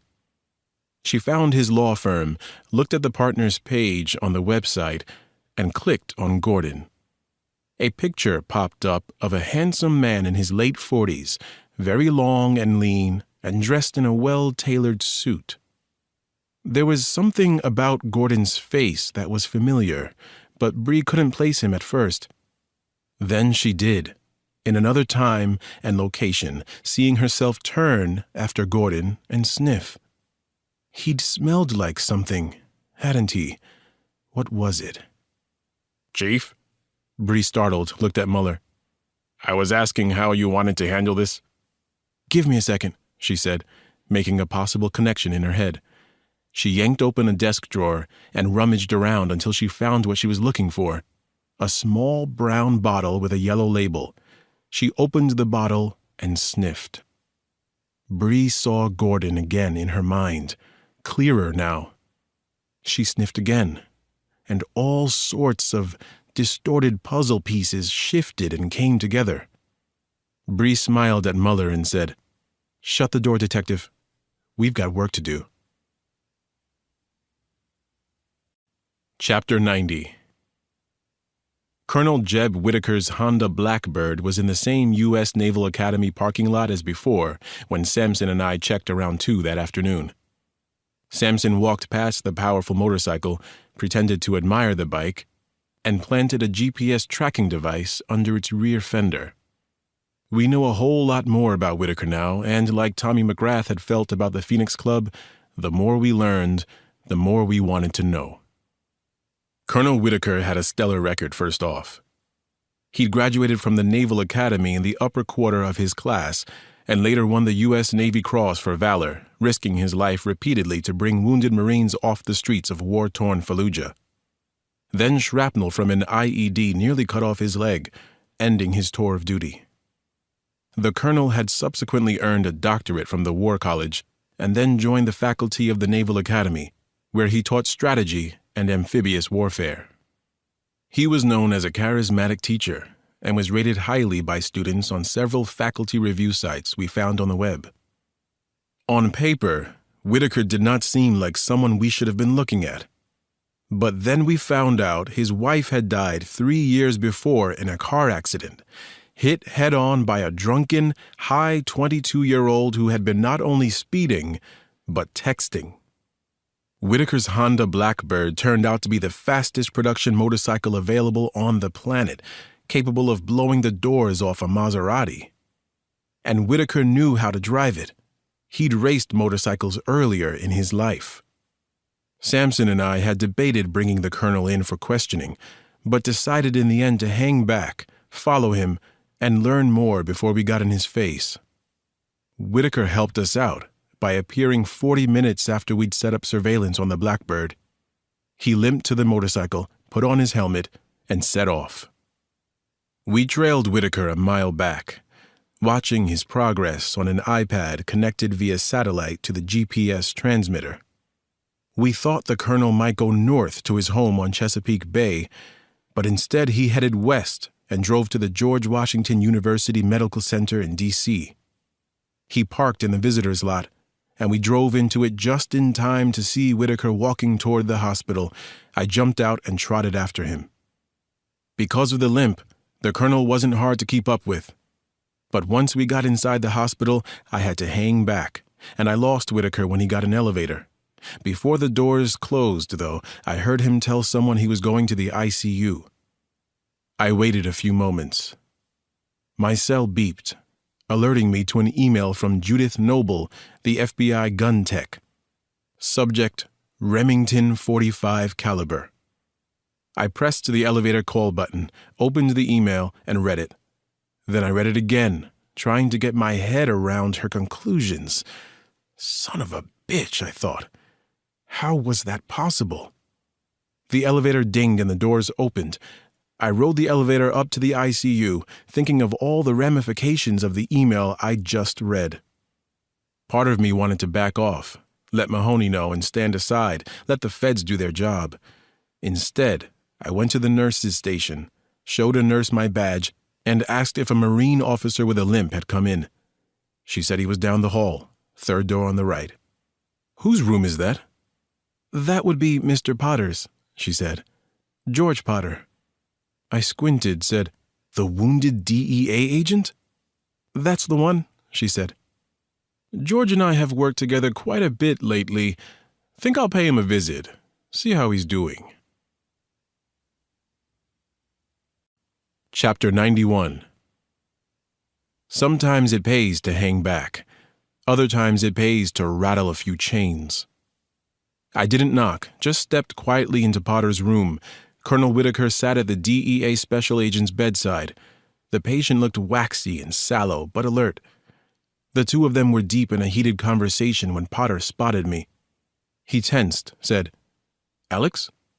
Came by to see how you were doing, George, I said, ignoring his reaction. Last time I saw you, you were hurting pretty bad. I'm still hurting pretty bad, Potter grumbled as he shifted in bed. Do you know my old friend, Jeb? I looked at the colonel and acted like I recognized him from somewhere but couldn't place him. We met once, Dr. Cross, Whitaker said, getting up from his chair. In a parking lot at the Naval Academy. I snapped my fingers, pointed at him, and said, That's it. Colonel... Whitaker. Jeb Whitaker. Small world, I said. You knowing George and all. Colonel Whitaker was my commander in Iraq, Potter said. Best damned combat officer I've ever seen. Whitaker made a dismissive flip of his hand. That's the painkillers talking. George was the brave one, taking a bullet like that. For all the good it did Elena Guryev, the DEA agent said, crestfallen.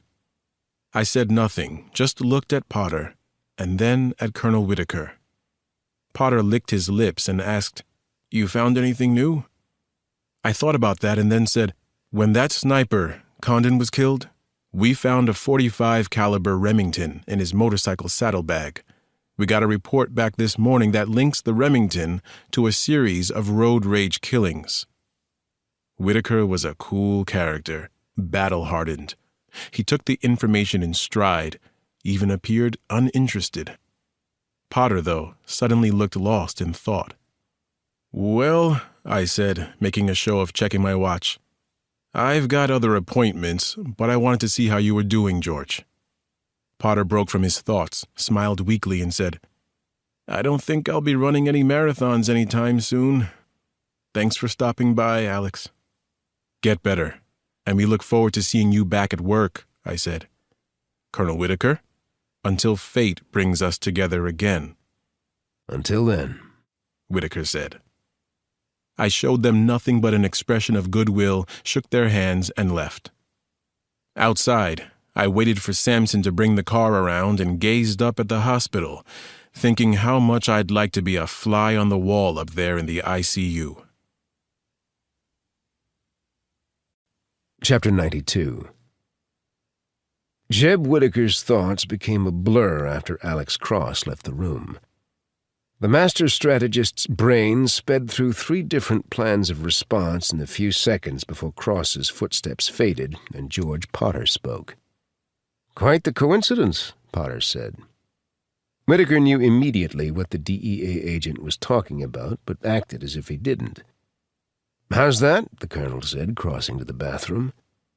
"We framed Condon with diagrams of the attacks and left a gun that turns out to belong to this road rage killer?" "Incredible," Whitaker said, going inside. "Give me a second to piss." A few moments later, he flushed and then washed his hands. He was drying them on a paper towel as he exited. Potter studied him, said, "You have a special agenda, Colonel?" Whitaker balled the paper towel loosely in his hand. "I'm not following," he said, coming to the wounded agent's bedside and studying the lines that connected Potter to various machines. "You've been killing drivers like that shithead who killed Lisa," Potter whispered harshly. "You stuck that gun in Condon's motorcycle bag to throw them off you." Whitaker thought of himself as Mercury, said, "And what if I did? Isn't that what we're all about, George? Cleaning up things that need cleaning up and getting on with a better life for all?" Potter sputtered. "Who's to say Cross is not on to you because of these road rage killings?" "Impossible." "No, we have to assume Cross suspects," the DEA agent said. "Order everyone to destroy phones and computers. Tell them to—" Whitaker thought of himself as John Brown then, and said, "Who gave you command of this operation, Potter?" "I did, sir," Potter said. "I took a goddamn bullet to make sure that the Guryev bitch shut her mouth. Your secret vendetta has threatened us all, the entire regulator movement. From now on, I'm calling the shots, Colonel." Whitaker stared at Potter, blinking slowly for several moments, then passed the balled-up paper towel from one hand to the other and tossed it over Potter toward the wastebasket. The DEA agent's eyes followed it as it went in. Nothing but net. When Potter looked back, Whitaker was gazing at him sympathetically. Click, click.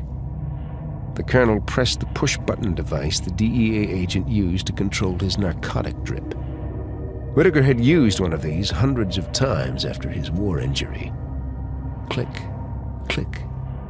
The colonel said, "I'm giving you a monster dose of morphine here, George. It'll help things go quicker." Potter looked puzzled until he glanced at Whitaker's right hand. The colonel held a hypodermic needle attached to an empty syringe. He'd taken it from a medical waste container in the bathroom. The colonel pulled the plunger of the syringe back and inserted the needle into the injection port of the DEA agent's IV line. "What the hell are you doing?" Potter asked, even as the narcotic hit him in a rush, and he started to swoon and slur. "What's in that syringe, Colonel?" "Air," Whitaker said, and he pressed the plunger down. Chapter 93. Bree Stone and Kurt Muller pulled into the Fort Hill Rifle and Pistol Club in rural Cumberland, Maryland. After the winds the night before, it was a calm, late summer day in the mid-Atlantic, a perfect afternoon for the National Combat Pistol Championship Regional Qualifier. The place was surprisingly packed. There were 20 or more motorhomes parked at the Morningside Range. With the tents, flags, food vendors, and booths selling various wares, it could have been a county fair were it not for the irregular blasts of staccato gunfire coming from the range. Bree and Muller pushed in foam ear protectors and donned sunglasses. Acting like spectators, they worked forward through the crowd to where they could see the competitors attack the course. A shooter with a fancy custom pistol had just finished, and the score was going up on a digital readout by a judge's table. Polite applause indicated it was only a so-so effort despite his tricked-out gun. Next up was a Pennsylvania state trooper. He used his service pistol and shot well, knocking down 2 metal silhouettes at 30 yards and avoiding shooting a civilian target. When the course demanded the trooper move laterally while shooting, however, his weakness was revealed, and he turned in a score lower than the previous man's. Bree watched the competition with interest. She'd had combat pistol training and scored reasonably well on yearly exams, but this course was set at an entirely different level. She saw several strong runs during the next 40 minutes, but nothing spectacular, nothing close to perfection. Then outstepped a tall, lanky guy wearing a shooter's connection ball cap, black earmuffs, and rose-lensed sunglasses. Bree had been talking to Muller and missed the shooter's name, but heard that he was using a CK Arms hardcore pistol and .45 caliber with a holo sight. When the buzzer went off, the shooter drew the pistol, leaped forward to the first line, and touched off 2 rounds. 2 metal silhouettes tipped over at 30 yards. He killed the bad guy at the window of the next building. He held off on 2 civilian pop-up targets and hit everything else put in front of him, clean and tight. When his pistol action locked open after the last target, the sign flashed a near-perfect score. The crowd went wild, and even the shooter seemed amazed at his skill. He walked back, smiling, his entire body balanced and fluid. Bree barely listened to the announcer's remarks, just watched him and marveled at the shooting ability he'd just displayed. "Best I've ever seen," Muller said. Bree said, "I think congratulations are in order." They angled through the spectators toward the tall shooter. He stopped at the judge's desk, took off his sunglasses, and handed his weapon over for a brief inspection. Then he shook hands with one of the judges, joked with another, retrieved his gun, and left the area. Bree and Muller followed, seeing him go to a pretty sandy blonde woman in the crowd. She patted him on the arm and smiled. They turned and walked away, heading toward the exit. Bree and Muller waited until the couple had gotten to where the food and merchandise vendors were set up. When they were in range, Bree called out, "Mrs. McGrath? I thought that was you." Chapter 94. Tommy McGrath's widow looked startled. "Detective Stone! Kurt, what are you doing here?" "It's Chief Stone now, Vivian," Muller said. Vivian smiled at Bree. "I heard you'd gotten Tommy's job. He would have been proud." "Thank you for saying so," Bree said. "Are you both competing?" Vivian said. "Just here supporting some friends on the force," Bree said. "You?" "I was here to watch Mr. Gordon, my attorney."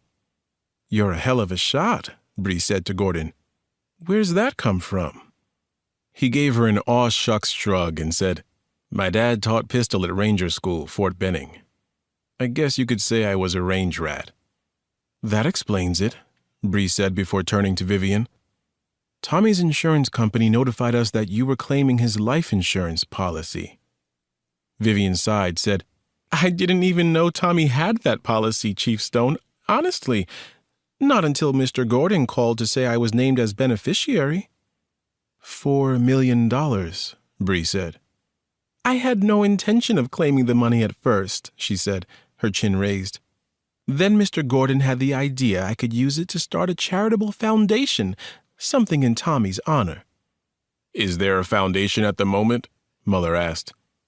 Gordon said, "I have associates working on it as we speak." "Well, then," Bree said, and she smiled, "that helps. But just to tie up another loose end, how much are you worth these days, Mrs. McGrath?" Gordon said, "You don't have to answer that, Vivian. That's really none of their business." "It is if the answer is germane to a murder investigation," Bree said. "You're asking if I need $4 million?" Vivian said. "The answer is unequivocally no." "Perfect. Asked and answered," Muller said. "I'm sorry we had to ask." Bree said, "Mr. Gordon, you walked by me the day of our initial interview with Mrs. McGrath. You were just leaving as we were coming in." "Yes, I remember that." "I caught this strangely familiar scent trailing after you." Gordon looked confused and said, "What?" "I couldn't name the smell until yesterday," Bree said. "It was Hoppy's No. 9, gun cleaning solvent. It has a peculiar smell." "Okay." "The smell made me realize that you handle guns. But then a little research revealed you're an incredible marksman. Right from the start, given the way Tommy and Adita Kravitch were gunned down, we were thinking trained shooter, someone with mad skills. Someone, well, like you, Mr. Gordon." Gordon glanced at Vivian incredulously and then back at Bree. "What possible reason would—" "You and Viv are secret lovers," Bree said. "That's the real reason for the lack of passion in her marriage and her decision to ask Tommy to leave the house while she considered divorce." "That is not true," McGrath's widow said. "None of it." "You hide it fairly well," Bree said. "No public displays of affection. A lot of late-night calls and fervent secret trysts." "We don't have to listen to this nonsense," Gordon said. "We're leaving." Bree stepped up and stood in the way, said, "Tell me, Mr. Gordon, what bullets do you shoot in that fancy gun of yours?" The attorney frowned. "I don't know. Whatever my sponsors send me." "Bear Creek molly-coated 200-grain RNHBs?" "No," Gordon said, but his lower lip twitched. Muller turned to Vivian and said, "And you're lying about your financial situation. We got a court order and looked into your investments. You've lost more than $19 million since the Chinese economy tanked, which was right before you asked Tommy to leave." Bree said, "We figure you found out about the life insurance policy and decided that since Tommy was leaving anyway, you'd profit by making sure he checked out permanently. You'd hide that, of course, behind a foundation you could loot to build back your fortune. Sound right?" The widow McGrath tried to maintain her poise, but her eyes got glassy. She moved her lips but made no sound before fainting dead away. Vivian hit the ground hard, cracking her head on the cement walkway. Bree went to her knees next to her. Gordon put his competition pistol to the back of Bree's head and said, "We're leaving real quiet now, you and me, Chief Stone." Chapter 95. Gordon grabbed the lapel of Bree's jacket and jerked her to her feet, her body between him and Muller, who was going for his gun. "Don't," Gordon said, keeping the gun on the back of Bree's head. "Toss it." Muller looked pissed, but did as he was told. "Your backup gun." "I don't carry one." "Come on," Gordon said, pushing Bree. "We're moving out." He marched her into a maze of parked cars. She felt him relax a bit as they passed out of Muller's sight. "You're making a big mistake," Bree said. "No, I'm not," Gordon said. Bree backed up fast and hard. She slammed into the attorney's chest and grabbed for her service pistol.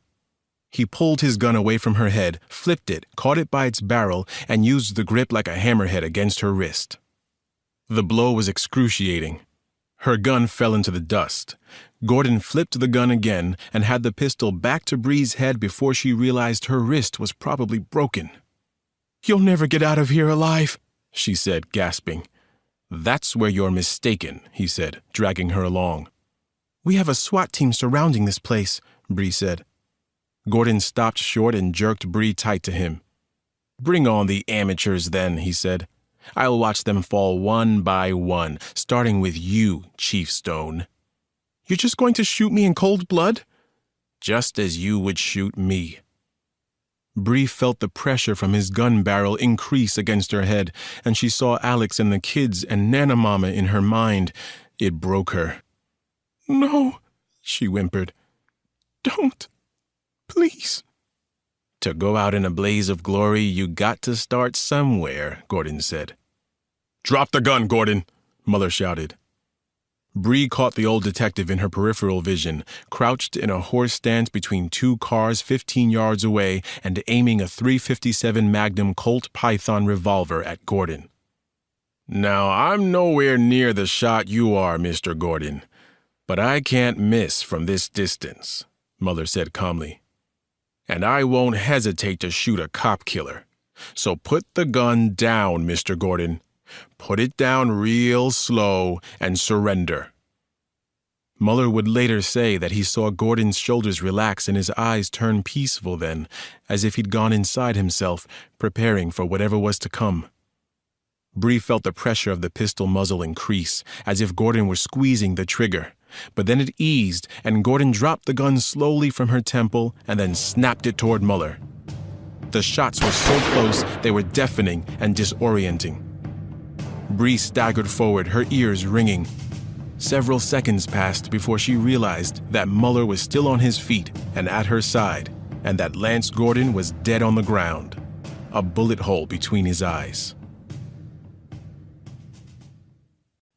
Chapter 96. Night had fallen. A rainstorm was predicted. Samson and I were sitting in a black, unmarked Dodge pickup parked in a barnyard roughly 1,000 yards down the road from Colonel Jeb Whitaker's place. We'd followed the sign from the bug we'd planted on his motorcycle back to his property. We called Mahoney and learned that George Potter had died of an embolism. Colonel Whitaker had been there and called for nurses, but by the time they reached him, it was too late. It took an hour and 40 minutes for Mahoney to arrive with the first of 20 heavily armed FBI agents. During that time, 10 different vehicles had come up the road and then disappeared down Whitaker's driveway. Mahoney's men were now working their way into position around the colonel's 6 wooded acres. Mahoney had asked 2 U.S. Navy CID investigators to participate, since they would have jurisdiction over the Marine colonel, and he'd even called for a U.S. Coast Guard cutter to block the way out of the Chesapeake backwater that adjoined Whitaker's land. "Gotta stretch my legs," Samson said as my phone rang. "We got them," Bree said. "Tommy's killers." "Good for you," I said, smiling. "Tell me everything." After Bree walked me through the events at the shooting range, I said, "Don't you think you should have gone in with more force?" "Muller was with me, and 10 Maryland state troopers had the place cordoned off. I had the situation under control until Vivian keeled over." I didn't push the point. The important thing is you're safe, and you caught Tommy's killers, and you'll see Vivian behind bars. That's a job well done no matter how you look at it, Chief Stone. "Thank you," Bree said, the tension in her voice gone. "I love you." "Always and forever, sugar." "When are you going in?" "Soon." "Be careful." "I'm not walking in there alone, if that's what you mean.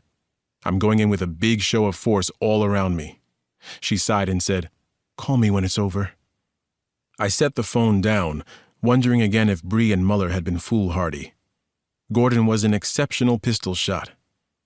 God only knew the carnage he could have caused with his state-of-the-art gun and the 6 full clips they'd found on him. Mahoney came to my window, said, "They're in position. No activity in the yard. The powwow looks to be inside the house."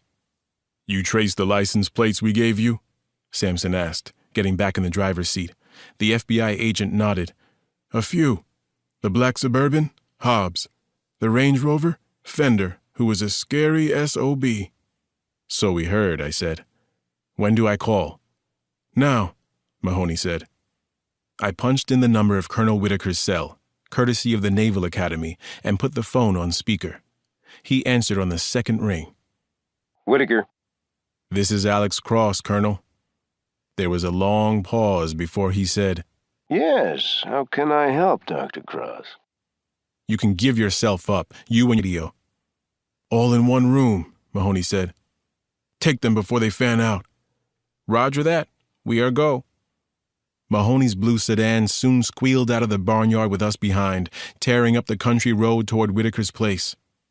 We stopped in front of the driveway, barring any exit, and got out, drawing guns even as the first flash-bang grenades went off. Sampson said, I promised Billy I wouldn't play cowboy. And you're not, I said. We're doing the rational thing, letting the pros handle the rough stuff. We trotted down the driveway, expecting World War III to erupt at any moment, but all we heard after the grenades was doors and windows breaking and voices calling, Clear! The wind had picked up again, and it was starting to rain as we followed Mahoney up into the house and saw 15 mannequins arranged around the room in various poses. Every one of them was connected to electrical lines through sockets embedded in their heels. Their plastic skin was warm to the touch. Chapter 97.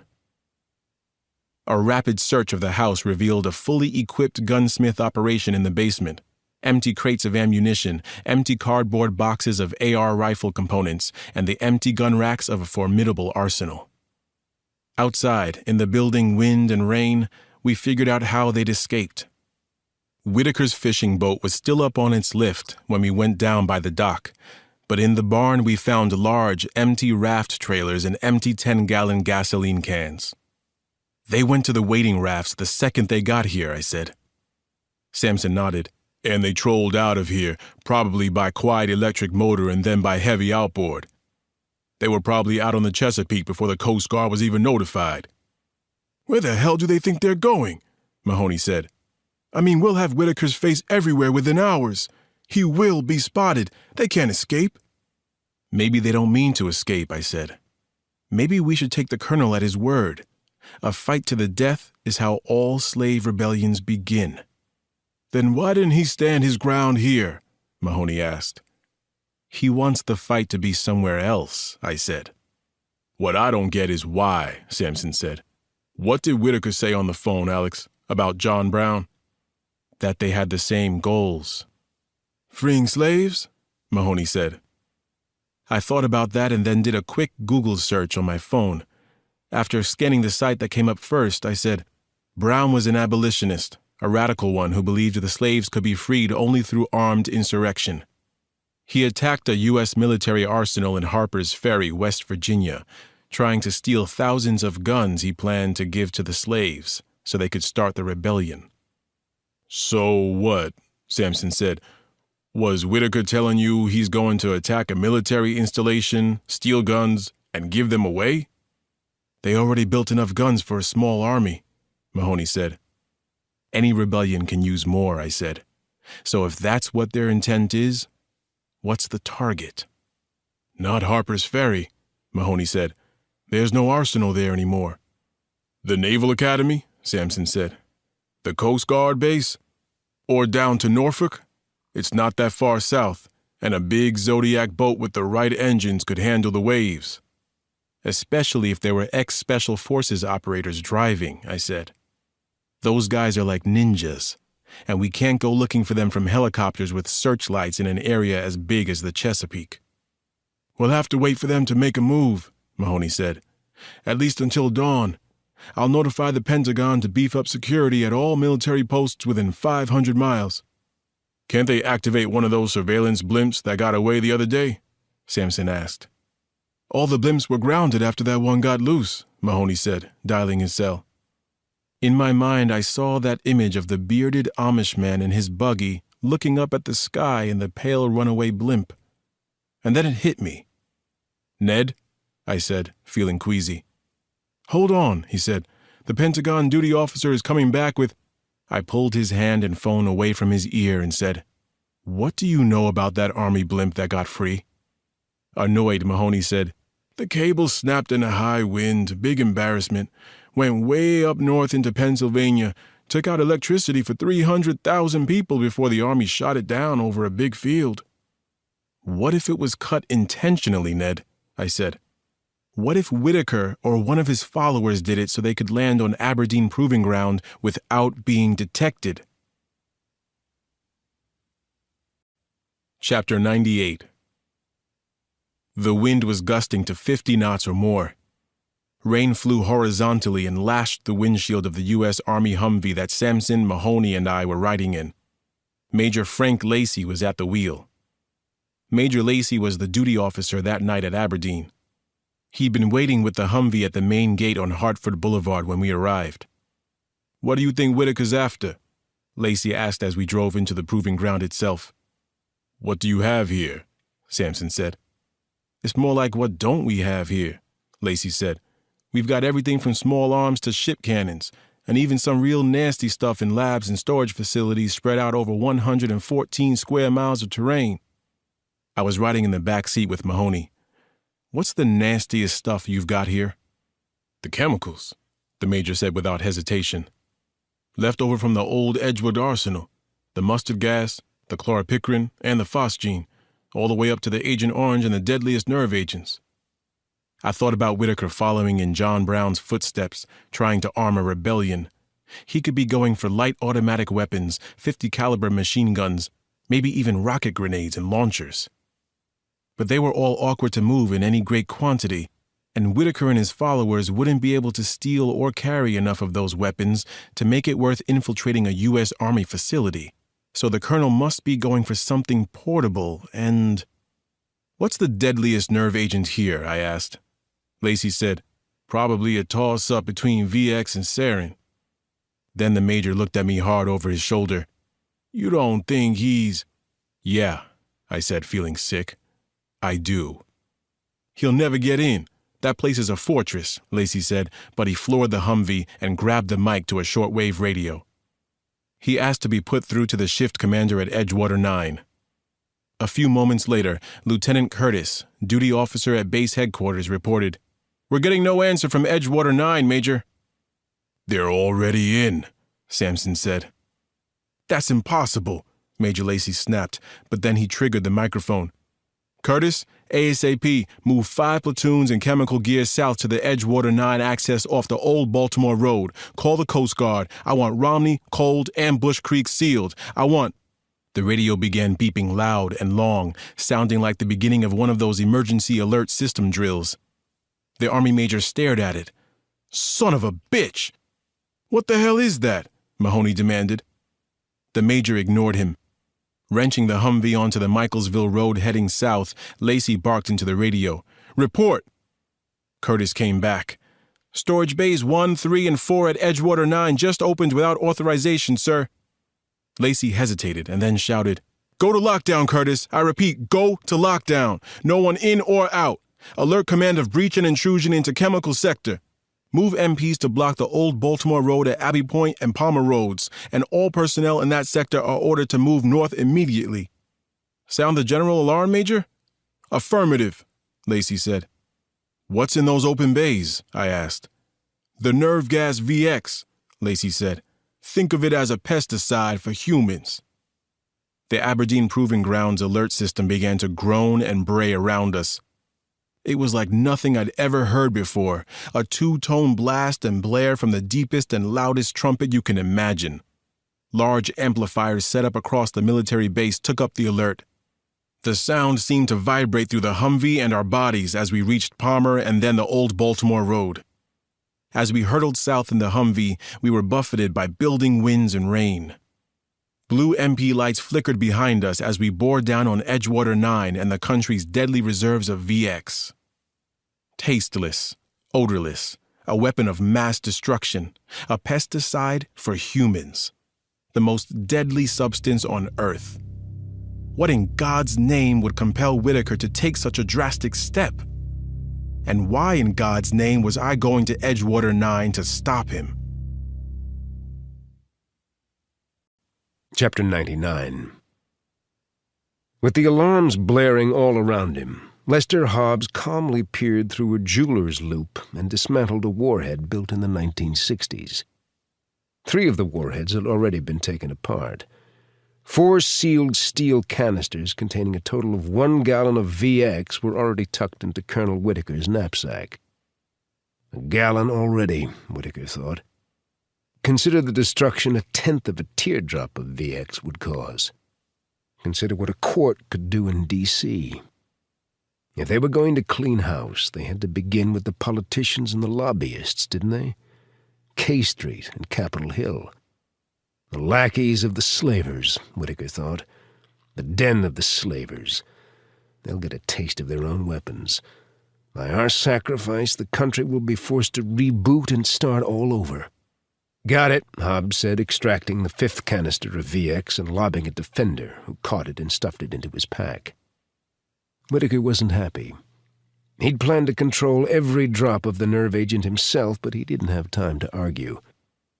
Move, he said. We've got a tide to catch. They left the Army sentries bound and gagged on the storage facility's cement floor and exited the building, coming out in the driving rain. Moving in a pack with Whitaker at its center, they ran hard. The colonel's knee immediately began to throb. He gritted his teeth and hobbled on. Nothing was going to stop him now. "Do you want me to take the pack?" Cass asked. "No," Whitaker said. "It's mine." The first shot rang out from the woods back by the old Baltimore road access. One of Whitaker's men fell. 2 more shots. Another collapsed. Hobbs, Fender, and Cass turned and opened fire, spraying bullets at their unseen enemies in the trees. Chapter 100. I shot, Mahoney shot, so did Sampson. We all hit our targets before a modern John Brown and his regulators returned fire. I had to dive behind a log to protect my head. All we had were pistols and Major Lacey's M4. They had rifles equal to Lacey's as well as a weapon of mass destruction. Major Lacey seemed unfazed at the idea of facing a WMD. He jumped up, aimed, and shot again, attacking the retreating regulators with short bursts that took down 3 more of Whitaker's people. Sampson and Mahoney broke out onto the lawn surrounding the facility. I charged after them with Lacey just as the rain finally stopped. One of Whitaker's soldiers turned and opened up. A bullet hit Mahoney's left arm, broke bone, and knocked him down. "Go!" he yelled when I got to his side. I spotted an AR rifle by one of the dead regulators, grabbed it, and kept on in a full sprint toward Sampson, who was peeking around the corner of the building. He had one of the ARs too, and when I got to him, he said he'd just seen the colonel and a woman running toward the sea marsh behind the storage facility. As he swung his body around the corner, Sampson pulled the AR's trigger. I jumped out after him in time to see Whitaker vanish into the swamp. The woman, however, lurched and stumbled before she disappeared after the colonel. "I think you hit her," I said. I flipped on my maglite and gripped it beneath the forestock of the rifle. Sampson and Lacey joined me. We quickly spotted splotches of blood on the lawn. The blood flow was small but steady until we reached a maze of reeds, cattails, and towering marsh grass. We lost the blood trail there. We cut back and forth along the edge of the marsh, seeing where the group had split up and gone in, breaking reeds. When we located the most pounded-down trail through the cattails, we took it and found blood again. Mud sucked our shoes off in the first 100 yards, but we kept after them. Major Lacey calling in our location and direction of travel over a 2-way radio.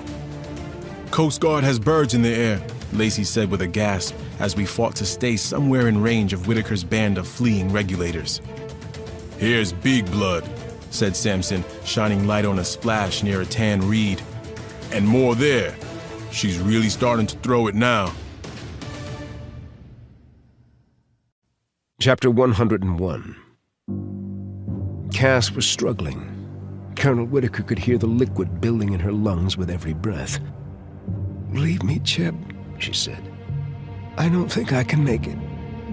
Squinting to adjust the fit of his night vision goggles, Whitaker grabbed her under the elbow. He ignored the fire in his knee and fought forward through the muck, following their back trail through the reeds as well as Hobbs and Fender, who'd gotten ahead of them. "We just have to make the Zodiacs, Cass," Whitaker said. "Even if they bring in a Coast Guard cutter, they can't cover the whole mouth of that creek. We'll sneak out running electric. We'll disappear in the storm." Cass stumbled and went to her knees. She coughed, and through the night vision goggles, Whitaker saw black sprays of blood blow from her lips.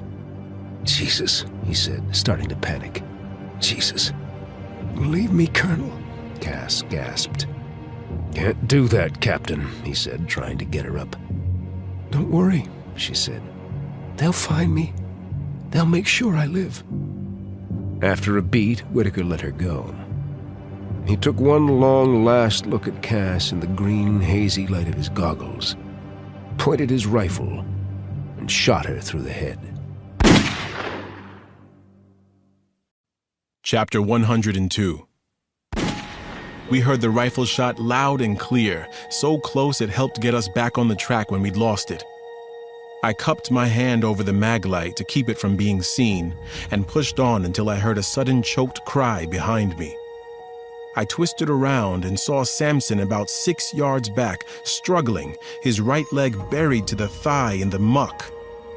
"I'm stuck," he said, grimacing. "Shit! Some kind of root. Go!" "We'll come back for him," Lacey said, pushing by me. The rain began again, and the Major and I forged on through the sea of reeds, seeing blood every 6 or 7 yards until we came upon the woman we'd seen in the images from the Goryev massacre. Blonde now, there was a bullet hole in her skull. "Whitaker can't be far," Lacey said and took off in front of me again. I wanted to tell him to slow down, not to let his headlamp dance so far ahead of him, but the Major was a man on a mission, driven to stop that nerve agent from leaving his army base. After another 100 yards of slogging on, Lacey disappeared around a dog-leg bend in the stomped-down trail through the marsh. I reached the turn and heard the Major yell, "Put down your weapons, or I'll shoot!" I ran forward in time to hear close gunfire and see Major Lacey knocked off his feet. He landed in the trail ahead of me and lay there, unmoving. I shut my light off and listened. "Got that bastard," I heard one of them say. "Nicely done, Lester," another said. "Let's get out of here." "Fender, I need that 5th canister," Whitaker said. "When we're at the rendezvous, Colonel," Fender said. Keeping the light off, I groped my way forward as if reading Braille, feeling the walls of cattails to either side of me and almost tripping over the Major's body. A powerful outboard engine fired to life, then another. "Use the electrics," the Colonel said. "Sorry, Colonel. Hobbs said. Fender and I are going for distance, not stealth. Come with us. Leave that raft for the others." "I'm right behind you," Whitaker said. The first raft roared off, and through the rain I could tell they were not far ahead of me. It sounded like Whitaker was stowing and strapping gear, and he was doing it with no discernible light source. Night vision goggles, I thought. And in my stocking feet, I carefully stepped free of the reeds and onto a sandbar with an inch of tidal water on it. The Colonel grunted with effort. I heard the raft slide. He grunted again, and I heard the raft slide a second time, gritty, like coarse sandpaper on soft wood. Whitaker couldn't have been more than 10 or 15 yards from me by the sound of it. So I eased into a crouch, raised my gun and flashlight, and whistled softly. Then I flipped on the maglite, trying to shine it right in his goggles.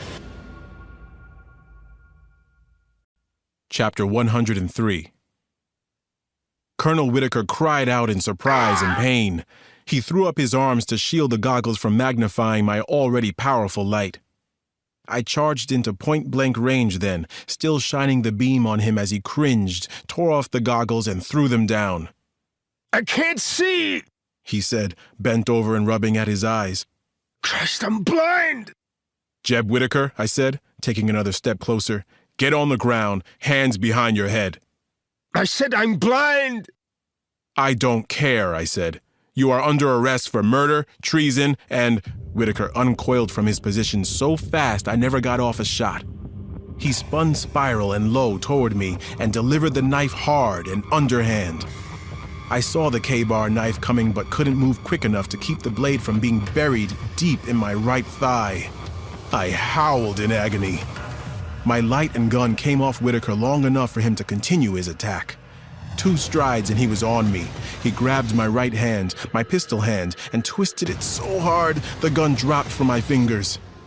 The back-to-back shocks, being stabbed and then having my wrist nearly broken, were almost too much, and for a moment I thought I'd succumb.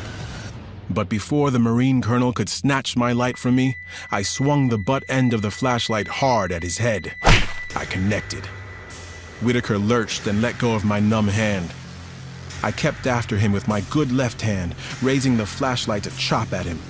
The Colonel dodged the blow and punched me so hard in the face I saw stars.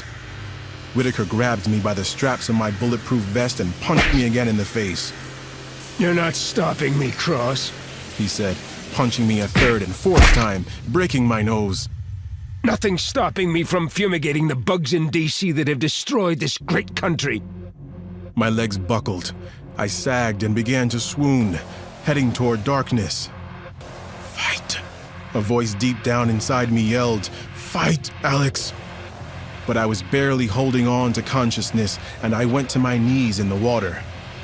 You think you can stop a rebellion, Cross? Whitaker demanded, gasping, after punching me a 5th time. An uprising? The cold water against my legs roused me enough to mumble, "Using nerve gas?" It's how you treat any cancer. Poison the body and cut out the tumors.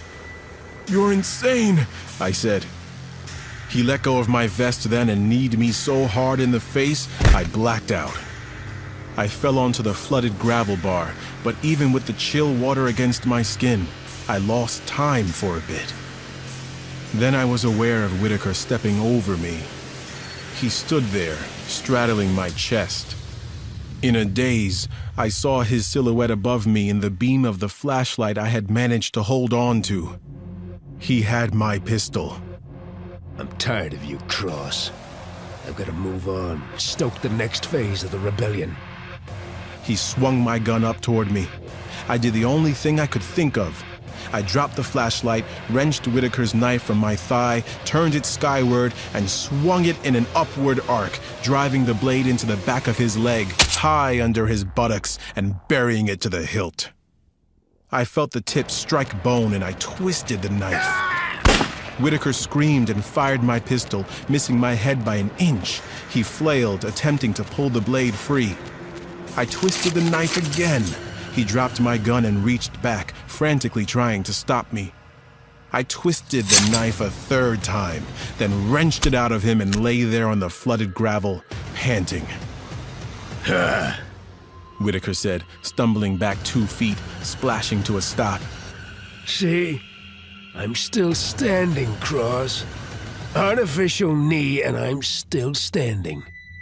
"You're a dead man standing, Colonel," I said with a grunt, dropping the knife and fishing for the waterproof flashlight still shining in the water. "I just put your knife through your femoral artery." By the time I got the flashlight beam back on him, Whitaker had gone from confident to confused. He was bent over slightly, his fingers probing the wound, no doubt feeling the blood that had to be gushing out of him. I thought the Colonel would go for his belt to try to tourniquet his leg. Instead, Whitaker went berserk. He charged, kicking me twice before diving on top of me and grabbing my neck with both hands. As he throttled me, I tried to hit him with the flashlight again or trade it for the knife. But between my own loss of blood and the beating I'd taken, I couldn't fight him. I just couldn't. My chest heaved for air and got none. Whitaker had this wild gleam in his eyes as my vision narrowed to blotchy darkness. This is the end, I thought. The final. The grip the Colonel had on my throat started to weaken. I got sips of air and my sight returned. Whitaker was sitting on my chest, his head swaying to and fro right above mine. No cross. John Brown, Mercury. He never... He panicked then and tried to stand. But halfway to his feet, Whitaker lurched off me, staggered, and then crashed into 3 inches of cold water. Dead.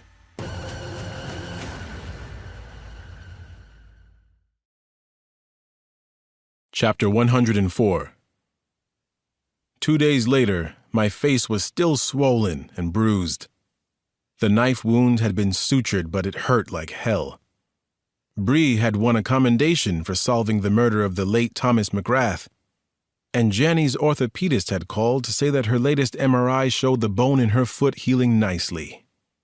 "We have lots to be thankful for," I said as we sat down to dinner.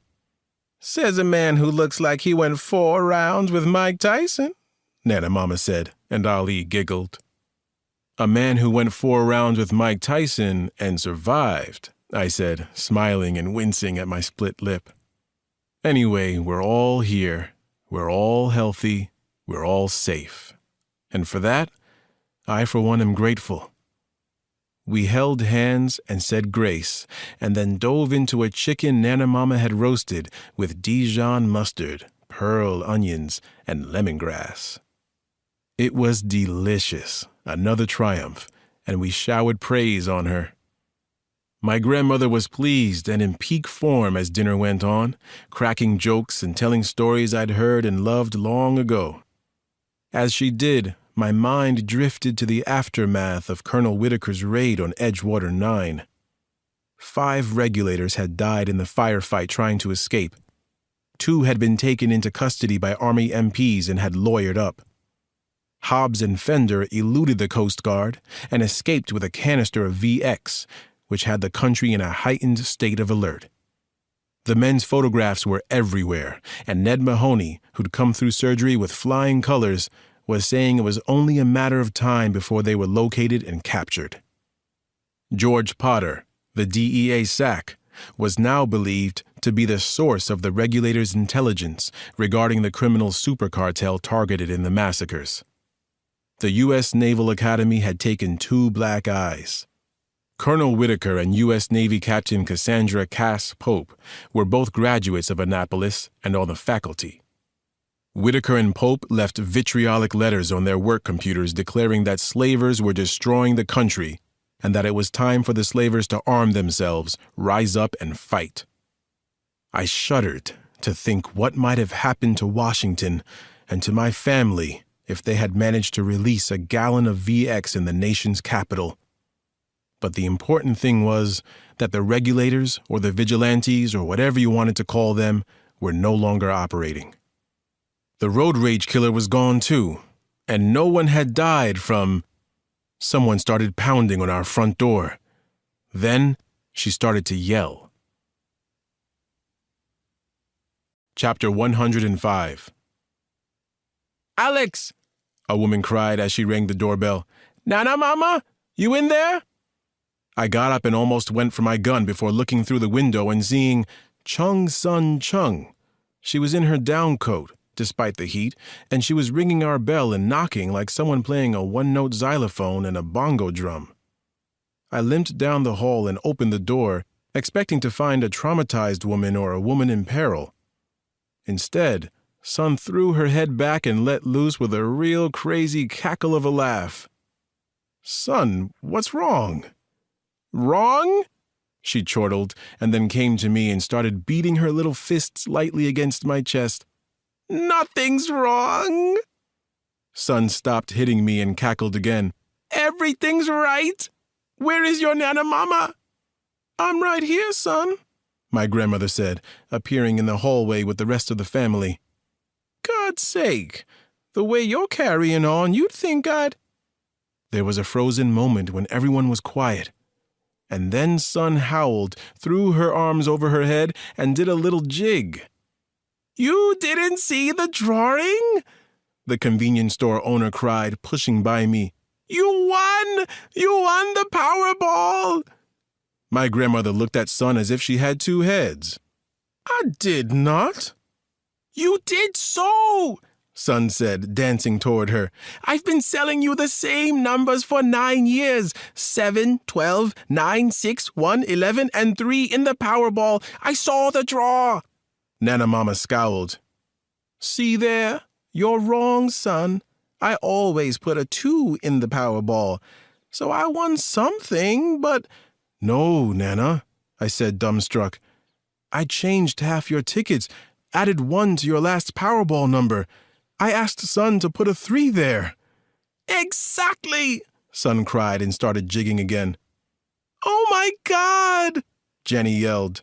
My grandmother looked about ready to keel over. Bree saw it and came up to hold her steady. Well, I never, Nana said, looking at all of us in total wonder and then at Son again. You're sure? I ran 6 blocks in a down coat in this heat, Son said. I'm sure. How much did I win? Son told her. Jenny and Ali started whooping. Nana Mama stood there a long moment, shaking her head, mouth slack with disbelief. And then she threw her chin skyward and cackled with joy.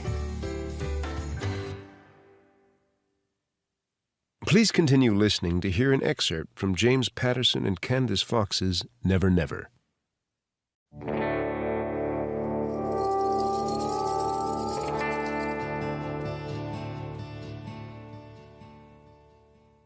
Chapter 1. If you reach the camp before me, I'll let you live, the soldier said. It was the same chance he allowed them all, the fairest judgment for their crimes against his people. The young man lay snivelling in the sand at his feet. Tears had always disgusted the soldier. They were the lowest form of expression, the physical symptom of psychological weakness. The soldier lifted his head and looked across the black desert to the camp's border lights. The dark sky was an explosion of stars, patched here and there by shifting cloud. He sucked cold desert air into his lungs. Why are you doing this? Danny whimpered. The soldier slammed the door of the van closed and twisted the key. He looped his night vision goggles around his neck and strode past the shivering traitor to a large rock. He mounted it and with an outstretched arm pointed towards the northeast. On a bearing of 047, at a distance of 1.62 kilometres, your weapon is waiting, the soldier barked. He swivelled and pointed to the northwest. On a bearing of 315, at a distance of 1.65 kilometres, my weapon is waiting.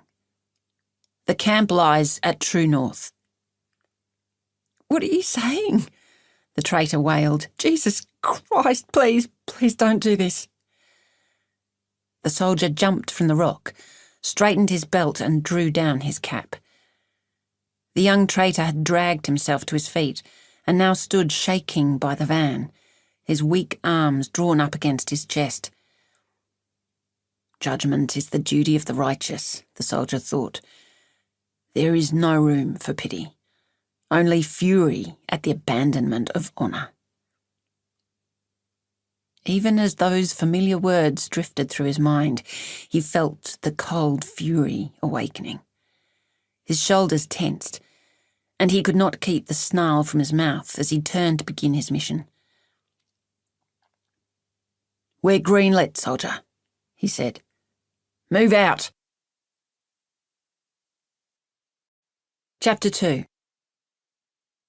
Danny watched the soldier disappear in the brief pale light before the moon was shrouded by clouds. The darkness that sealed him was complete.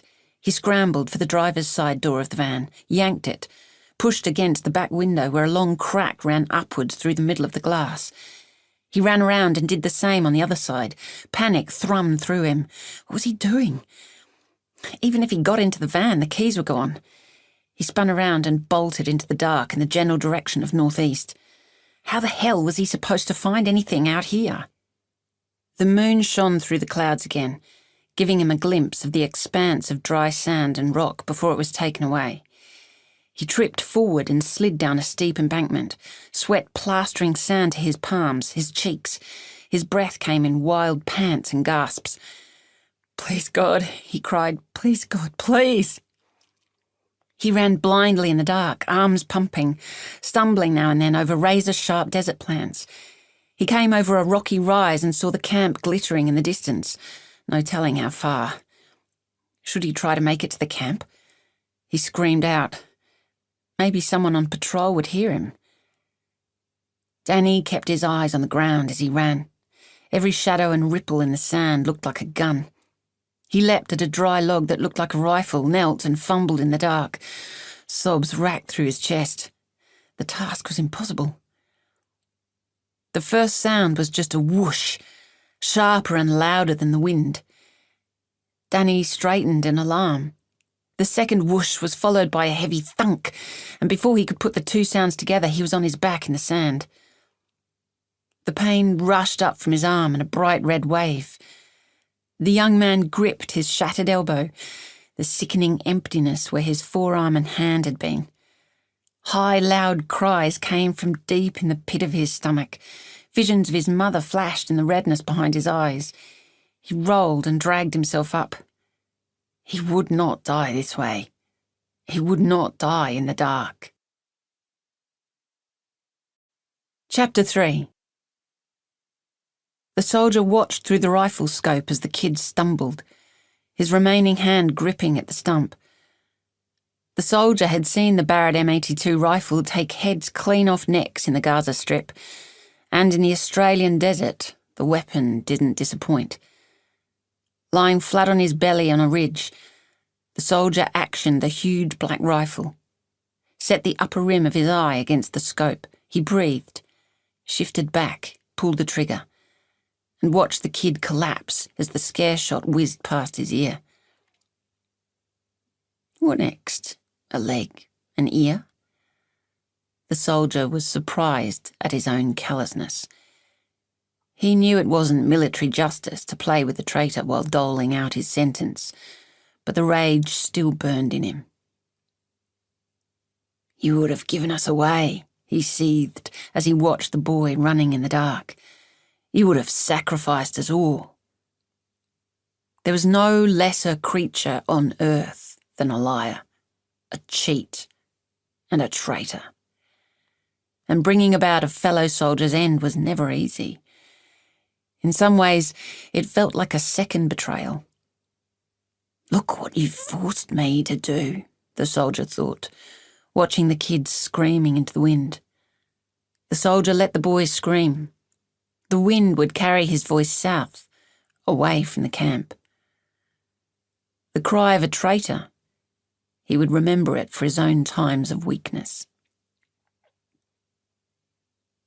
The soldier shifted in the sand, lined up a headshot, and followed Danny in the crosswires as he got up one last time. "Target acquired," the soldier murmured to himself, exhaling slowly. "Executing directive." He pulled the trigger. What the soldier saw through the scope made him smile sadly. He rose, flicked the bipod down on the end of the huge gun, and slung the weapon over his shoulder. Target terminated. Mission complete. He walked down the embankment into the dark. Chapter 4. It was Chief Morris who called me into the interrogation room. He was sitting on the left of the table, in one of the investigators' chairs, and motioned for me to sit on the right where the perp sit. "What?" I said. "What's this all about, Pops? I've got work to do." His face was grave. I hadn't seen him look that way since the last time I punched Nigel over in homicide for taking my parking spot. The chief had been forced to give me a serious reprimand on paper, and it hurt him. "Sit down, Detective Blue," he said. Holy crap, I thought, this is bad. I know I'm in trouble when the chief calls me by my official title. The truth is, most of our time together is spent far from the busy halls of the Sydney Police Centre in Surrey Hills. I was 21 when I started working sex crimes. It was my first assignment after 2 years on street patrol, so I moved into the Sydney Metro offices with more than a little terror in my heart at my new role and the responsibility that came with it. I'd been told I was the first woman in the sex crimes department in half a decade. It was up to me to show the boys how to handle women in crisis. The department was broken. I needed to fix it, fast.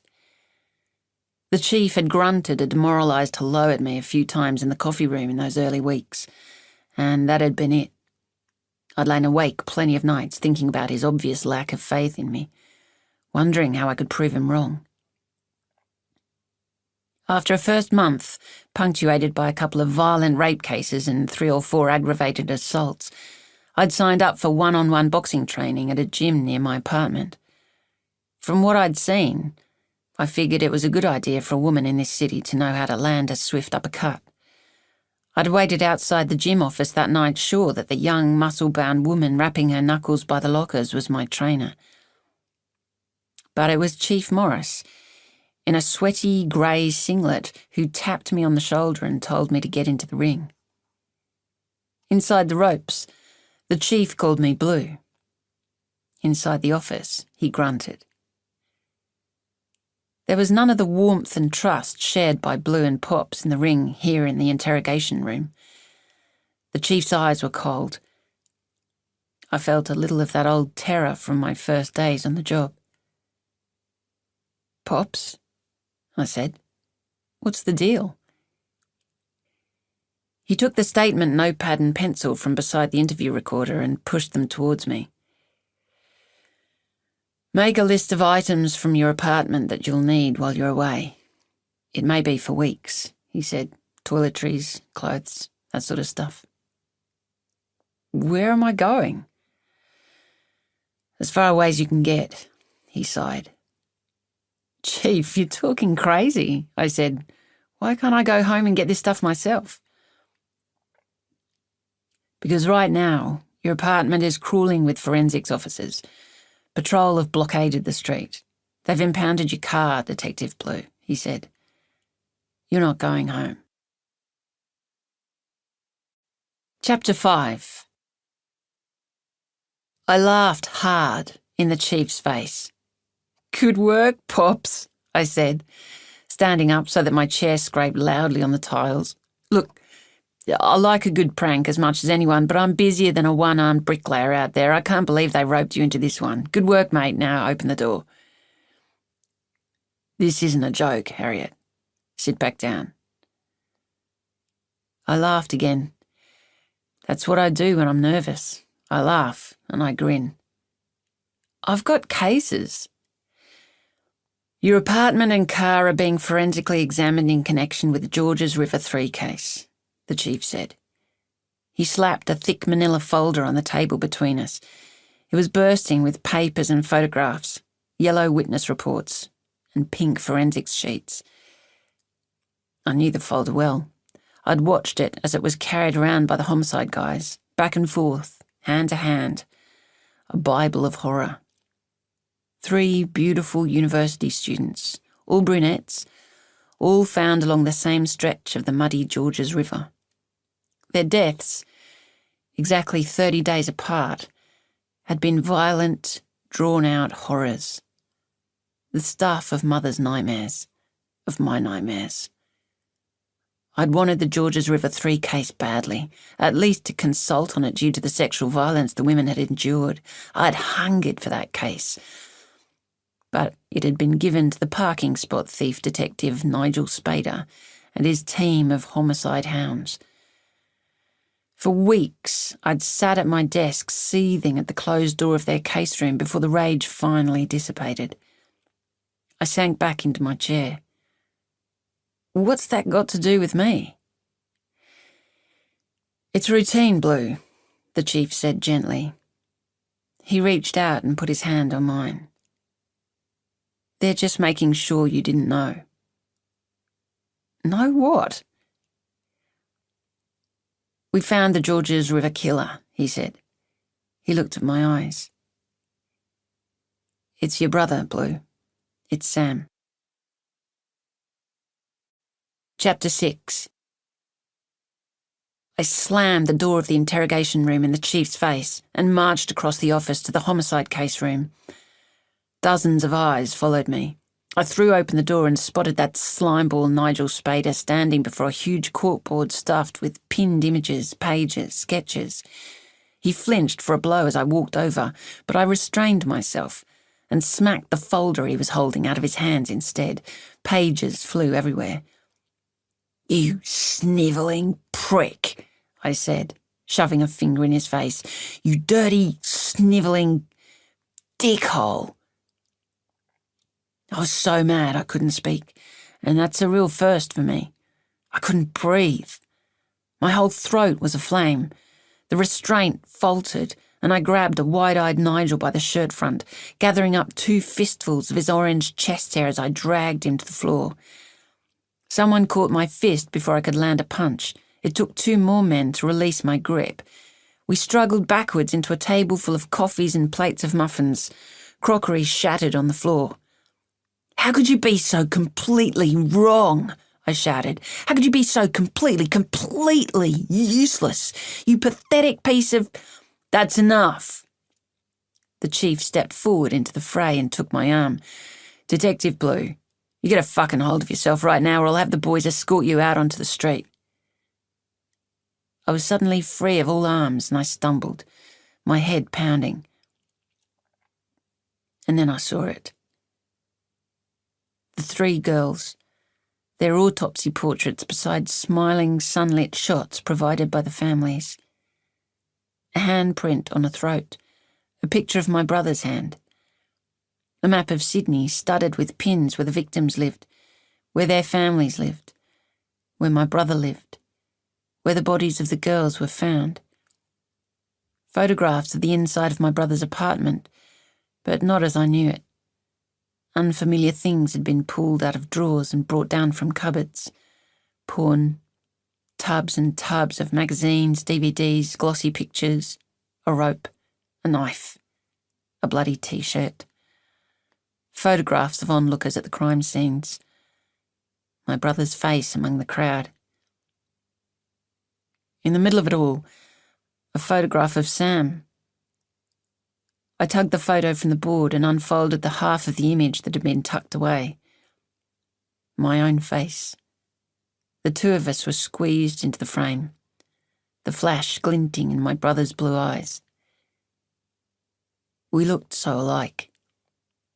Detective Harry Blue and the Georges River Killer. Chapter 7. I've had 2 cigarettes in the past 10 years. Both of them I smoked outside the funeral home where a fallen colleague's body was being laid to rest. I stood now in the alleyway behind headquarters, finishing off the 3rd. I chain-lit the 4th, sucked hard, exhaled into the icy morning. Despite the chill, my shirt was sticking to me with sweat. I tried to call my brother's phone 3 times. No answer. The chief emerged from the fire exit beside me. I held up a hand. Not only did I not want to talk, I wasn't sure that I could if I tried. The old man stood watching as I smoked. My hands were shaking. That rat, that stain on humanity Nigel Spader is going to go down for this, I said. If it's my last act, I'm going to make sure he... "I've overseen the entire operation," the chief said. "I couldn't tell you it was going on, or you might have alerted Sam. We let you carry on, business as usual. Nigel and his team have done a very good job. They've been on to your brother for about 3 weeks now." I looked at my chief, my trainer, my friend. "I've thought you've been looking tired," I sneered. "Can't sleep at night, boss." "No," he said. "As a matter of fact, I can't. I haven't slept since the morning the homicide team told me of their suspicions. I hated lying to you, Blue." He ground a piece of asphalt into the gutter with his heel. He looked ancient in the reflected light of the towering city blocks around us. "Where's my brother?" "They picked him up this morning," he said. He's being interrogated by the feds over at Parramatta headquarters. I need to get over there. You won't get anywhere near him at this stage. The chief took me by the shoulders before I could barge past him through the fire door. He's in processing. Depending on whether he's cooperative, he may not be approved for visitors for a week. 2, even. Sam didn't do this, I said. You've got it wrong. Nigel's got it wrong. I need to be here to straighten all this out. No, you don't, he said. You need to get some stuff together and get out of here. What, just abandon him? Harry, Sam is about to go down as one of the nastiest sexual sadists since the backpacker murderer.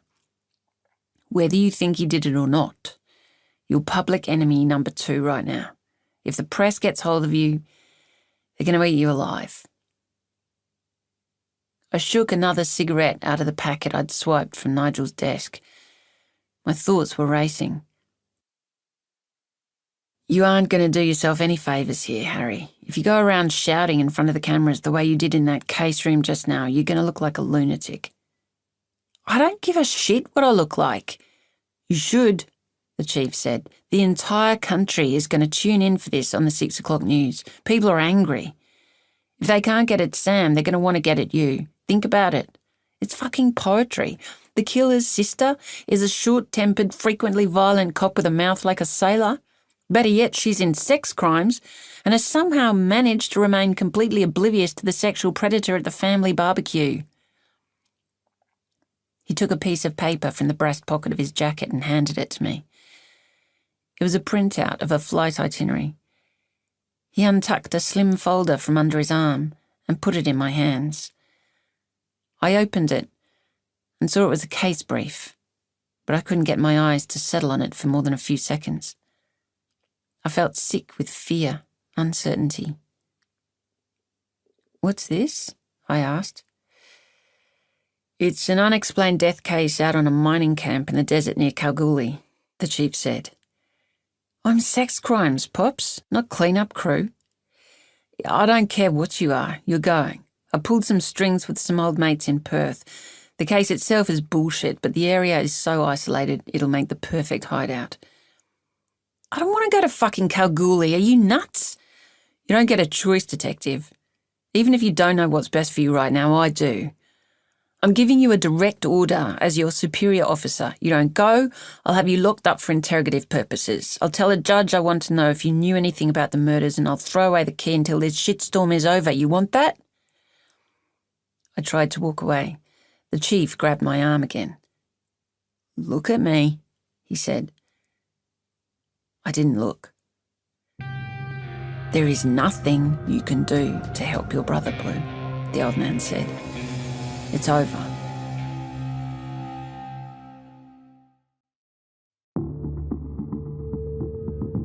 This has been a Hachette audio production of Cross the Line.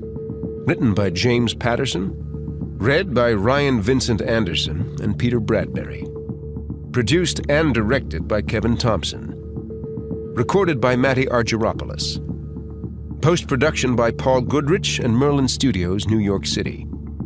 Cross the Line is also available in print and digital formats from Little Brown & Company, a division of Hachette Book Group.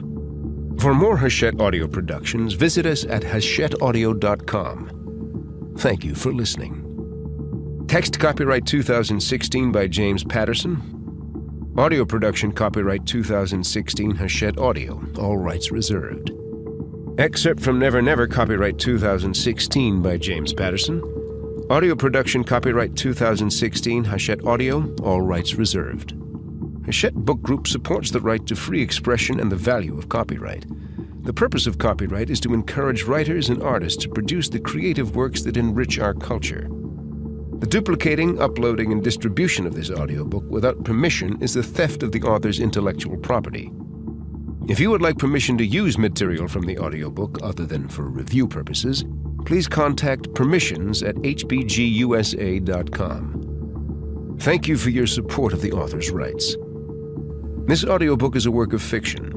Names, characters, places, and incidents are either the product of the author's imagination or are used fictitiously. And any resemblance to actual persons, living or dead, events or locales is entirely coincidental.